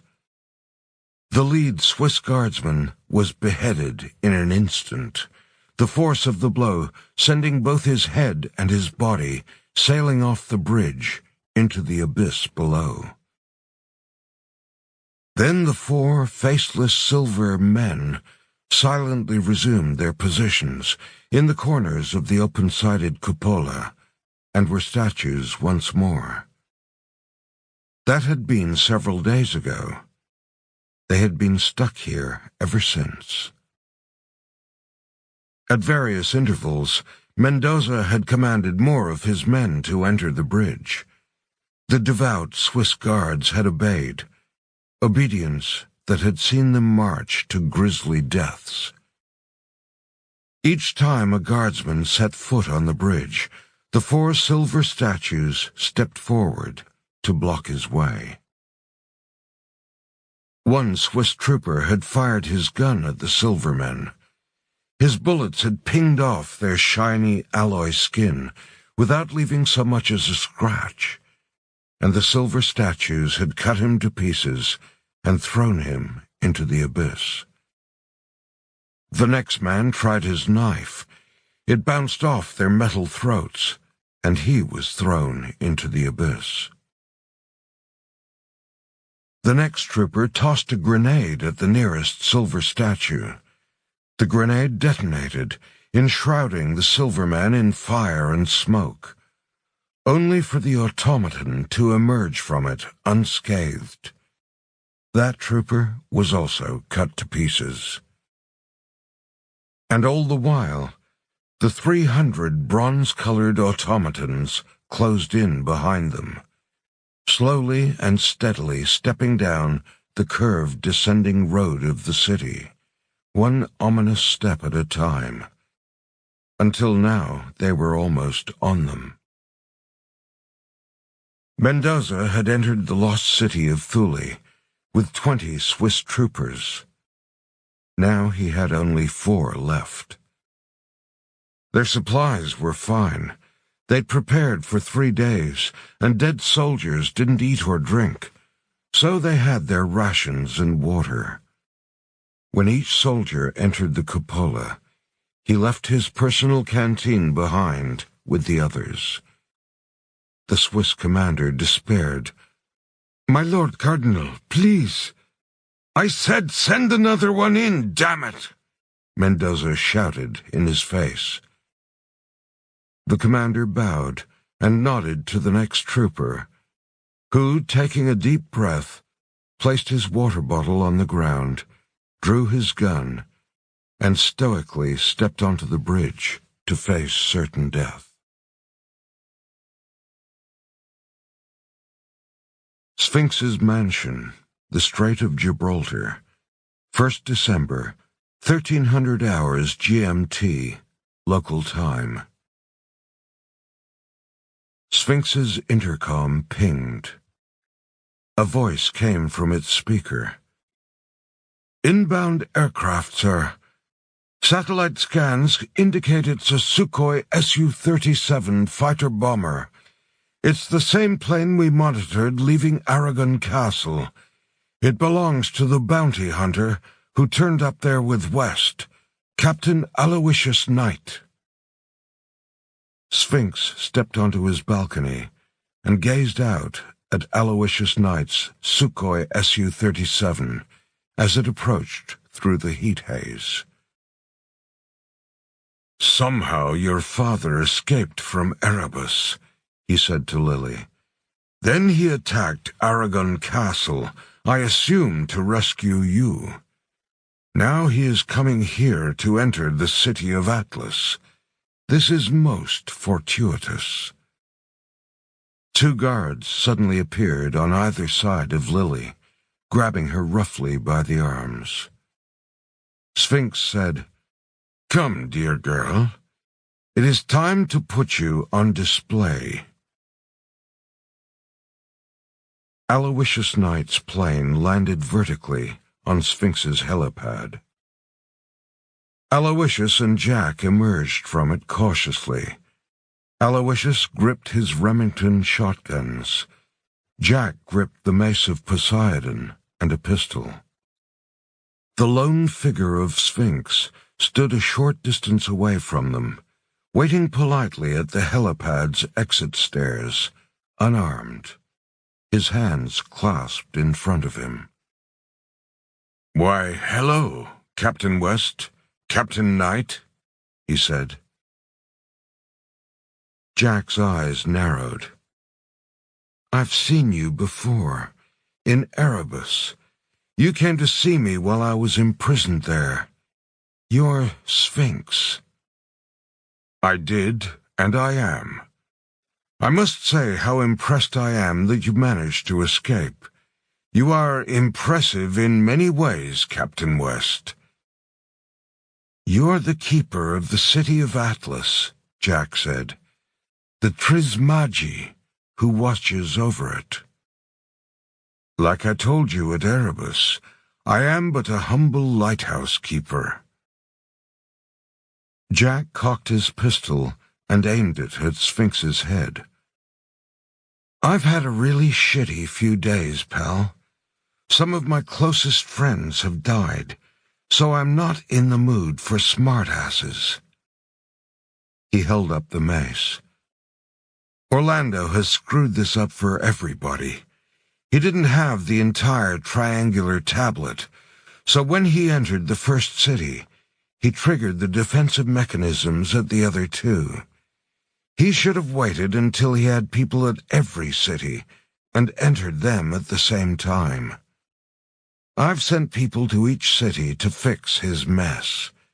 We're here to penetrate Atlas, empower the mace, and get it to the altar." "A laudable mission, to be sure," Sphinx said. "One I shall be more than happy to see you perform on my behalf." "On your behalf?" Jack said. Sphinx threw Jack an iPhone. Jack caught it and looked at it. A live FaceTime video was on it, showing closed-circuit camera footage of Lily inside a stone cell with iron bars, and with rising seawater sloshing around her. It was currently at knee-height. Sphinx locked eyes with Jack. "She is in a tidal cell, Captain, and the tide comes in fast in these parts." "What do you want?" Jack demanded. "I want to break you," Sphinx said. "What do you want me to do?" "I want you to take the weapon into the city and empower it, just as you wish. But then, I want you to bring the mace back to me. Only when that is done will I spare your daughter. Take Captain Knight with you. I'll be happy to take advantage of his skills as well. I shall even guide you to the entrance to Atlas myself. That said, Captain Knight's pilot will now fly his plane 100 miles from this place or be blown to pieces. Tick-tock, Captain West. The tide is rising in that cell. It takes perhaps an hour to fill, so you really should not delay." Jack swallowed hard. Aloysius glowered at Sphinx. "Asshole." Jack clenched his teeth. "Take us to the entrance. Now." Sphinx smiled as he kicked open a trunk behind him. Diving gear, scuba face masks, fins, flashlights, air tanks, even 2 harpoon guns tumbled out of it. "You're going to need this," he said. Within minutes, Rufus had flown the Black Raven away, and Jack and Aloysius, calmly led by Sphinx, had crossed a short bridge leading to the ancient stone lighthouse that stood apart from the mansion. They descended a corkscrewing stairwell within its cylindrical body. The stone steps wound downward, with no rail, around the empty core in the tower's middle. Then abruptly the spiraling stairs plunged into water. They just kept going down into the sloshing waves. "The city of Atlas experienced an unfortunate flooding incident some time ago," Sphinx said. "Perhaps you've heard of it. I shall leave you to your mission." He went back up the stairs. Alone now, Jack and Aloysius kicked off their boots and donned the scuba gear. The face masks that Sphinx had provided them with were sturdy, full-face helmets that allowed them to communicate via radio. As he put his on, Jack kept his satellite earpiece lodged in one ear. Jack also jammed the mace into his weight belt. Then he looked at an image on his phone. "What's that?" Aloysius asked. "It's a translation of a scroll written by Plato. It refers to the 3 cities and how to get into them." Jack read it aloud. "To enter each city, You must first pass through its watchtower and navigate its sacred avenue. At its bridge, you must overcome its silver guardians. Only then can you advance to its innermost vault and empower the weapon. But beware, the 3 cities are well defended. Woe betide he who awakens their silent bronze armies. For the armies will only allow one versed in the mysteries to pass and keep his life. False claimants and intruders will suffer only death. Sounds like a fucking cakewalk, Aloysius said. Is anything you do easy? No, Jack said. He dropped into the water, and by the light of a Princeton Tech flashlight, began swimming straight down through the core of the corkscrewing stairwell. Aloysius followed him. Down they swam. Down and down, past the many steps of the spiraling stairwell, their flashlights carving saber-like beams through the murk. Schools of fish fluttered away. At length they came to the bottom of the stairwell, and found themselves hovering in the water at the entrance to a very long and very old tunnel. At the mouth of this tunnel, spanning its width, were 3 ominous arches. Aloysius peered at the arches. So what, we have to pick the correct one? Yes. This must be the sacred avenue. As he said this, a school of fish swam past them, through one of the arches. A flash of silver, faster than the eye could see. And suddenly the school of fish scattered, leaving 3 fish drifting in the flooded archway, cut cleanly in half, blood wafting from their bodies. What in the world was that? Aloysius said. Jack hovered cautiously in the water-filled tunnel. The arches are booby-trapped. As Plato said, we have to navigate this tunnel, which means negotiating the archways, going through the right one each time. Beyond the first triplet of arches, Jack saw more stretching away down the long, flooded tunnel. Maybe we could just float something through each arch till one doesn't react, Aloysius said. He unclipped a shuriken throwing blade from his utility vest and tossed it through the middle arch. It drifted harmlessly through the flooded archway, floating gently to the stone floor on the other side. See? Jack shook his head.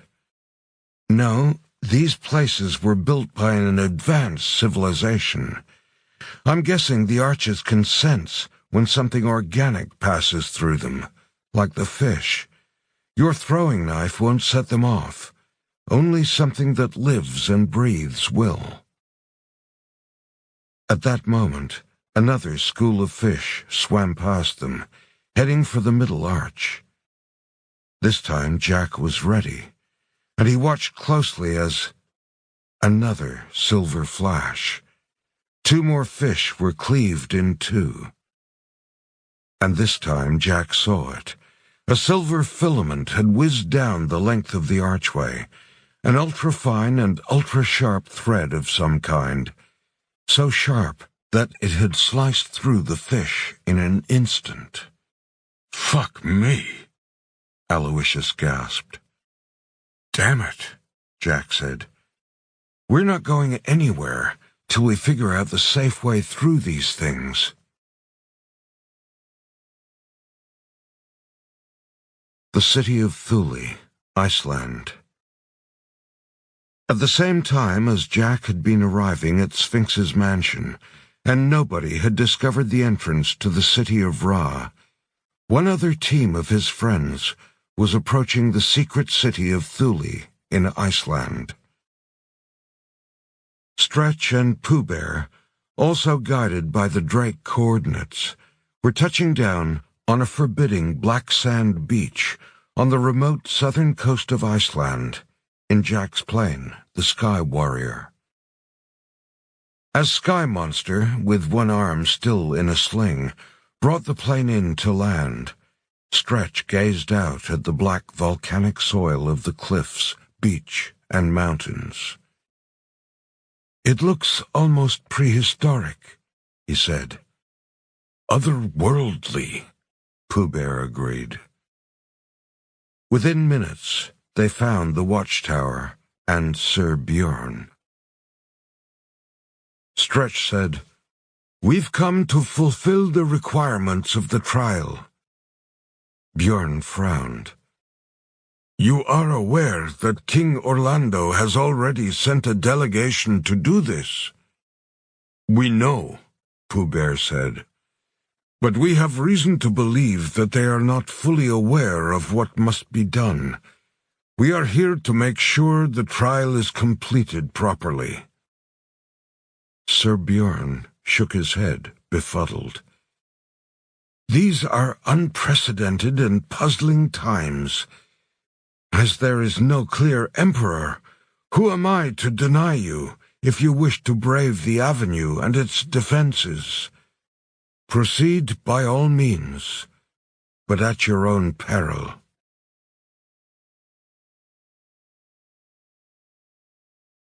And so they ventured down the staircase, within the wave-battered cliff. As they descended the stairs, Pooh Bear noticed something wrong with his sat radio, something that Mendoza's team hadn't realized until it was too late. "Satellite signal is cutting in and out," he said. "Must be from all the seismic activity. We better lay some repeater units along the way to boost our signals." They came to the cave inside the cliff and climbed the short flight of stairs at its rear. The long, straight avenue receded into the distance before them. It felt 10 degrees colder than the outside air. And just like May's team had found at Ra, and Jack and Aloysius had experienced at Atlas, Pooh and Stretch found themselves confronted by 3 arches. Their arches were slick with icy wetness. Peering through them, Pooh and Stretch saw more sets of arches vanishing down the avenue. A small pile of 6 dead seagulls lay before the first set of arches, bloodied or decayed or both. All had been cut cleanly in half. "Booby-trapped," Stretch said, gazing at all the other sets of arches further down the tunnel. "Damnation!" Pooh Bear spat. He keyed his satellite radio. "Jack, May, it's us. Any idea how to get safely through these archways?" The city of Ra. May, Nobody, and Iolanthe were more than halfway down their mud and vine-covered tunnel when Pooh Bear's call came in. Jack's voice also came on the line, slightly garbled by the long-range satellite link. "We've got a similar problem at Atlas." "We had some help here at Ra," Iolanthe said into her radio. "Someone got here before us and left a trail to follow." May's eyes narrowed. "Then let's try to figure this out." She looked back at the way they'd come. Following the muddy path of their rivals, she, Nobody, and Iolanthe had passed safely through 5 sets of arches. At the first triplet of arches, the right-hand one had been safe. At the second set, it was the leftmost one. Then right, left, then the middle one.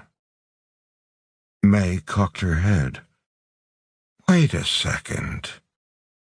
"What is it?" Iolanthe said. "Do you see a pattern?" "No. I see an order, May said. An order I've seen before. She pursed her lips in thought.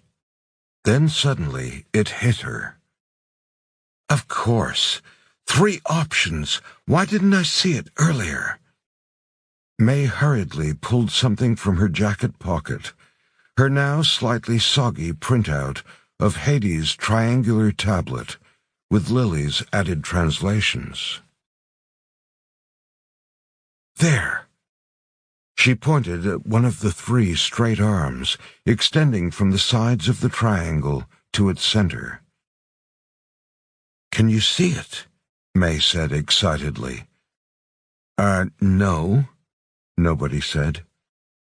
Look closer. This tablet has told us all we need to know about the 3 cities.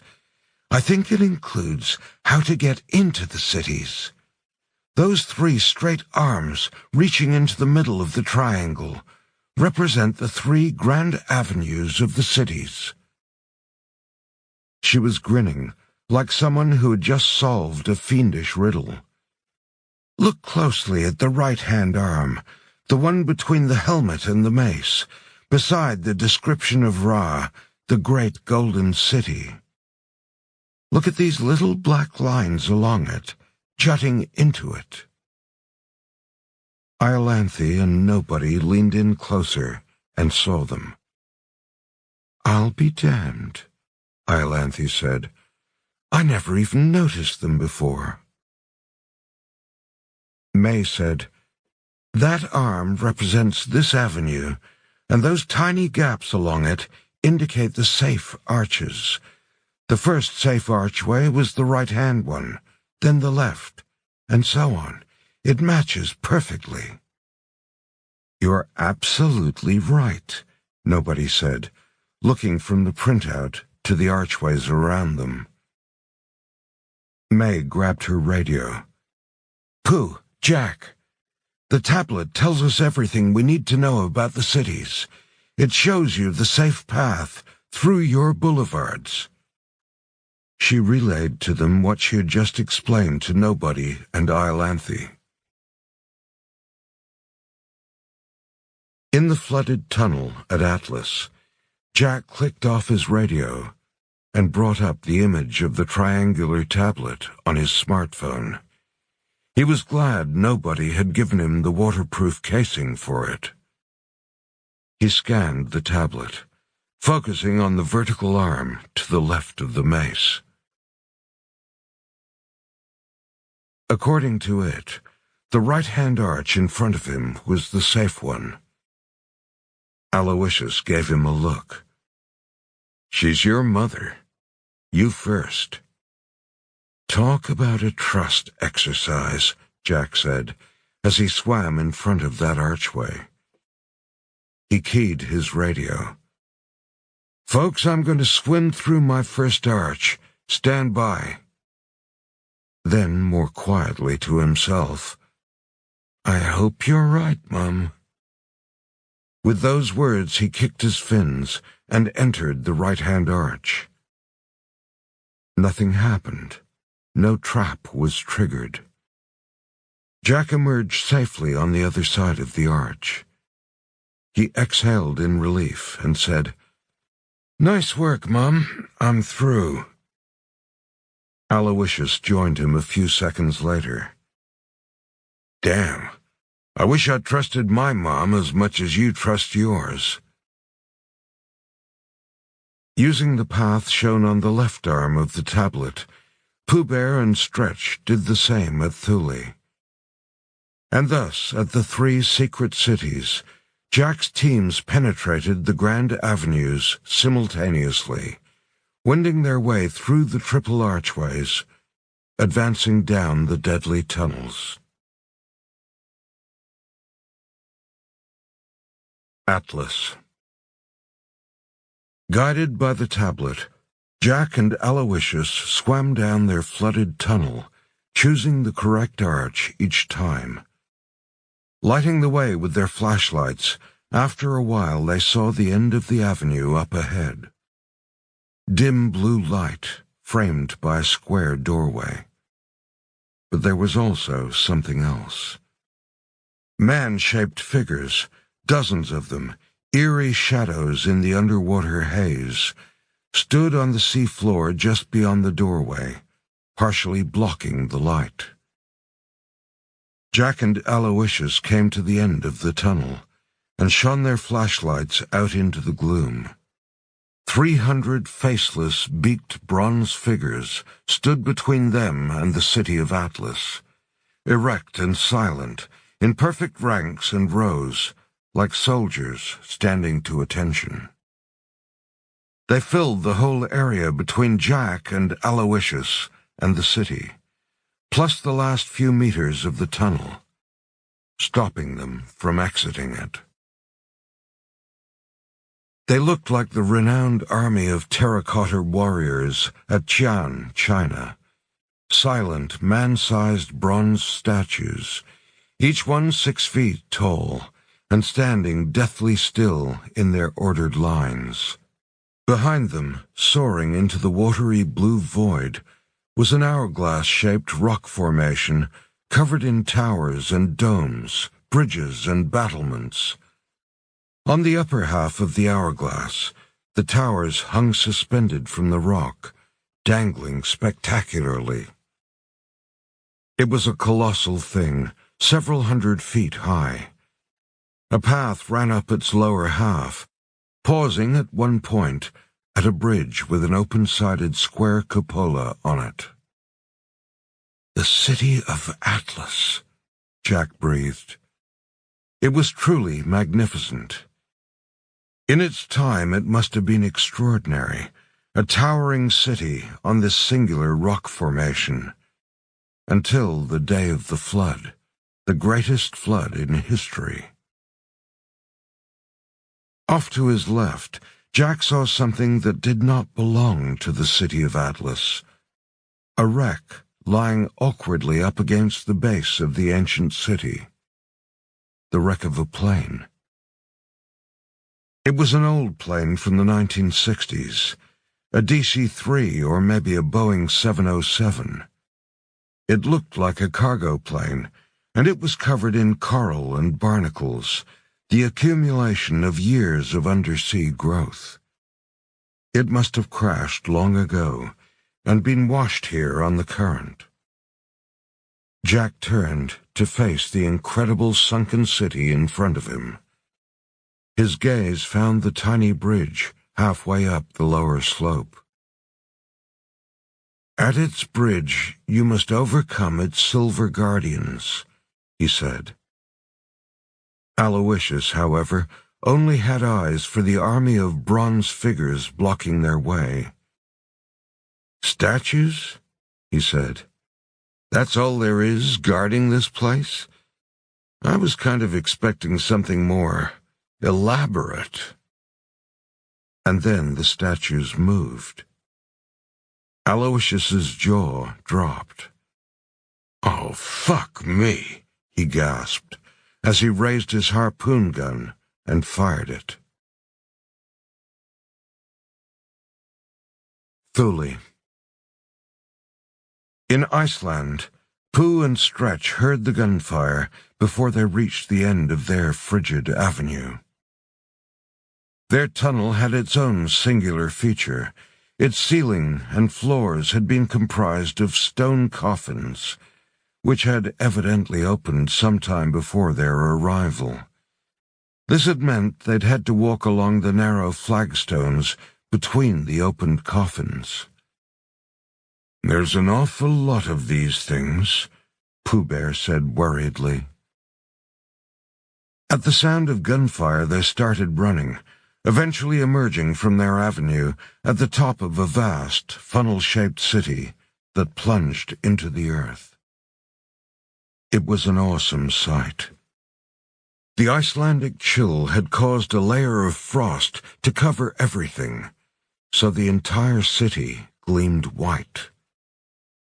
Clusters of frost-laden buildings hung off a wide spiraling path that swept in a descending curve around the cavern's walls. Then the path reappeared from the structures to spring across the cavern's central abyss via a narrow bridge that had a square, open-sided cupola in its middle. The shouts and gunfire had come from Cardinal Mendoza and 3 Swiss guards who were standing before the cupola on the bridge. Behind Mendoza and his men, blocking their escape, filling the curving main roadway of the underground city, was a veritable army of faceless bronze automatons that were identical to the one Pooh and Stretch had seen at the underworld. The bronze men stood like silent statues on the curving road, in perfect ranks.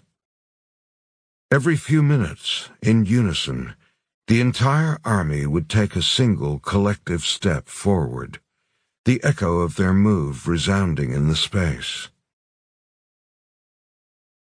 One of the Swiss soldiers fired back at them, but his bullets pinged harmlessly off the bronze men's metal bodies, and a minute later, the army just took another inexorable step forward. "There've got to be hundreds of them," Stretch breathed. Pooh, however, was looking at the bridge. "I don't think they're the real problem."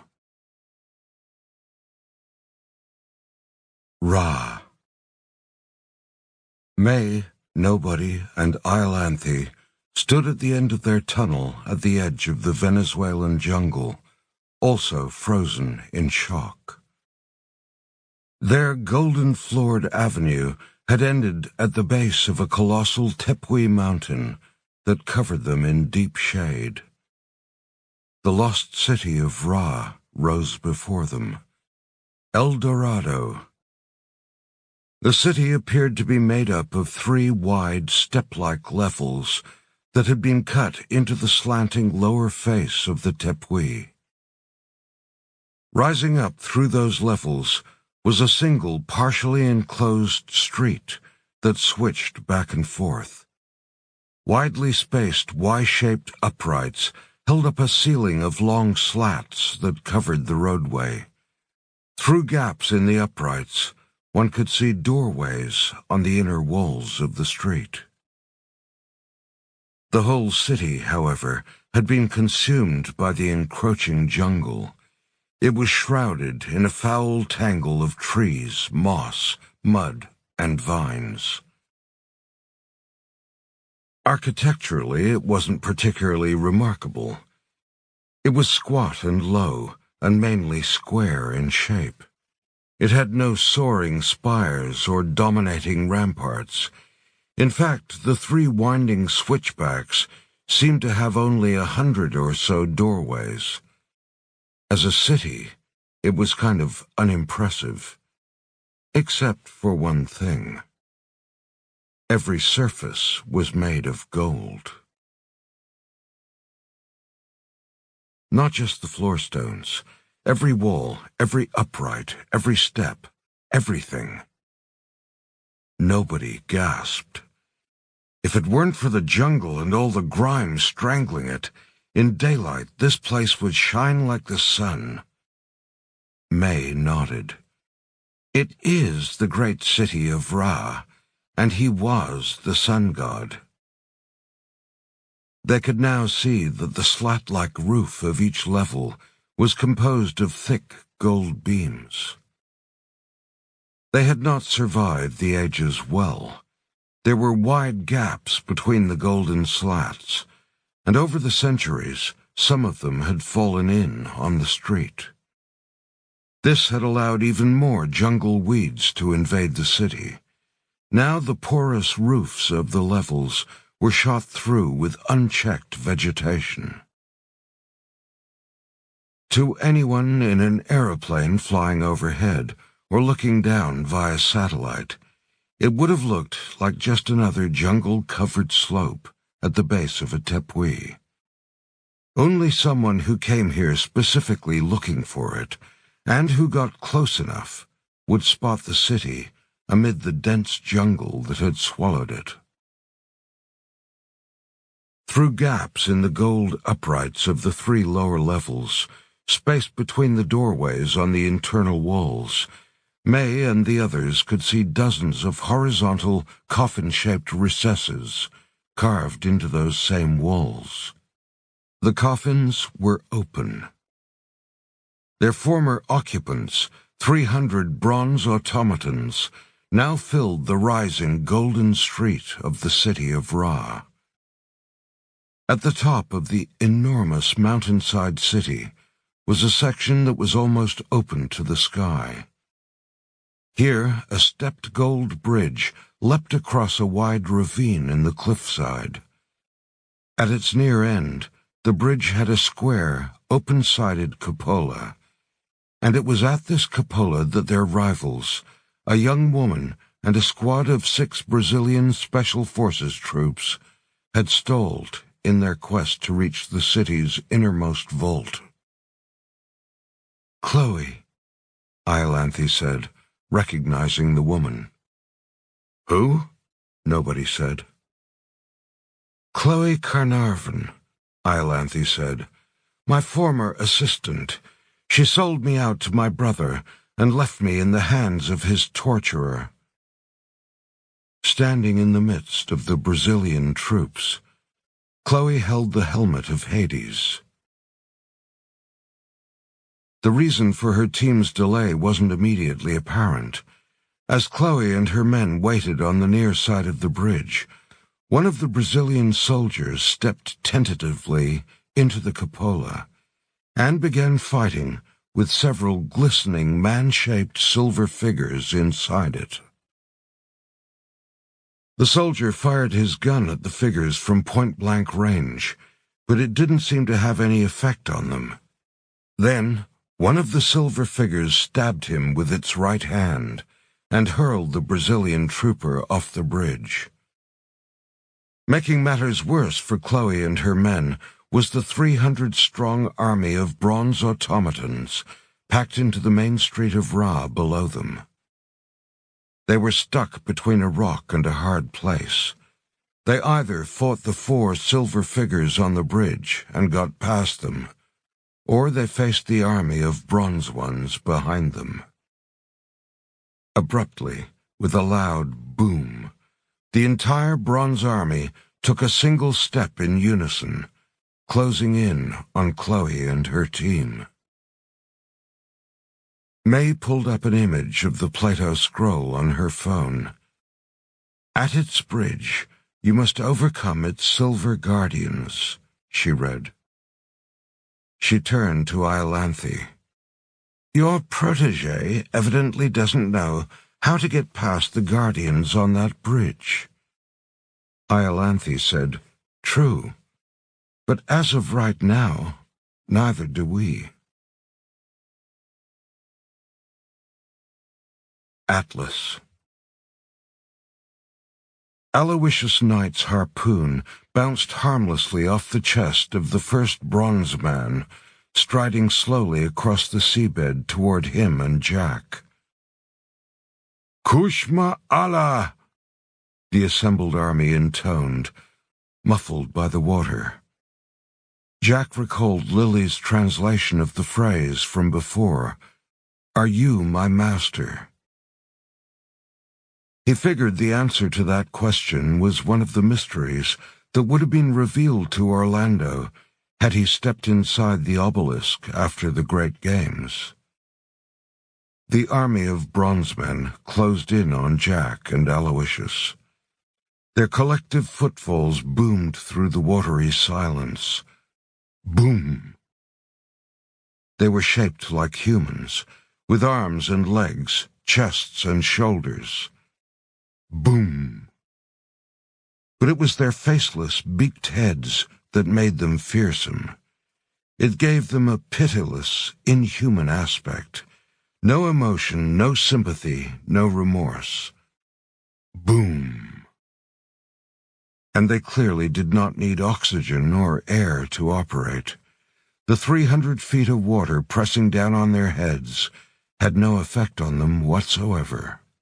They were automatons, built for one purpose and one purpose only, to kill anyone who wasn't supposed to be there. Jack and Aloysius swam a short way back into the tunnel. "Jack!" Stretch's voice came in through Jack's earpiece. "We've penetrated Thule. We can see Mendoza, but he's stuck at a bridge, held up by some silver robots of some sort. We might be able to reach the bridge, but unless we know how to beat those silver things, we'll be dead too." May's voice came in next. "Jack, we've got the same problem here at Ra. They seem to be the Silver Guardians mentioned in the Plato scroll. We have to get past them, but we don't know how." The army of bronzemen in front of Jack kept slowly advancing.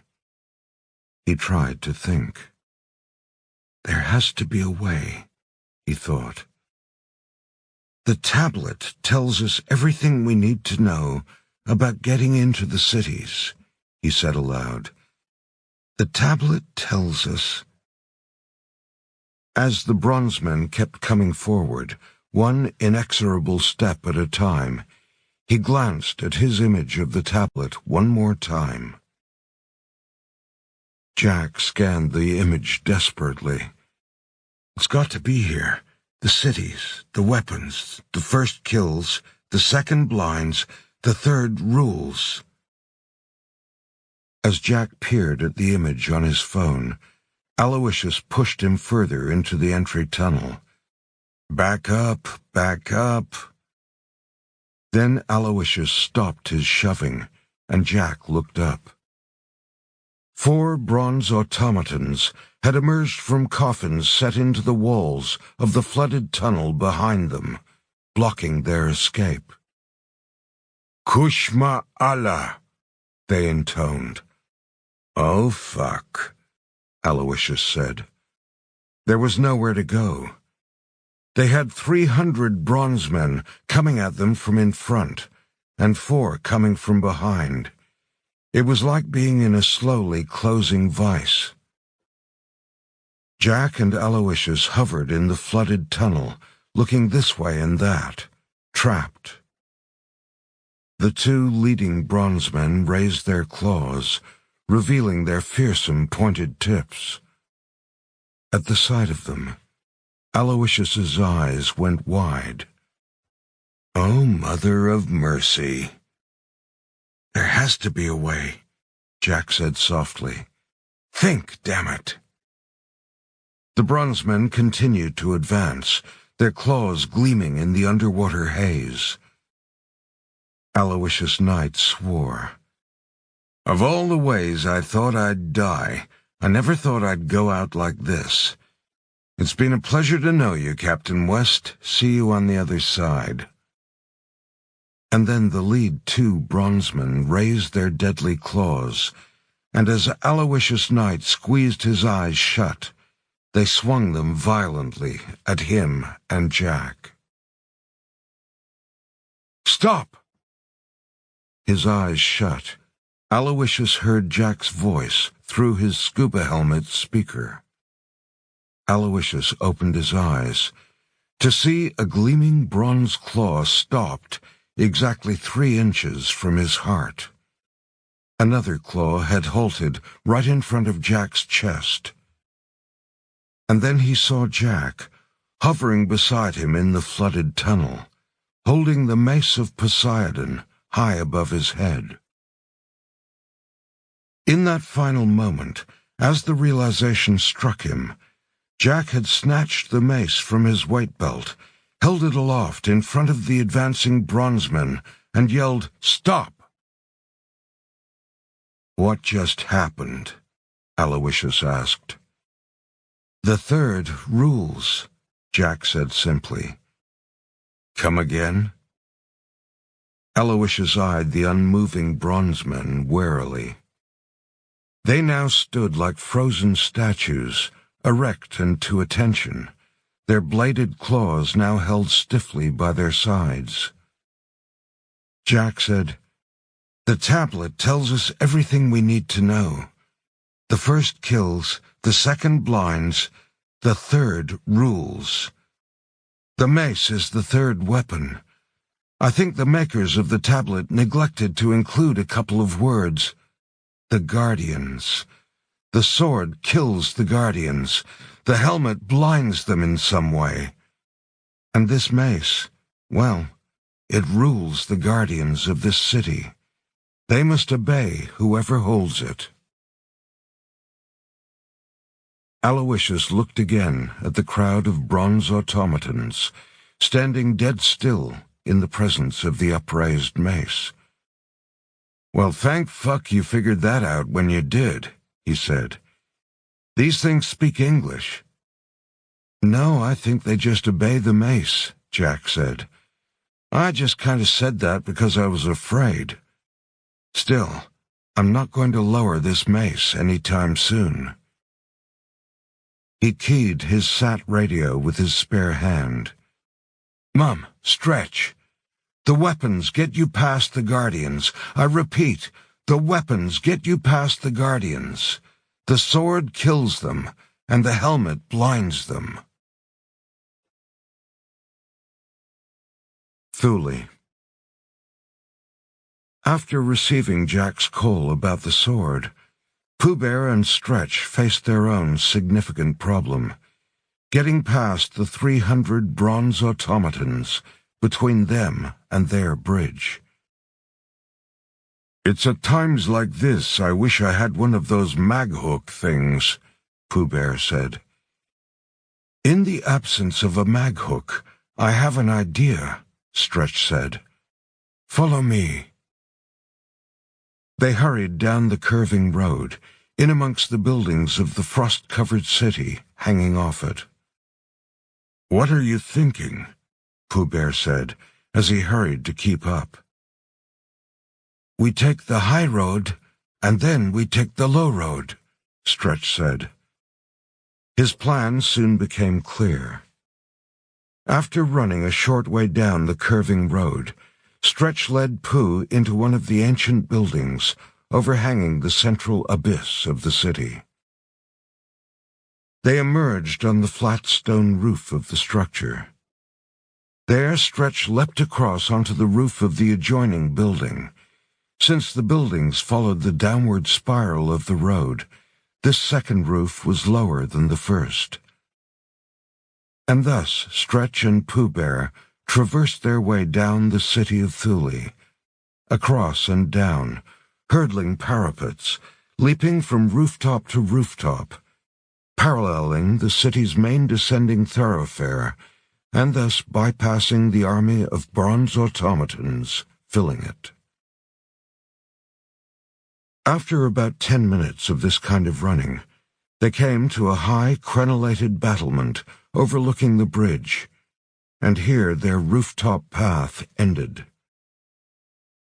Now the bridge stretched out below them, 100 meters long, with the open-sided cupola in its middle, where Mendoza and his last 3 Swiss troopers were stranded like trapped animals.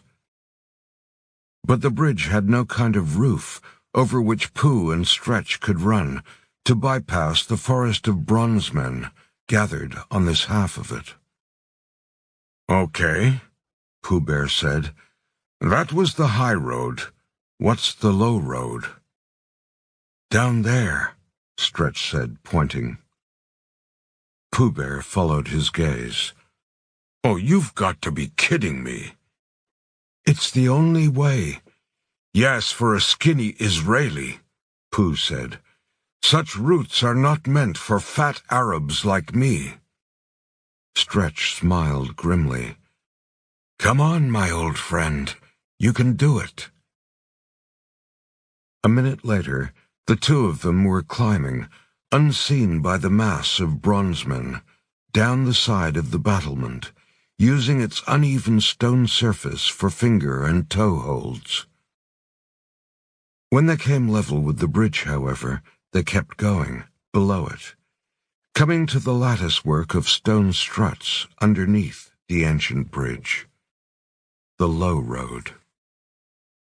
And so, dangling from the bridge, high above the bottomless drop, moving hand over hand, Hanging by only their fingertips, Pooh Bear and Stretch worked their way along the bridge, moving along its underside, underneath the many bronze men on it, until they came to the cupola, and, to the surprise of Cardinal Mendoza and his last 3 men, hoisted themselves up onto the bridge proper. "What the?" Mendoza gasped. "You should have done more homework, Cardinal," Stretch said, as he marched over to Mendoza and snatched the sword from him. "Now we have to clean up your mess. Pooh, you ready?" Significantly heavier than Stretch, Pooh Bear was still catching his breath from their hand-over-hand journey across the underside of the bridge.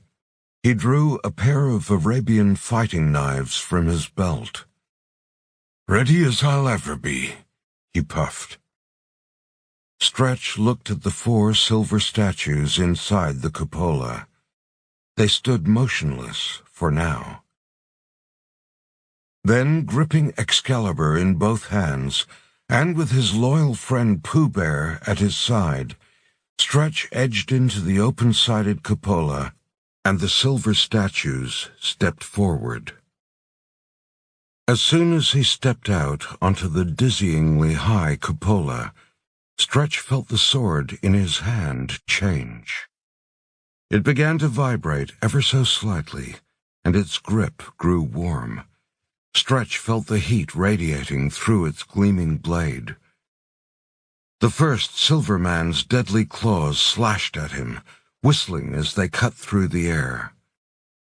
Stretch ducked the blow and stabbed the famous sword directly at his foe's chest. Far from bouncing off the silver man's metal body, as all of Mendoza's bullets had, the hot blade plunged deep into the silver automaton, and the man-shaped thing went instantly still, and fell. But the other 3 silver men were still in the game, and they rushed forward, leading with their claws. It was here that Pooh Bear stepped in, and his 2 knives flashed as they parried the other silver men's lethal blows, the steel of his blades ringing as they deflected the automaton's metal claws, keeping them away from Stretch. This allowed Stretch to turn and kill a second silver man, slashing its head clean off. And then, while Pooh Bear distracted it, Stretch dispatched the 3rd one with a powerful stab in the back. But 2 against 4 was always going to be tough, and as Pooh Bear helped Stretch dispatch the 3rd silver man, the 4th and last one slashed Stretch across his back. "Ah!" Stretch yelled as he fell toward the edge of the cupola and dropped Excalibur. The last silver man stood over him and raised its clawed hand for the killing blow. Just as Pooh Bear came sliding across the floor between its legs, scooped up the sword, and swung it laterally, slicing at the silver man's knees. The silver thing toppled to the floor beside Stretch, but it was still alive and still trying to kill them. It slashed at Stretch, missing by inches, until Pooh Bear kicked it in the back, sending it sailing off the high bridge and disappearing into the abyss below. And suddenly it was over. The 2 friends lay inside the cupola, on the soaring stone bridge, Stretch bloody and wounded, Pooh Bear gripping Excalibur. Cardinal Mendoza just stared at them in shock and wonder. "Stretch," Pooh Bear said, "you okay?" Stretch groaned painfully. "I'm all right. Go. You have to get that sword to the vault." Pooh Bear sprang to his feet. "You," he called to Mendoza, "since he saved your worthless life, help my friend. Bring him across the bridge and tend to his wound while I take this sword to the vault and empower it." Mendoza nodded dumbly. Pooh Bear took off, hurrying off the bridge and down a steep ladder cut into the far wall. The ladder led to a tiny ledge where a yawning stone doorway could be seen, the entrance to the innermost vault of the secret city of Thule. Ra. "The second blinds, the second blinds," Iolanthe repeated breathlessly, as she and Nobody clambered over the lost city of Ra. After Jack had called and told them that the weapons overcame the Guardians, Iolanthe had had a realization. "I know how the helmet blinds them," she had said. "We have to get to that bridge." But to reach the bridge in the heart of Ra, they needed to outflank the 300 bronze men, filling Ra's single switchbacking ascending street of gold. The way they did it was by going over it, climbing up the vines that had attached themselves to the Y-shaped uprights, and then leaping across the slat-like golden roofs of each level. It was a perilous path, and one that required an athleticism that was too much for May. She waited at the base of the city. As the two of them danced across the gold slats, hurdling the wide gaps, Iolanthe saw the army of bronze men only a couple of feet below her, standing ominously to attention. The golden slats were covered in a slippery grease of mud, plus many creeping vines that had looped around the damaged roof in 1,000 different ways. As Iolanthe climbed up onto the second level, she tripped on a thick vine and toppled awkwardly through one of the gaps, to be caught by Nobody. Beneath her dangling feet, a single bronze man turned his eyeless beaked head neutrally up at her. But the automaton did nothing. They continued on, arriving at the city's third level, a short distance from the bridge where Chloe Carnarvon had stalled in her journey. "Chloe!" Iolanthe called. At the bridge 10 meters away, Chloe spun in surprise, her eyes already wide with panic at her hopeless situation. Seeing Chloe up close, Iolanthe now saw that her former assistant looked dirty and drained. Iolanthe didn't know that, after flying to South America from Iceland and slowly making her way to this godforsaken corner of the jungle, Chloe had been stuck in this humid death trap for 2.5 days, slowly losing men, ammunition, water, and her mind. Now Chloe blanched in disbelief at the unexpected sight of her old boss, shaven-headed and bruised, but alive and here. "Iolanthe? Stay there! I know how to use the—" It was then that the bronze men reacted. As Iolanthe crawled across the golden slat roof toward the bridge with Nobody behind her, a bronze man below them suddenly punched up at Nobody's slat, hitting it with such force that the thick gold slat dislodged, and abruptly, to Iolanthe's horror, Nobody dropped from view, disappearing in amongst the sea of deadly bronze men. Nobody landed with a thud on the moss-covered gold floor of the city of Ra, amid a dozen shiny bronze legs. Above him loomed the defenders of the city, their blank faces looking robotically down at him. Schnick! The nearest bronzeman's fist opened, its bladed claws bared. "Damn!" Nobody breathed. The bronze man slashed. Nobody dived left, to find another bronze man standing over him and slashing down with its claws. He rolled right, slamming into the grime-covered golden wall. As soon as nobody had dropped from her sight, Iolanthe had sprung into action, dancing across the last few slats and racing to Chloe's side. She wasn't expecting to prove her theory this way, but now she had no choice. She had to do this, and she had to do it now. "I need that!" She snatched the helmet of Hades from Chloe's hands, ran back to the end of the golden street, and called, "Nobody!" Peering through the first few ranks of bronzemen, she saw nobody evading the slashing claws of the bronzemen before rolling up against the golden wall. She threw the ancient helmet to him. "Put it on!" The helmet flew through the air before it bounced on the floor and rolled up against nobody's leg. Iolanthe's bizarre command rang in nobody's ears. His brain reeled. "I'm about to die. Why on earth would I put on an old helmet?" But somehow he told his hands to obey, and as he ducked one last swipe from the nearest bronze man, a strike that bounced off the golden wall, he snatched up the helmet of Hades and dropped it onto his head. And the attacking bronze men paused instantly.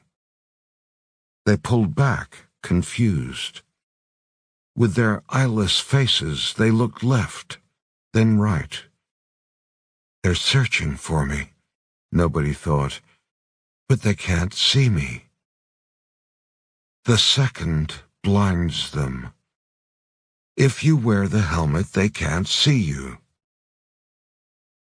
And so, very slowly, Dave, Nobody Black, stood and walked, unharmed through the ranks of bronzemen, to the golden bridge where Iolanthe stood with the still shocked Chloe and her last few Brazilian troops.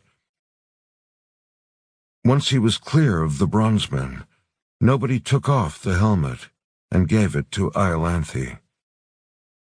"Good theory," he said. "Thanks. Let's see if it works again." And with those words, Iolanthe put on the helmet, and without so much as a pause, stepped into the cupola between the 4 silver guardians standing in its corners. As she strode among them, the 4 silver men didn't move. They remained silent statues. While she was wearing the helmet, they couldn't see her. And then Iolanthe was through, past the deadly cupola. After that, she climbed the stepped bridge and came to a doorway that bored into the base of the huge flat-topped mountain, the doorway to the city's innermost vault. Iolanthe stepped inside, disappearing into the holy sanctum of the city of Ra. Atlas. Holding the mace of Poseidon high above his head, Jack West swam, untouched, unattacked, through the ranks of bronzemen standing at the base of the colossal flooded city of Atlas. Aloysius Knight swam with him, careful to stay close to Jack, lest he lose the protection of the mace as well.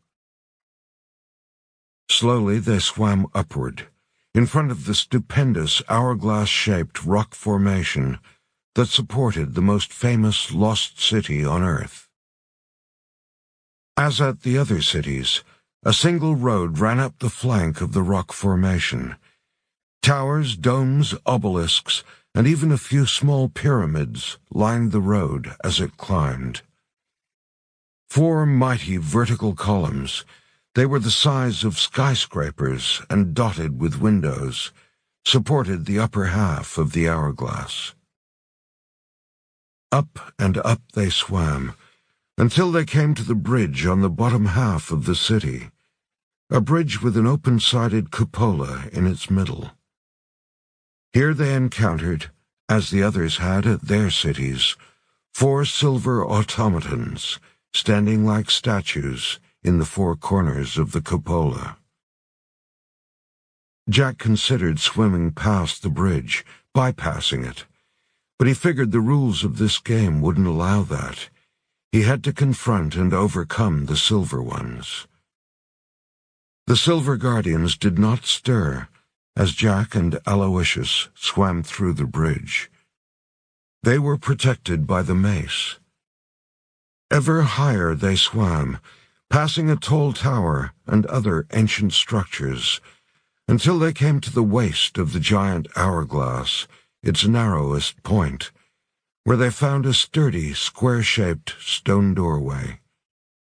And as Jack held the mace close to it, the door slid open. Thus, like Pooh Bear at Thule and Iolanthe at Ra, Jack and Aloysius entered the inner sanctum of the secret city of Atlas. The inner vaults of the 3 secret cities were identical. Each was a cube-shaped room with walls of glittering gold and a central waist-high altar cut from a slab of raw diamond. The golden walls of each vault were covered with raised glyphs and images. At Thule, where Pooh Bear held the sword, the walls were icy cold to touch. At Ra, where Iolanthe wore the helmet, due to the constant humidity, the golden walls were covered in a layer of green mold. At Atlas, where Jack and Aloysius had brought the mace, and where everything had been flooded, the gilt walls took on a bluish hue. The carvings on the walls swirled around Jack like images from a dream. Many of them he had seen before. A picture of the Great Pyramid at Giza being struck by a beam of light from the sun. The mystery of the circles. 5 warriors standing behind 4 throned kings. The escutcheons of the 4 legendary kingdoms. There were also some he hadn't seen. A planet and its moon. And a drawing of 5 mountains with vertical shafts cut into their middles, shafts that plunged deep into the earth. And one other image, a reproduction of the triangular tablet that had been at the center of this quest, the one that was a piece of the altar of the cosmos, complete with the Thoth text at its edges and the images of the sword, helmet, and mace.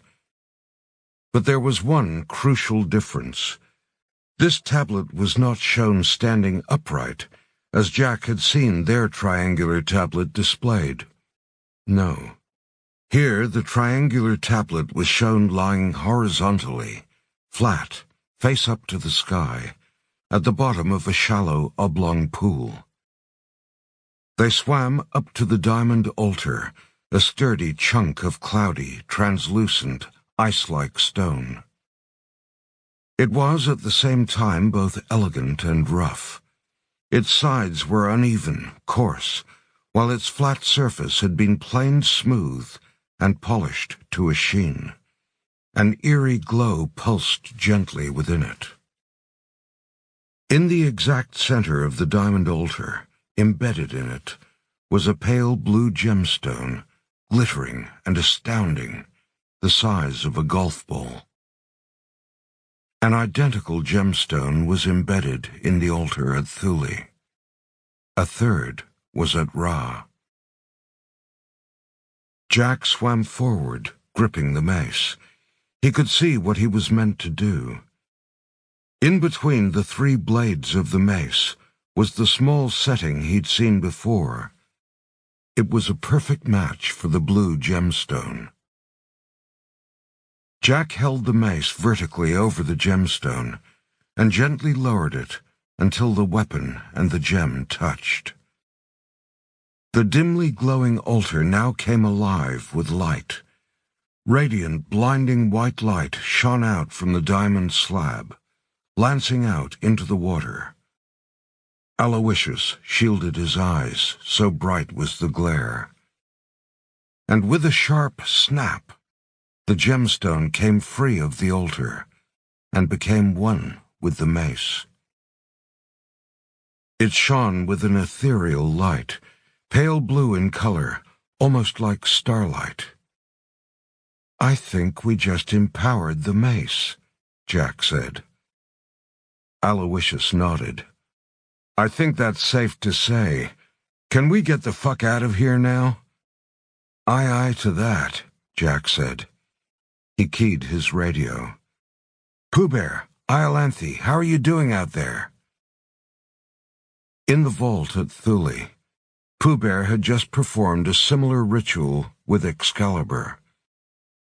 The sword had a hollow setting at the base of its mighty grip, which matched the gemstone perfectly, and soon sword and gem were one, shining brightly in the depths of the remote ice city of Thule. "The sword is done," he reported. At Ra, Iolanthe had found a small, hemispherical indentation in the brow of the helmet of Hades that matched the blue gemstone on her diamond altar. She turned the helmet upside down and lowered it to the altar. The blue gemstone attached itself to the helmet and immediately shone like a star in the night sky. "The helmet, too," she said into her radio. Jack and Aloysius swam out of their vault, kicking hard with their fins, emerging from the waist of the magnificent sunken city. Jack switched to his face mask's radio. "Sphinx," he said, "we've empowered the 3 immortal weapons. Now we must take them to the altar of the—" Jack cut himself off as something swooped into a hover in the water right in front of him. It wasn't anything ancient, far from it. It was the most modern thing of all, an unmanned submersible drone with a large metal basket hanging from its underbelly. "Good work, Captain," Sphinx's voice replied in his earpiece. A camera on the drone stared right at him. Jack looked up and saw the underside of Sphinx's boat high above them. He must have been up there in it, watching them. "Place the mace in the drone's basket, and I will order your daughter to be removed from her drowning cell," Sphinx's voice commanded. Jack laid the empowered mace in the basket. "Okay, now let her go." The little remote-controlled drone whizzed away, past the vast heights of the flooded city, returning to its master. When it arrived at the boat, Sphinx took the mace from the basket and marveled at the glowing blue gem now embedded in the weapon. "You have done as I asked, Captain," he said into his radio mic, "and I consider myself a man of my word. But not today." Sphinx smiled. "I need your daughter for the ceremony at the altar, but I do not need you. It is time for you to die.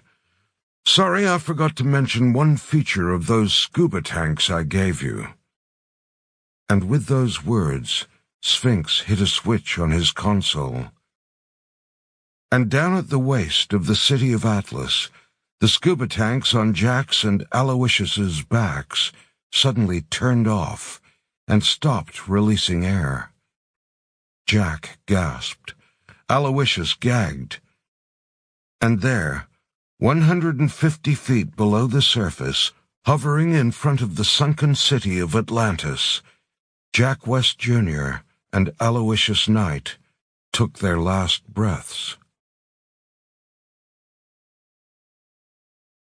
Thule. At Thule, Pooh Bear emerged from the inner vault to find Cardinal Mendoza standing over Stretch with a pistol to his head, flanked by his last 3 Swiss guards. "Give me the sword, or I finish your friend," he snarled. "We did what you couldn't do," Pooh Bear said. "We cleaned up your mess, and this is how you repay us. Throw the sword to me and stay back." Pooh Bear tossed the sword toward Mendoza. It clattered against the floor. Mendoza snatched it up. "I serve a higher power than your gratitude. Be grateful that I don't dispatch you both now." And then he was gone, sweeping out of there with the sword and his men. The army of bronze men that filled the single winding street of Thule now parted before him as he hurried through their midst, bowing to the sword with the shining blue gem embedded in its hilt. Pooh Bear dived to Stretch's side. Ra. In the jungle-covered golden city of El Dorado, Iolanthe emerged from the innermost vault of the city with the empowered helmet in her hands, to find Chloe flanked by her final 5 Brazilian troopers waiting for her. With a live feed on her satellite phone of Lily in the tidal cell, the rising water was up to her shoulders. "Give me the helmet or the girl drowns," Chloe said. Iolanthe handed over the helmet. Then Chloe and her goons fled. Atlas. Sphinx arrived at Lily's tidal cell in his huge motor cruiser just as the water was reaching her chin. The crude cell was located in a small rocky inlet about 2 miles east of his mansion. It had been built by Barbary pirates several hundred years before as a slow and cruel method of executing traitors. It was accessible only by boat, and even then only by someone who knew it was there. Arriving at the inlet in his cruiser, Sphinx and his butler jumped into a small Williams speedboat to retrieve Lily. As soon as she was back on the big boat, Sphinx smiled at her. "I was never going to let you drown. I need you. But we'll never tell your friends that." Then he made a phone call. "Your Majesty," he said coolly, "it is done." "Do you have the mace?" Orlando's voice said from the other end of the phone. "And the oracle, too," Sphinx said. "Excellent. Bring them both to the altar. My people have the other 2 weapons and are en route to the rock as we speak." "As you command," Sphinx said. "What about West?" Orlando asked. "Is he dead?" "I killed him at Atlas," Sphinx said, looking directly at Lily. "After I got him to empower the mace for you." "I shall remember this, Hardin," Orlando said.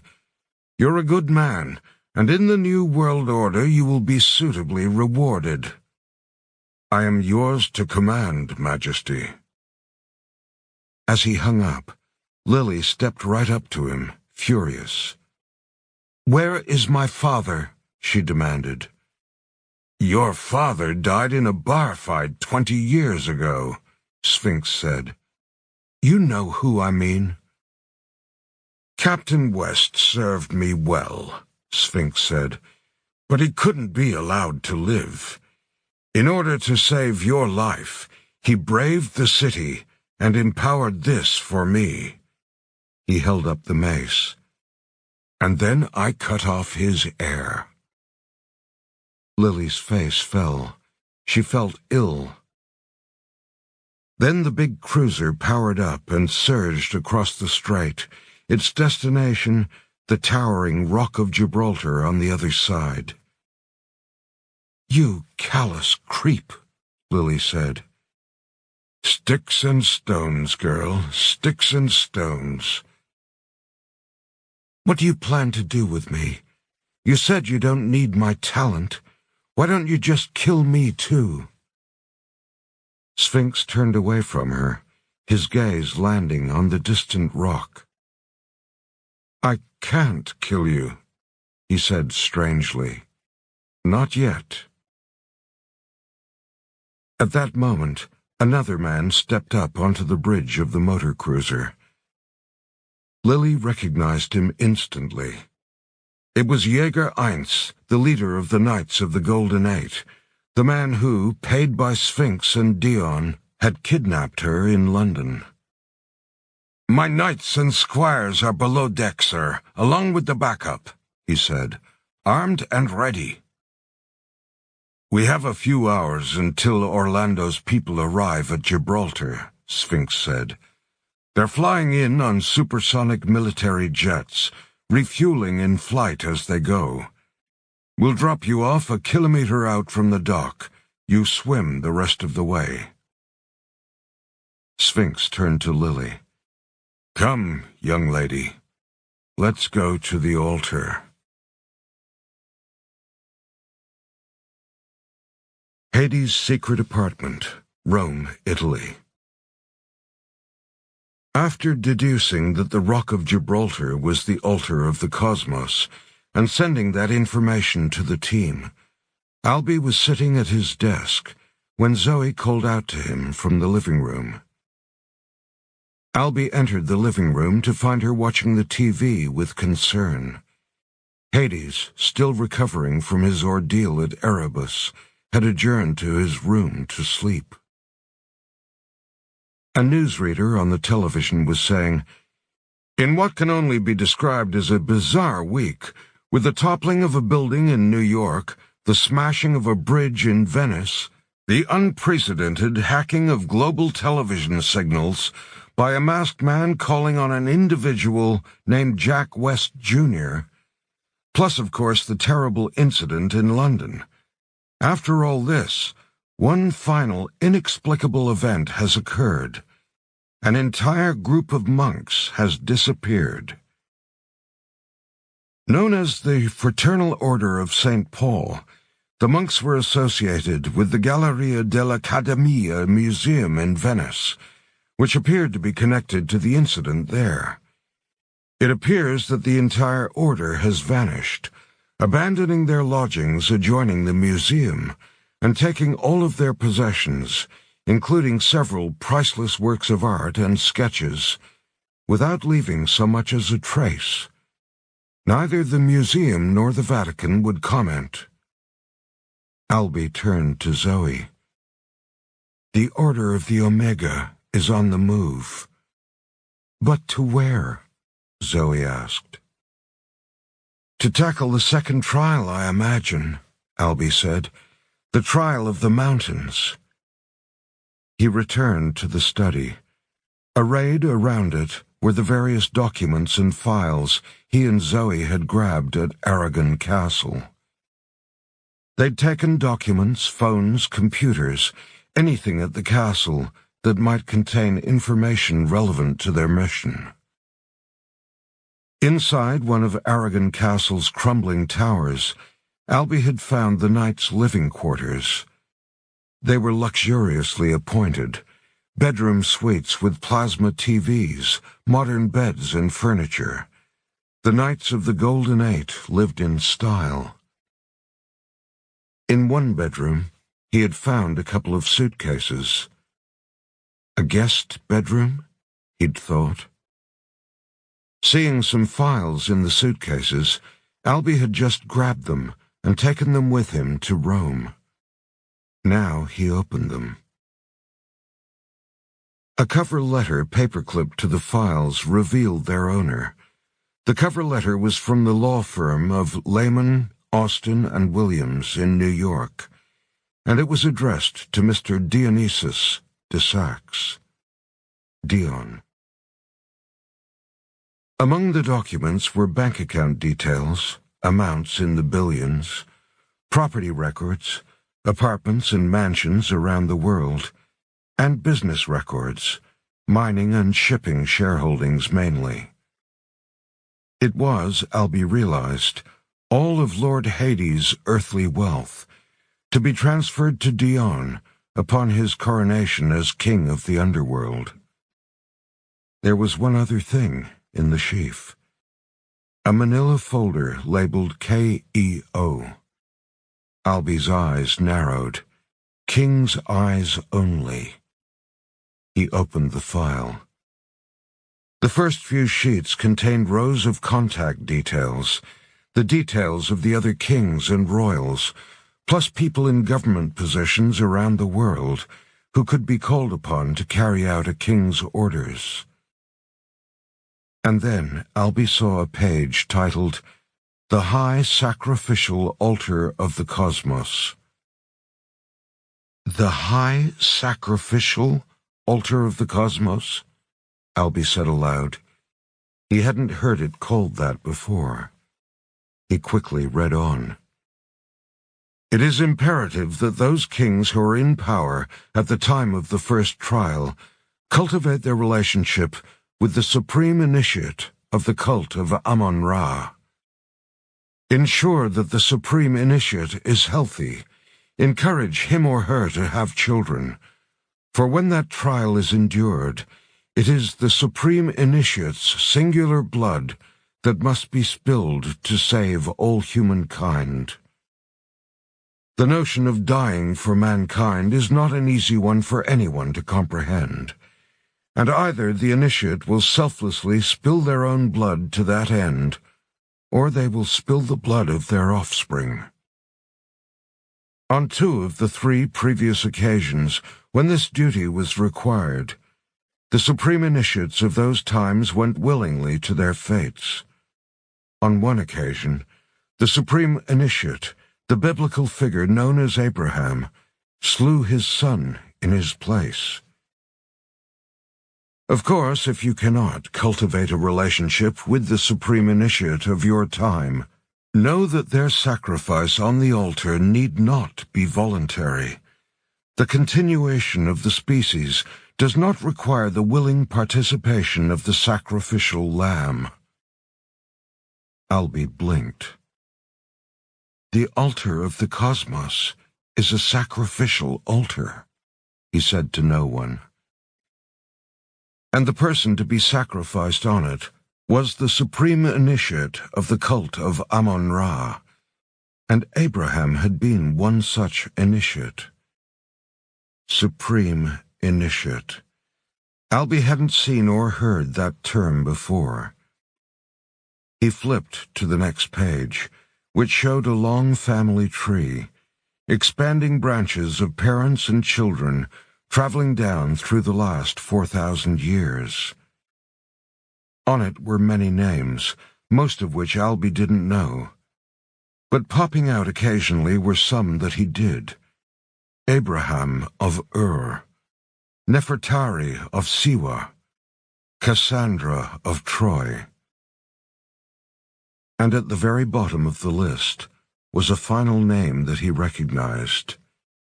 Milo Omari. Alby started. He absolutely knew that name. Milo Omari was Lily's birth father, the previous Oracle of Siwa, also gifted with the special ability to read the word of Thoth. "Oh, God." Alby sat up. "This is a list of all the oracles throughout history." When he had first been introduced to Jack and Lily's secret world, he had been told that the Oracle of Siwa was sometimes referred to as the High Priest of the cult of Amun-Ra. High Priest, Supreme Initiate. They were one and the same.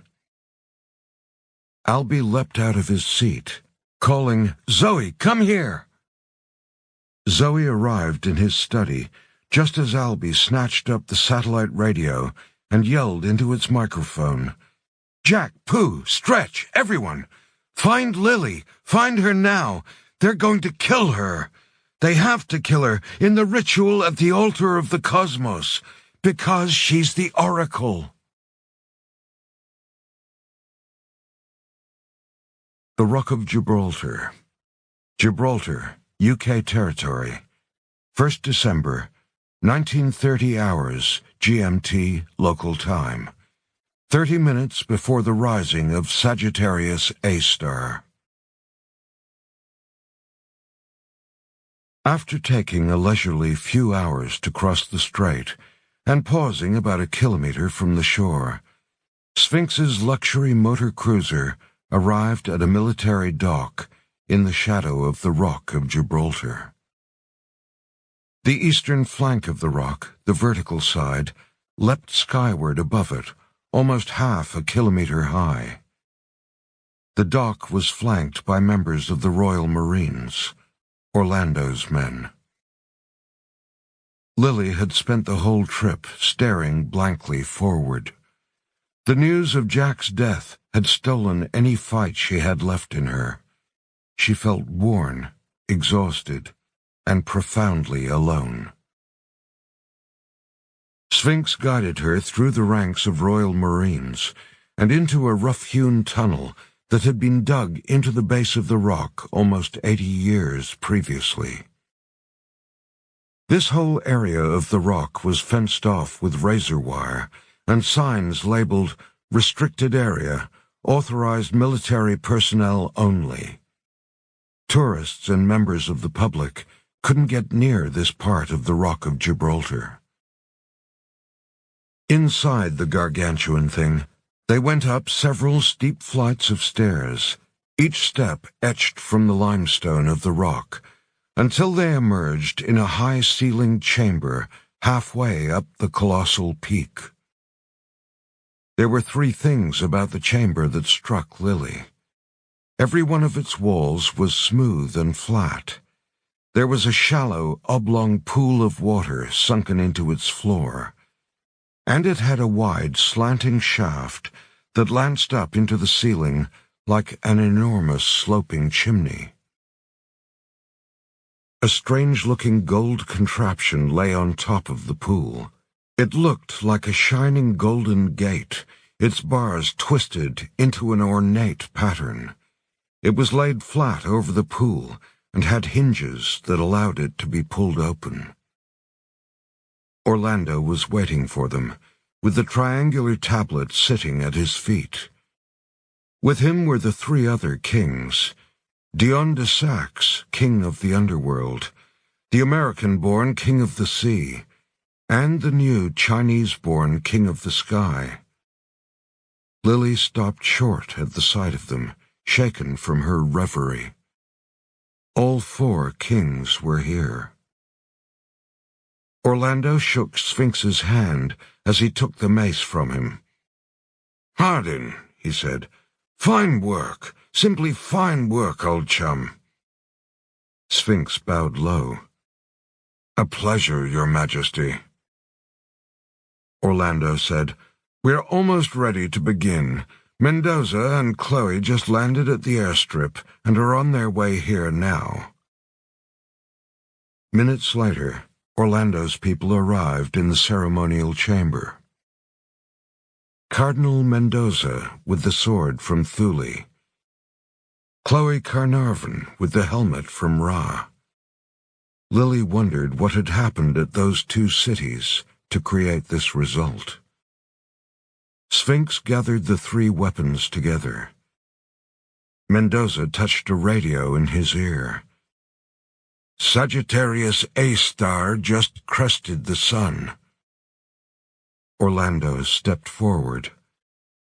"Gentlemen," he said formally, "after the unfortunate events that occurred at the conclusion of the Great Games, I am pleased to inform you that order has been restored. As the man who was most wronged by that chaos, I made it my mission to be the prime agent of that restoration of order, and here we are. The three weapons have been empowered at the three cities, and now I invite you all as my fellow kings to see me fulfill the ritual that was to be my prize as the winner of the Great Games." The other kings nodded. Lily watched them, tense. Sphinx stepped up to Orlando, holding the three weapons. Orlando said, "Thank you, Hardin. You're a loyal sport." Sphinx smiled. Then he dropped the helmet and the mace, and thrust the sword deep into Orlando's chest. The kings of sea and sky gaped in horror, but only for an instant. Behind them, Cardinal Mendoza drew a gun and shot them both in the back, dropping them. The two Royal Marine Guards at the entry stairwell unslung their guns, only to be cut down by a clatter of gunfire from the stairwell below them. Jäger Eins emerged with 3 squires, their Steyr AUG assault rifles smoking. Lily was shocked. Holy shit! But the other people in the chamber weren't. Dion de Saxe inspected his fingernails.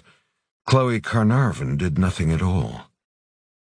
A gurgled moan made Lily spin. It was Orlando. He wasn't dead. As Sphinx withdrew the bloody blade of Excalibur from his chest, Orlando dropped to his knees, blood saturating his shirt. "Chloe!" he screamed. She barely even looked at him. "Mendoza!" The Catholic cardinal stared at him without pity. Sphinx stood over Orlando and gave him a cruel smile. "Cousin, cousin, cousin," he said.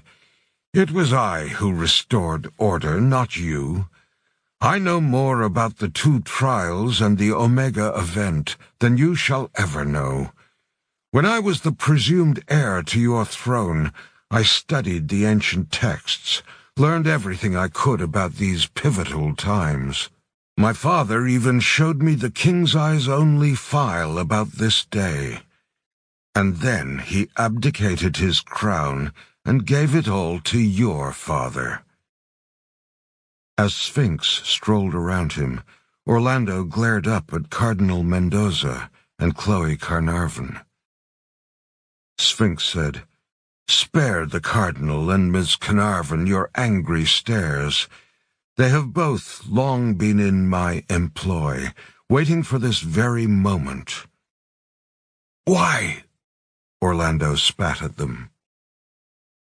"You wouldn't marry me," Chloe said curtly. "You happily bedded me, but when I asked if we could be wed, you laughed in my face."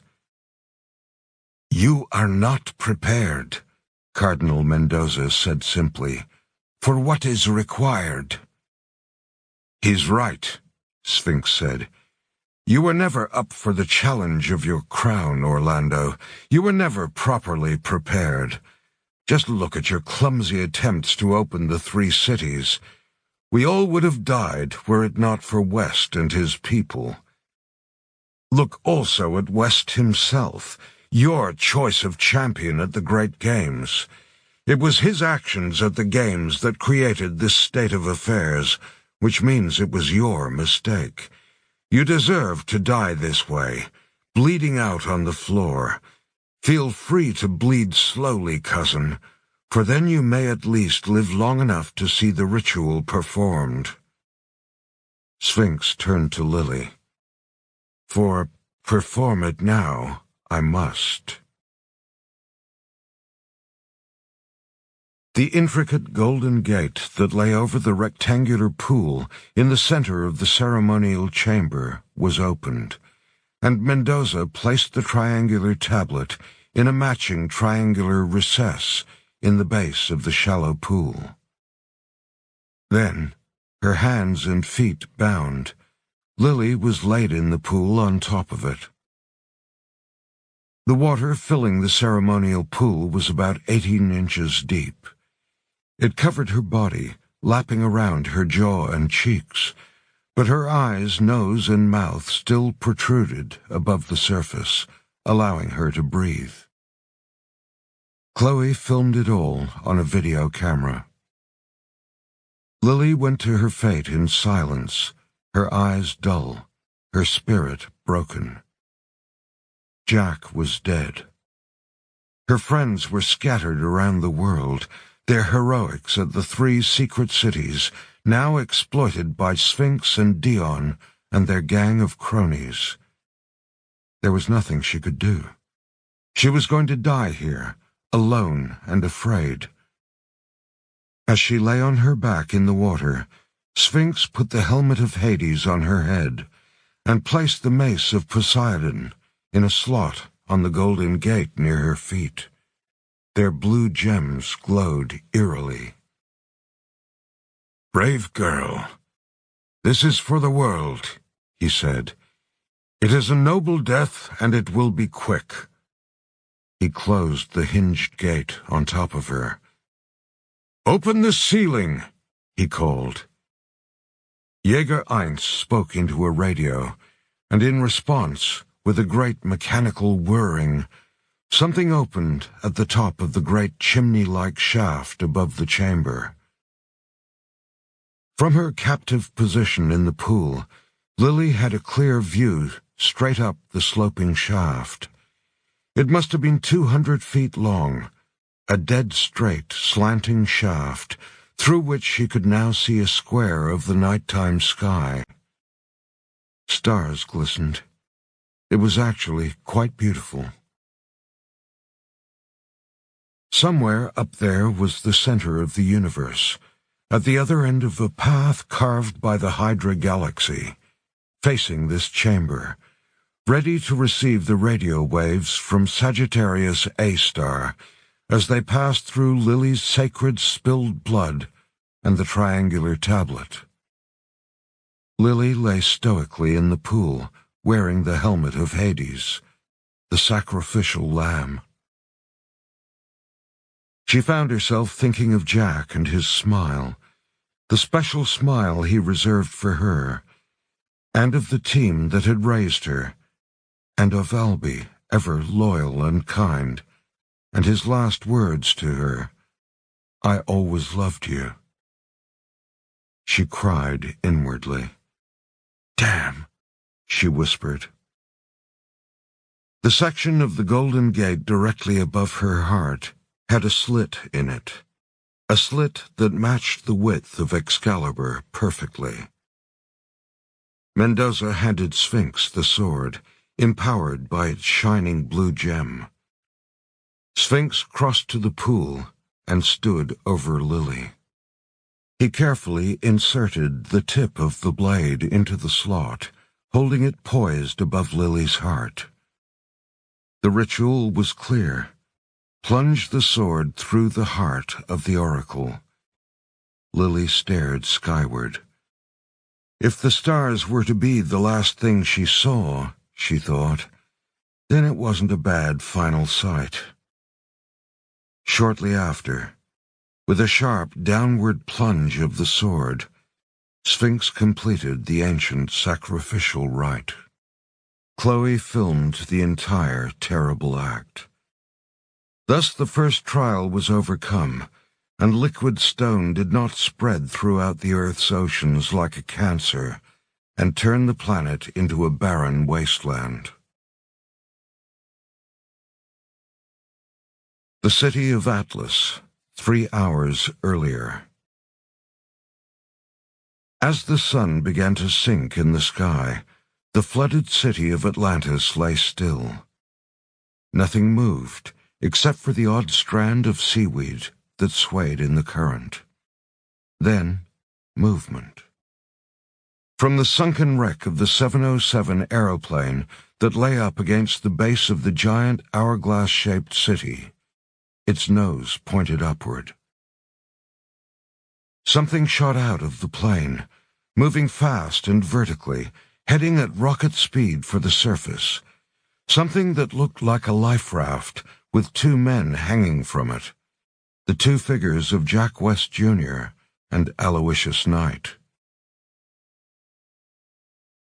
When Sphinx had cut off their air, Jack and Aloysius had both had time for one last breath.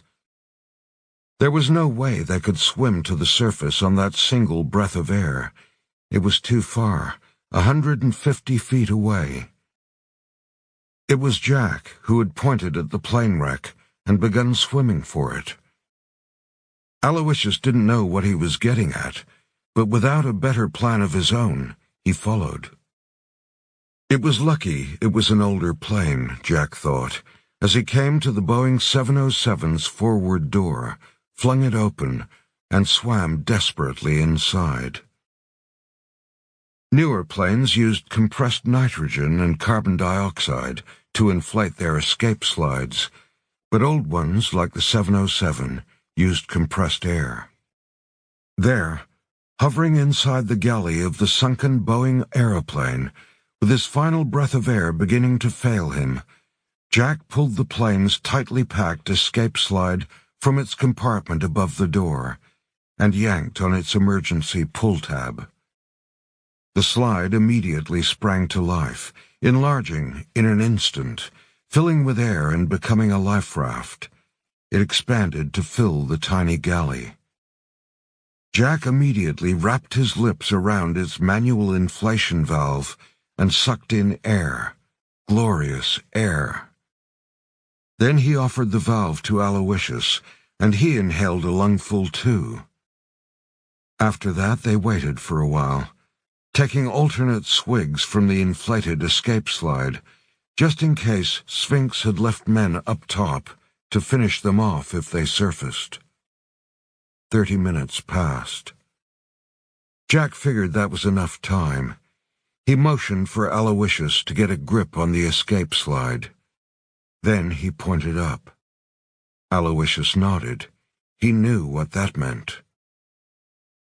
Jack then shoved the escape slide life raft out of the plane's doorway, and filled as it was with air, it shot skyward, seeking the surface.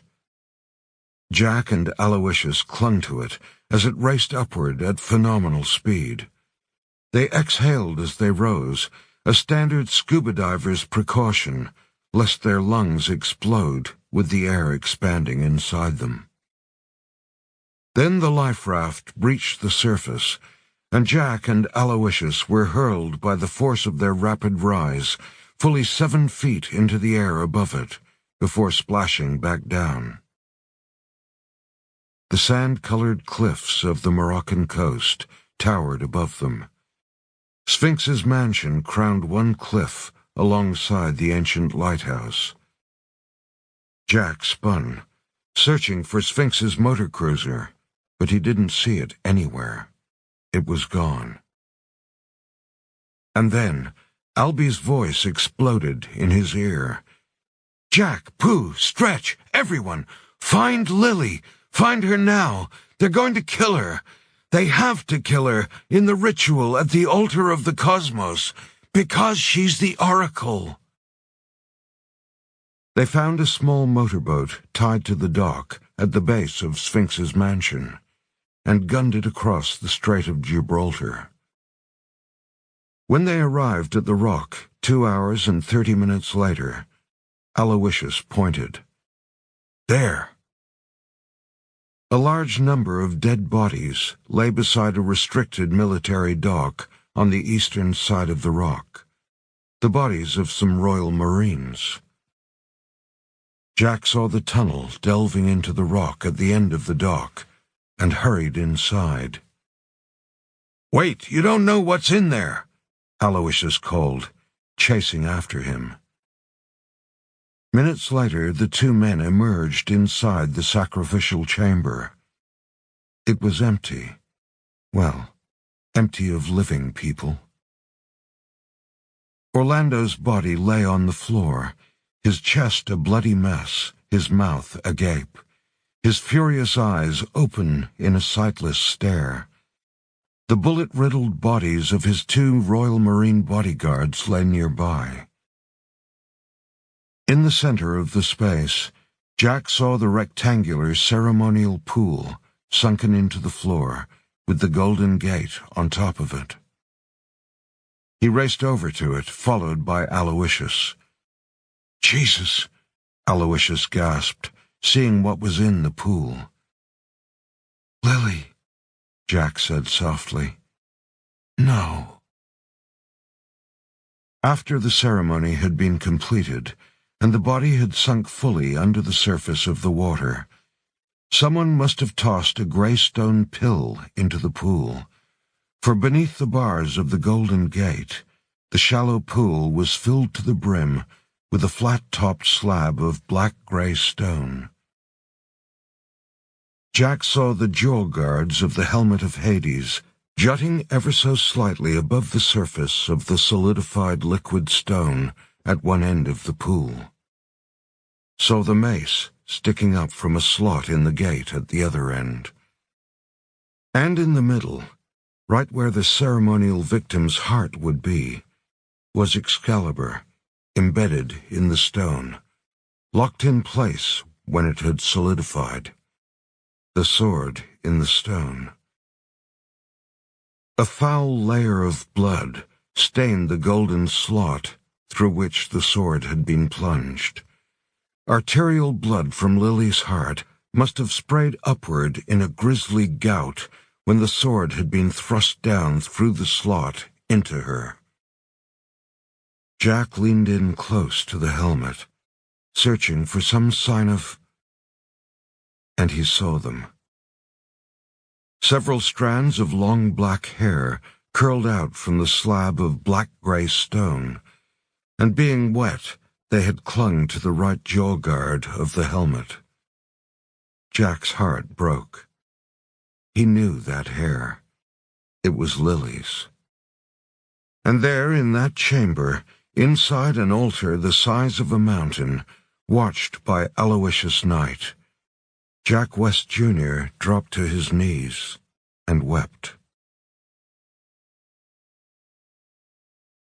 Airspace over the Mediterranean Sea. An hour later, Jack sat in the rear bomb bay of Aloysius Knight's Sukhoi Su-37, his stare blank and unseeing. Aloysius had dragged him out of the sacrificial chamber and called Rufus. They had to get out of there. Rufus had arrived shortly after in the Sukhoi, and they had zoomed away. "Where to?" Rufus had asked. "Anywhere," Aloysius said. Aloysius had then contacted all the others, Zoe and Albie, May, Nobody, and Iolanthe, Pooh Bear, Stretch, and Sky Monster, scattered as they were around the world, and told them that their mission had been achieved, but at a cost. They had saved the world, but only because Sphinx had carried out the ritual and executed Lily. Over the open line, May gasped, "No, that can't be." Nobody and Iolanthe were struck silent. Zoe had said, "How is Jack?" "He's with me," Aloysius said. "Is he okay?" "Not really, no." "Those bastards! Those damned evil bastards!" Then Albie spoke. "It was a cruel bargain," he said, "which Lily must have known. She dies, but in doing so, she spares the whole world a terrible fate. But the world doesn't feel her loss like we do. Only we—" His voice cracked. "Only we feel that." Somber silence followed. Aloysius said quietly, "Sphinx was gone. He must have moved on to the next trial with the secrets he obtained from the, ceremony." With nothing else to say, they all arranged to meet in Rome and clicked off the line. After that, Aloysius went up front and sat in the cockpit with Rufus, occasionally turning around to check on Jack. "How is he?" Rufus whispered. "He's in shock. They killed his daughter." Then, in the back of the plane, Jack blinked out of his trance and pulled up something on his phone. An email from a password-protected folder. From Lily. Girding himself, he read it. "Dear Dad, It's strange to write something like this, a message from the other side. I mean, what do you write? I've thought about it a lot, and this is the best I could do. Life is so peculiar. According to the world, I'm this terribly important oracle with this extraordinary ability, and you're one of the 5 greatest warriors in all of history. And yet, when I think of the two of us, I think of you calling me kiddo, and of that Simpsons t-shirt I bought you, saying world's greatest dad. If only the world really knew the daggy truth about its oracle and her warrior father. In quieter times, though, when I think of us, I often find myself recalling one event. The time when I was 5 or 6, and you took me to the ballet in Cape Town to see the Nutcracker. Do you remember it? Tears welled in Jack's eyes. I've always remembered it, he whispered. It was back when we were living at the farm in Kenya with the original members of our team. I didn't know it at the time, but you were all watching me, waiting for me to reveal my ability. For me, it was just an amazing time and an incredible childhood, surrounded by loving people. It'll sound really stupid now, but up until that day we went to the ballet together, I wasn't sure you even liked me. You can get quiet sometimes, and being a little kid, I'd taken that for indifference. But after that day, I knew it. You loved me. Every daughter should get that kind of unfailing love from their dad. You were the best father any girl could have. The best. And now, here we are. If I can only leave you with one thought, Dad, let me make it this. Keep fighting. Please, keep fighting. After all, you didn't come this far just to come this far. With all my love, your very, very, very proud daughter, Lily. XO, XO, XO, XO. Jack bowed his head, staring at the floor but seeing nothing. Tears streaked down his cheeks. The last thing he wanted to do was go on. From a gurgling baby to a playful girl on roller sneakers to the poised and smiling college student she had become. Lily had been his world. His buddy, Nobody, often said that Jack had a special smile reserved solely for his daughter, and that Jack, the famously tough and resourceful Jack West Jr., would do anything for her, anything she asked. Nobody had been right. Everything Jack had ever done had been for Lily, taking on deadly rivals, fighting in the great games, saving the world. All for her future. And now she was gone, the very reason he fought. Yet Lily, ever perceptive, had known this, and so in her final message she had written those 3 crucial words: please keep fighting. Now he had to keep going, if for no other reason than that his little girl had told him to. Jack inhaled deeply and closed his eyes. Keep fighting, he said to no one. Please keep fighting. Then he sat up and opened his eyes, and there was steel in them. Okay, kiddo, he whispered. I will. Epilogue. The Rock of Gibraltar, Gibraltar, UK territory. 4th December, 0330 hours.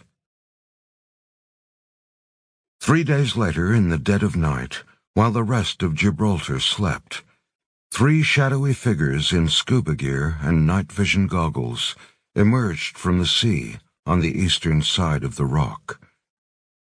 They subdued 2 military guards, cut through the razor wire fence, and hustled past a sign saying, "Restricted area, authorized military personnel only."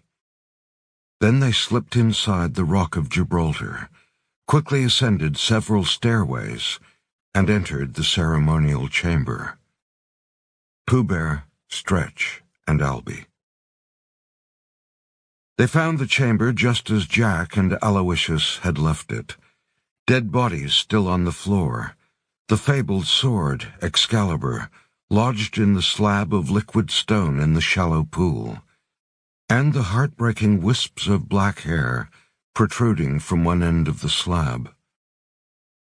They had come for the body, Lily's body.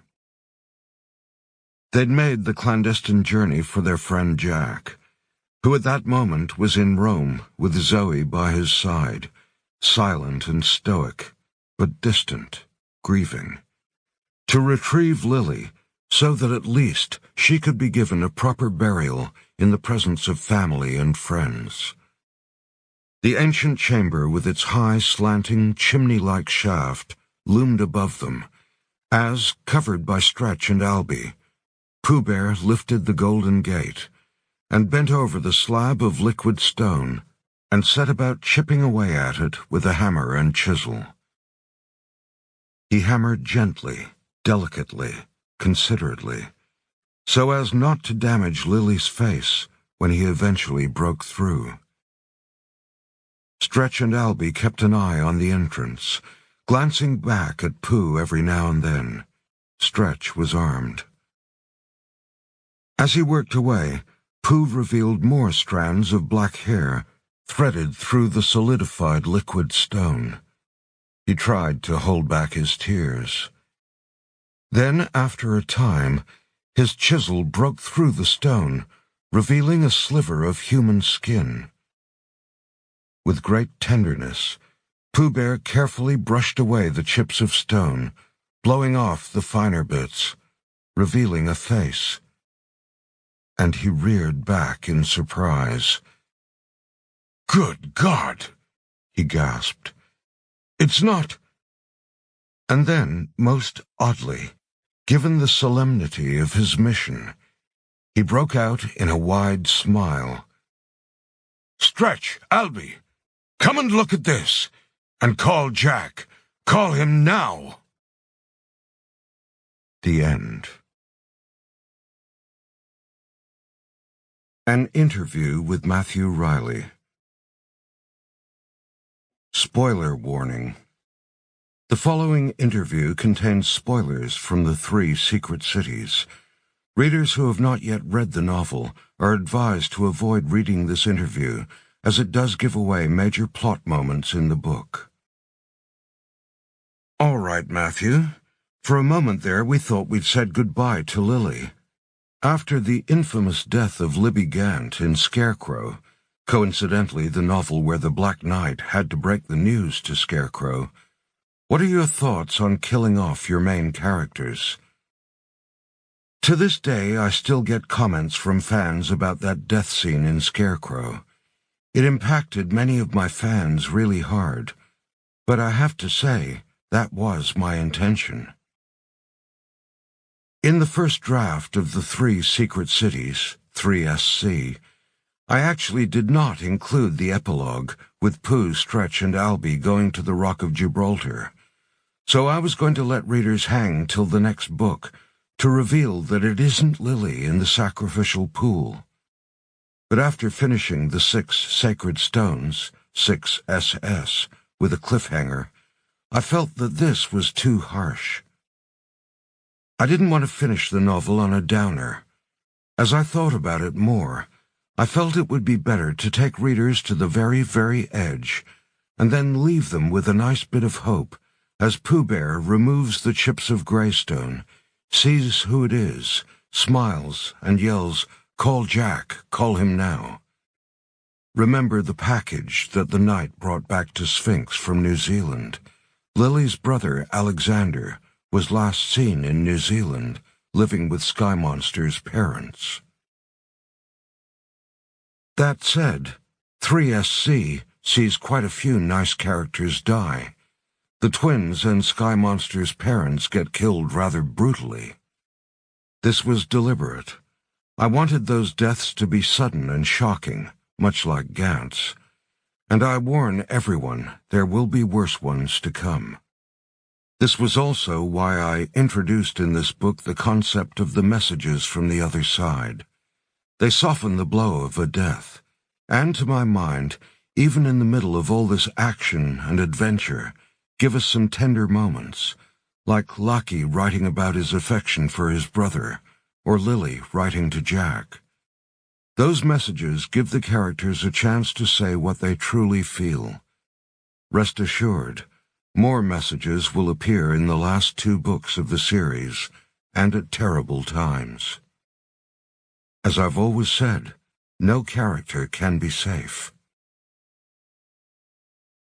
We were all left on the edge of our seats when the coffin opened in the underworld, in the epilogue of the 4 legendary kingdoms.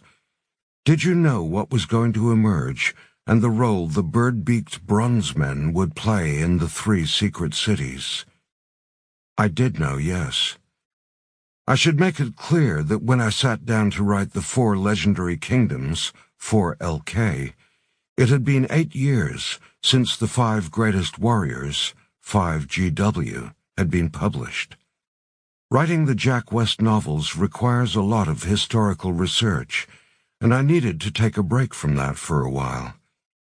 In those intervening years, I had a very enjoyable time writing a range of standalone books, including The Tournament, Troll Mountain, The Great Zoo of China, plus 1 Scarecrow novel, Scarecrow and the Army of Thieves. And then I decided to return to Jack. I figured if I was going to recommence the Jack West Jr. series, I had to plan all the way to the 7th and final book. With that in mind, I wanted each book to be a fully contained story in itself, but to also lead into the next novel. The coffin opening scene at the end of 4LK was perfect for that. We had just been on a wild rampage with Jack, and now something even more dangerous had been initiated. So yes, I had to know what was coming out of that coffin. After the surprise of bringing in Scarecrow to the 4 legendary kingdoms, how did you come to the decision to bring back Aloysius Knight, who we haven't seen since Scarecrow, which was published 15 years ago?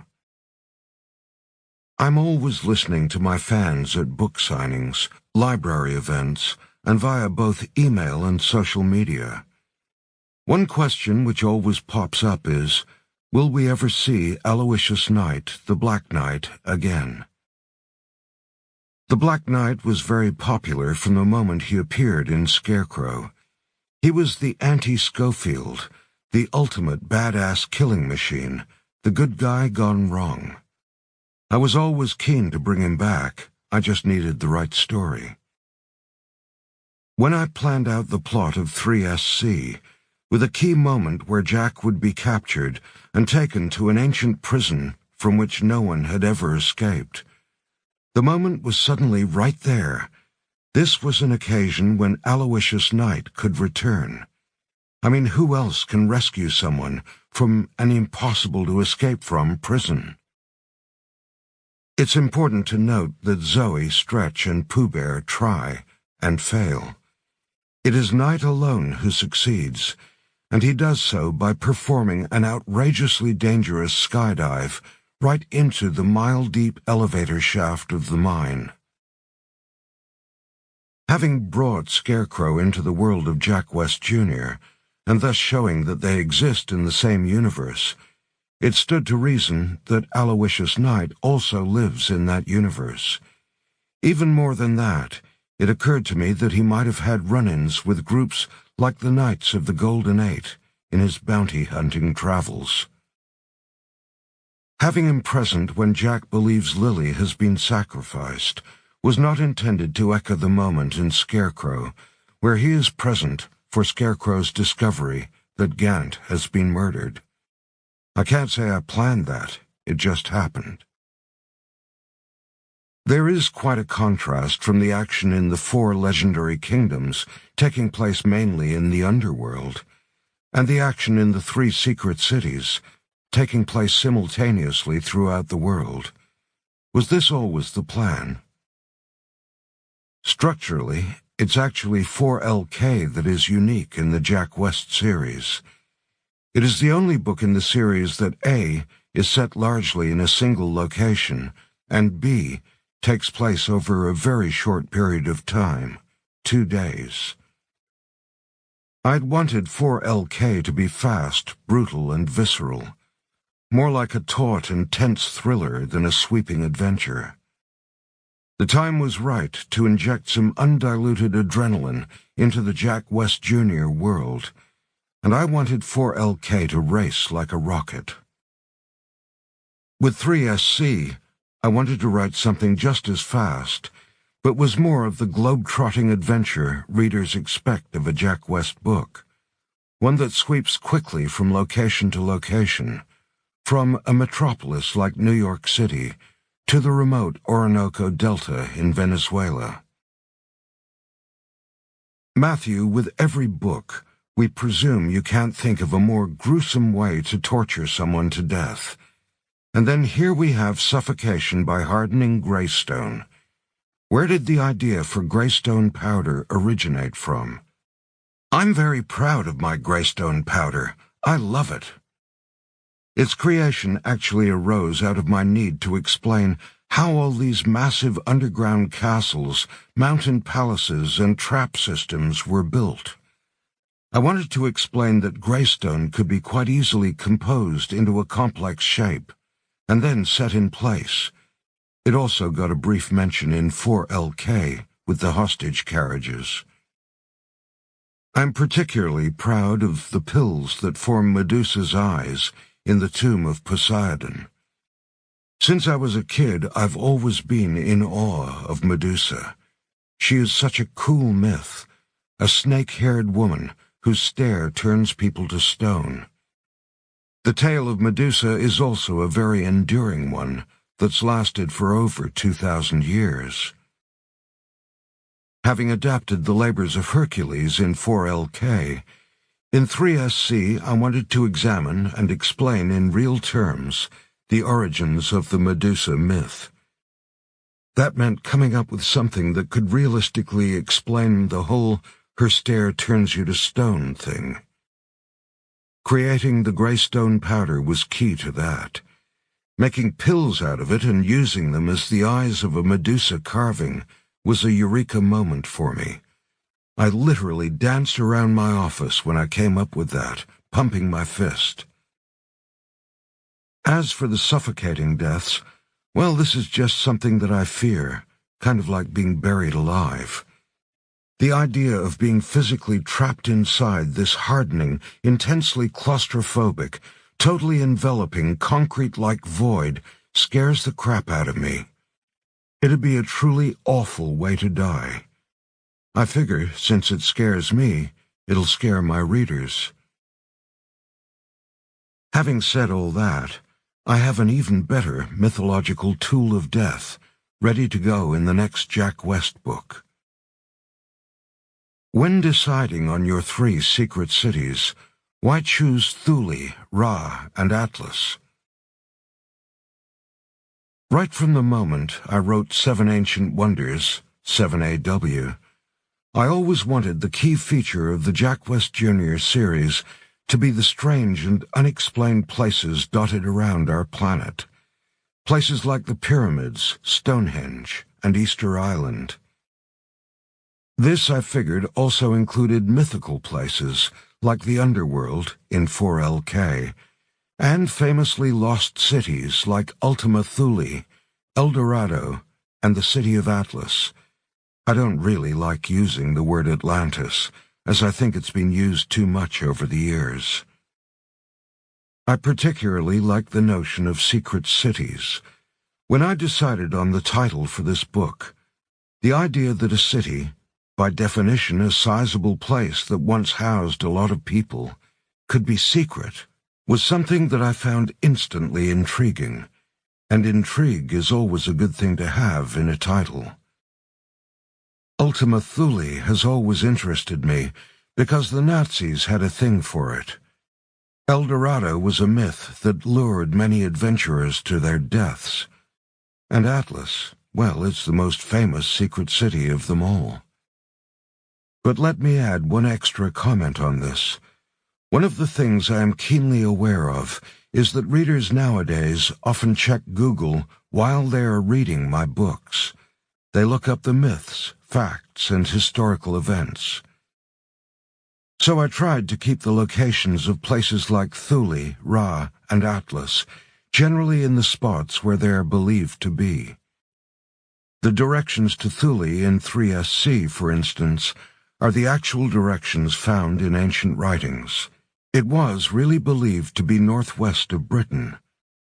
For El Dorado and the city of Atlas, I had a little more creative license, since the legendary locations for both are far and wide, plus the happy fact that they've never been found. And how did you come to link them to the sword, helmet, and mace? Believe it or not, but at an early stage in the planning of 3SC, I actually thought of calling the book The Three Immortal Weapons, since it is about the finding of the three weapons and placing them at the three cities. In my reading about historical stuff, I've often come across famed weapons, and I like the idea of linking three of them to some awful human sacrificial ceremony. Like the three cities, I just found each of these mythical weapons intrinsically interesting. I then set about adding to their mythologies.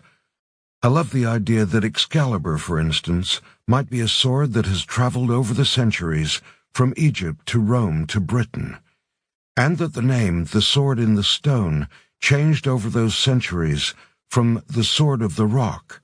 Names change over time, like in a long game of Chinese whispers. The helmet of Hades really was reputed to make its wearer invisible. I just asked, to whom? My answer, it makes the wearer invisible to the bronze men. As for the trident of Poseidon, I just wanted to suggest that the passage of history sometimes changes the very nature of things. Just as names can change over time, so too do maces sometimes become tridents. Which leads us to the Knights of the Golden Eight. We all know the legend of King Arthur and the Knights of the Round Table. Was it fun to turn that myth on its head and present us with the evil bounty hunters, the Knights of the Golden Eight? As with Medusa and the weapons, with the Knights I was seeking to explain a cool legend in real terms. When I'm doing research, I love it when I find a real-world theory for a mythical figure. For example, I'm a big fan of the theory that King Arthur was a Roman centurion who stayed in Britain. Back in the Great Zoo of China, I wrote that myths and legends sanitize reality, and that was my guiding principle when it came to the Knights of the Round Table. I decided to suggest that medieval writers had really sanitized these knights' reputations. I adjusted the usual notion of loyalty to our king to loyalty to whoever pays us. Having the knights as guns for hire made them, at least to me, really interesting and unique, which would also explain the enduring nature of their myth. As for their round table, once again I decided that constant retellings throughout history had turned an octagonal table into a round one. It's funny, I followed this exact line of reasoning in the Great Zoo of China. That whole book was about explaining a mythical creature, the dragon, in real and modern terms, giving them lightweight bone structures, strong musculature, and ultraviolet eyesight, plus an explanation for how the myth of the dragon is a worldwide one. Any hints about what the two in the series will refer to? The clues are in this book. Maybe in the pictures. Is it the next book you are writing? As I mentioned on social media earlier this year, I've actually written a new novel in my spare time, a time travel novel. So it's not part of the Scarecrow or Jack West series. Really cool time travel, with a lot of complex twists and turns. It'll be released in 2019, so my readers won't have to wait the usual 2 years between books.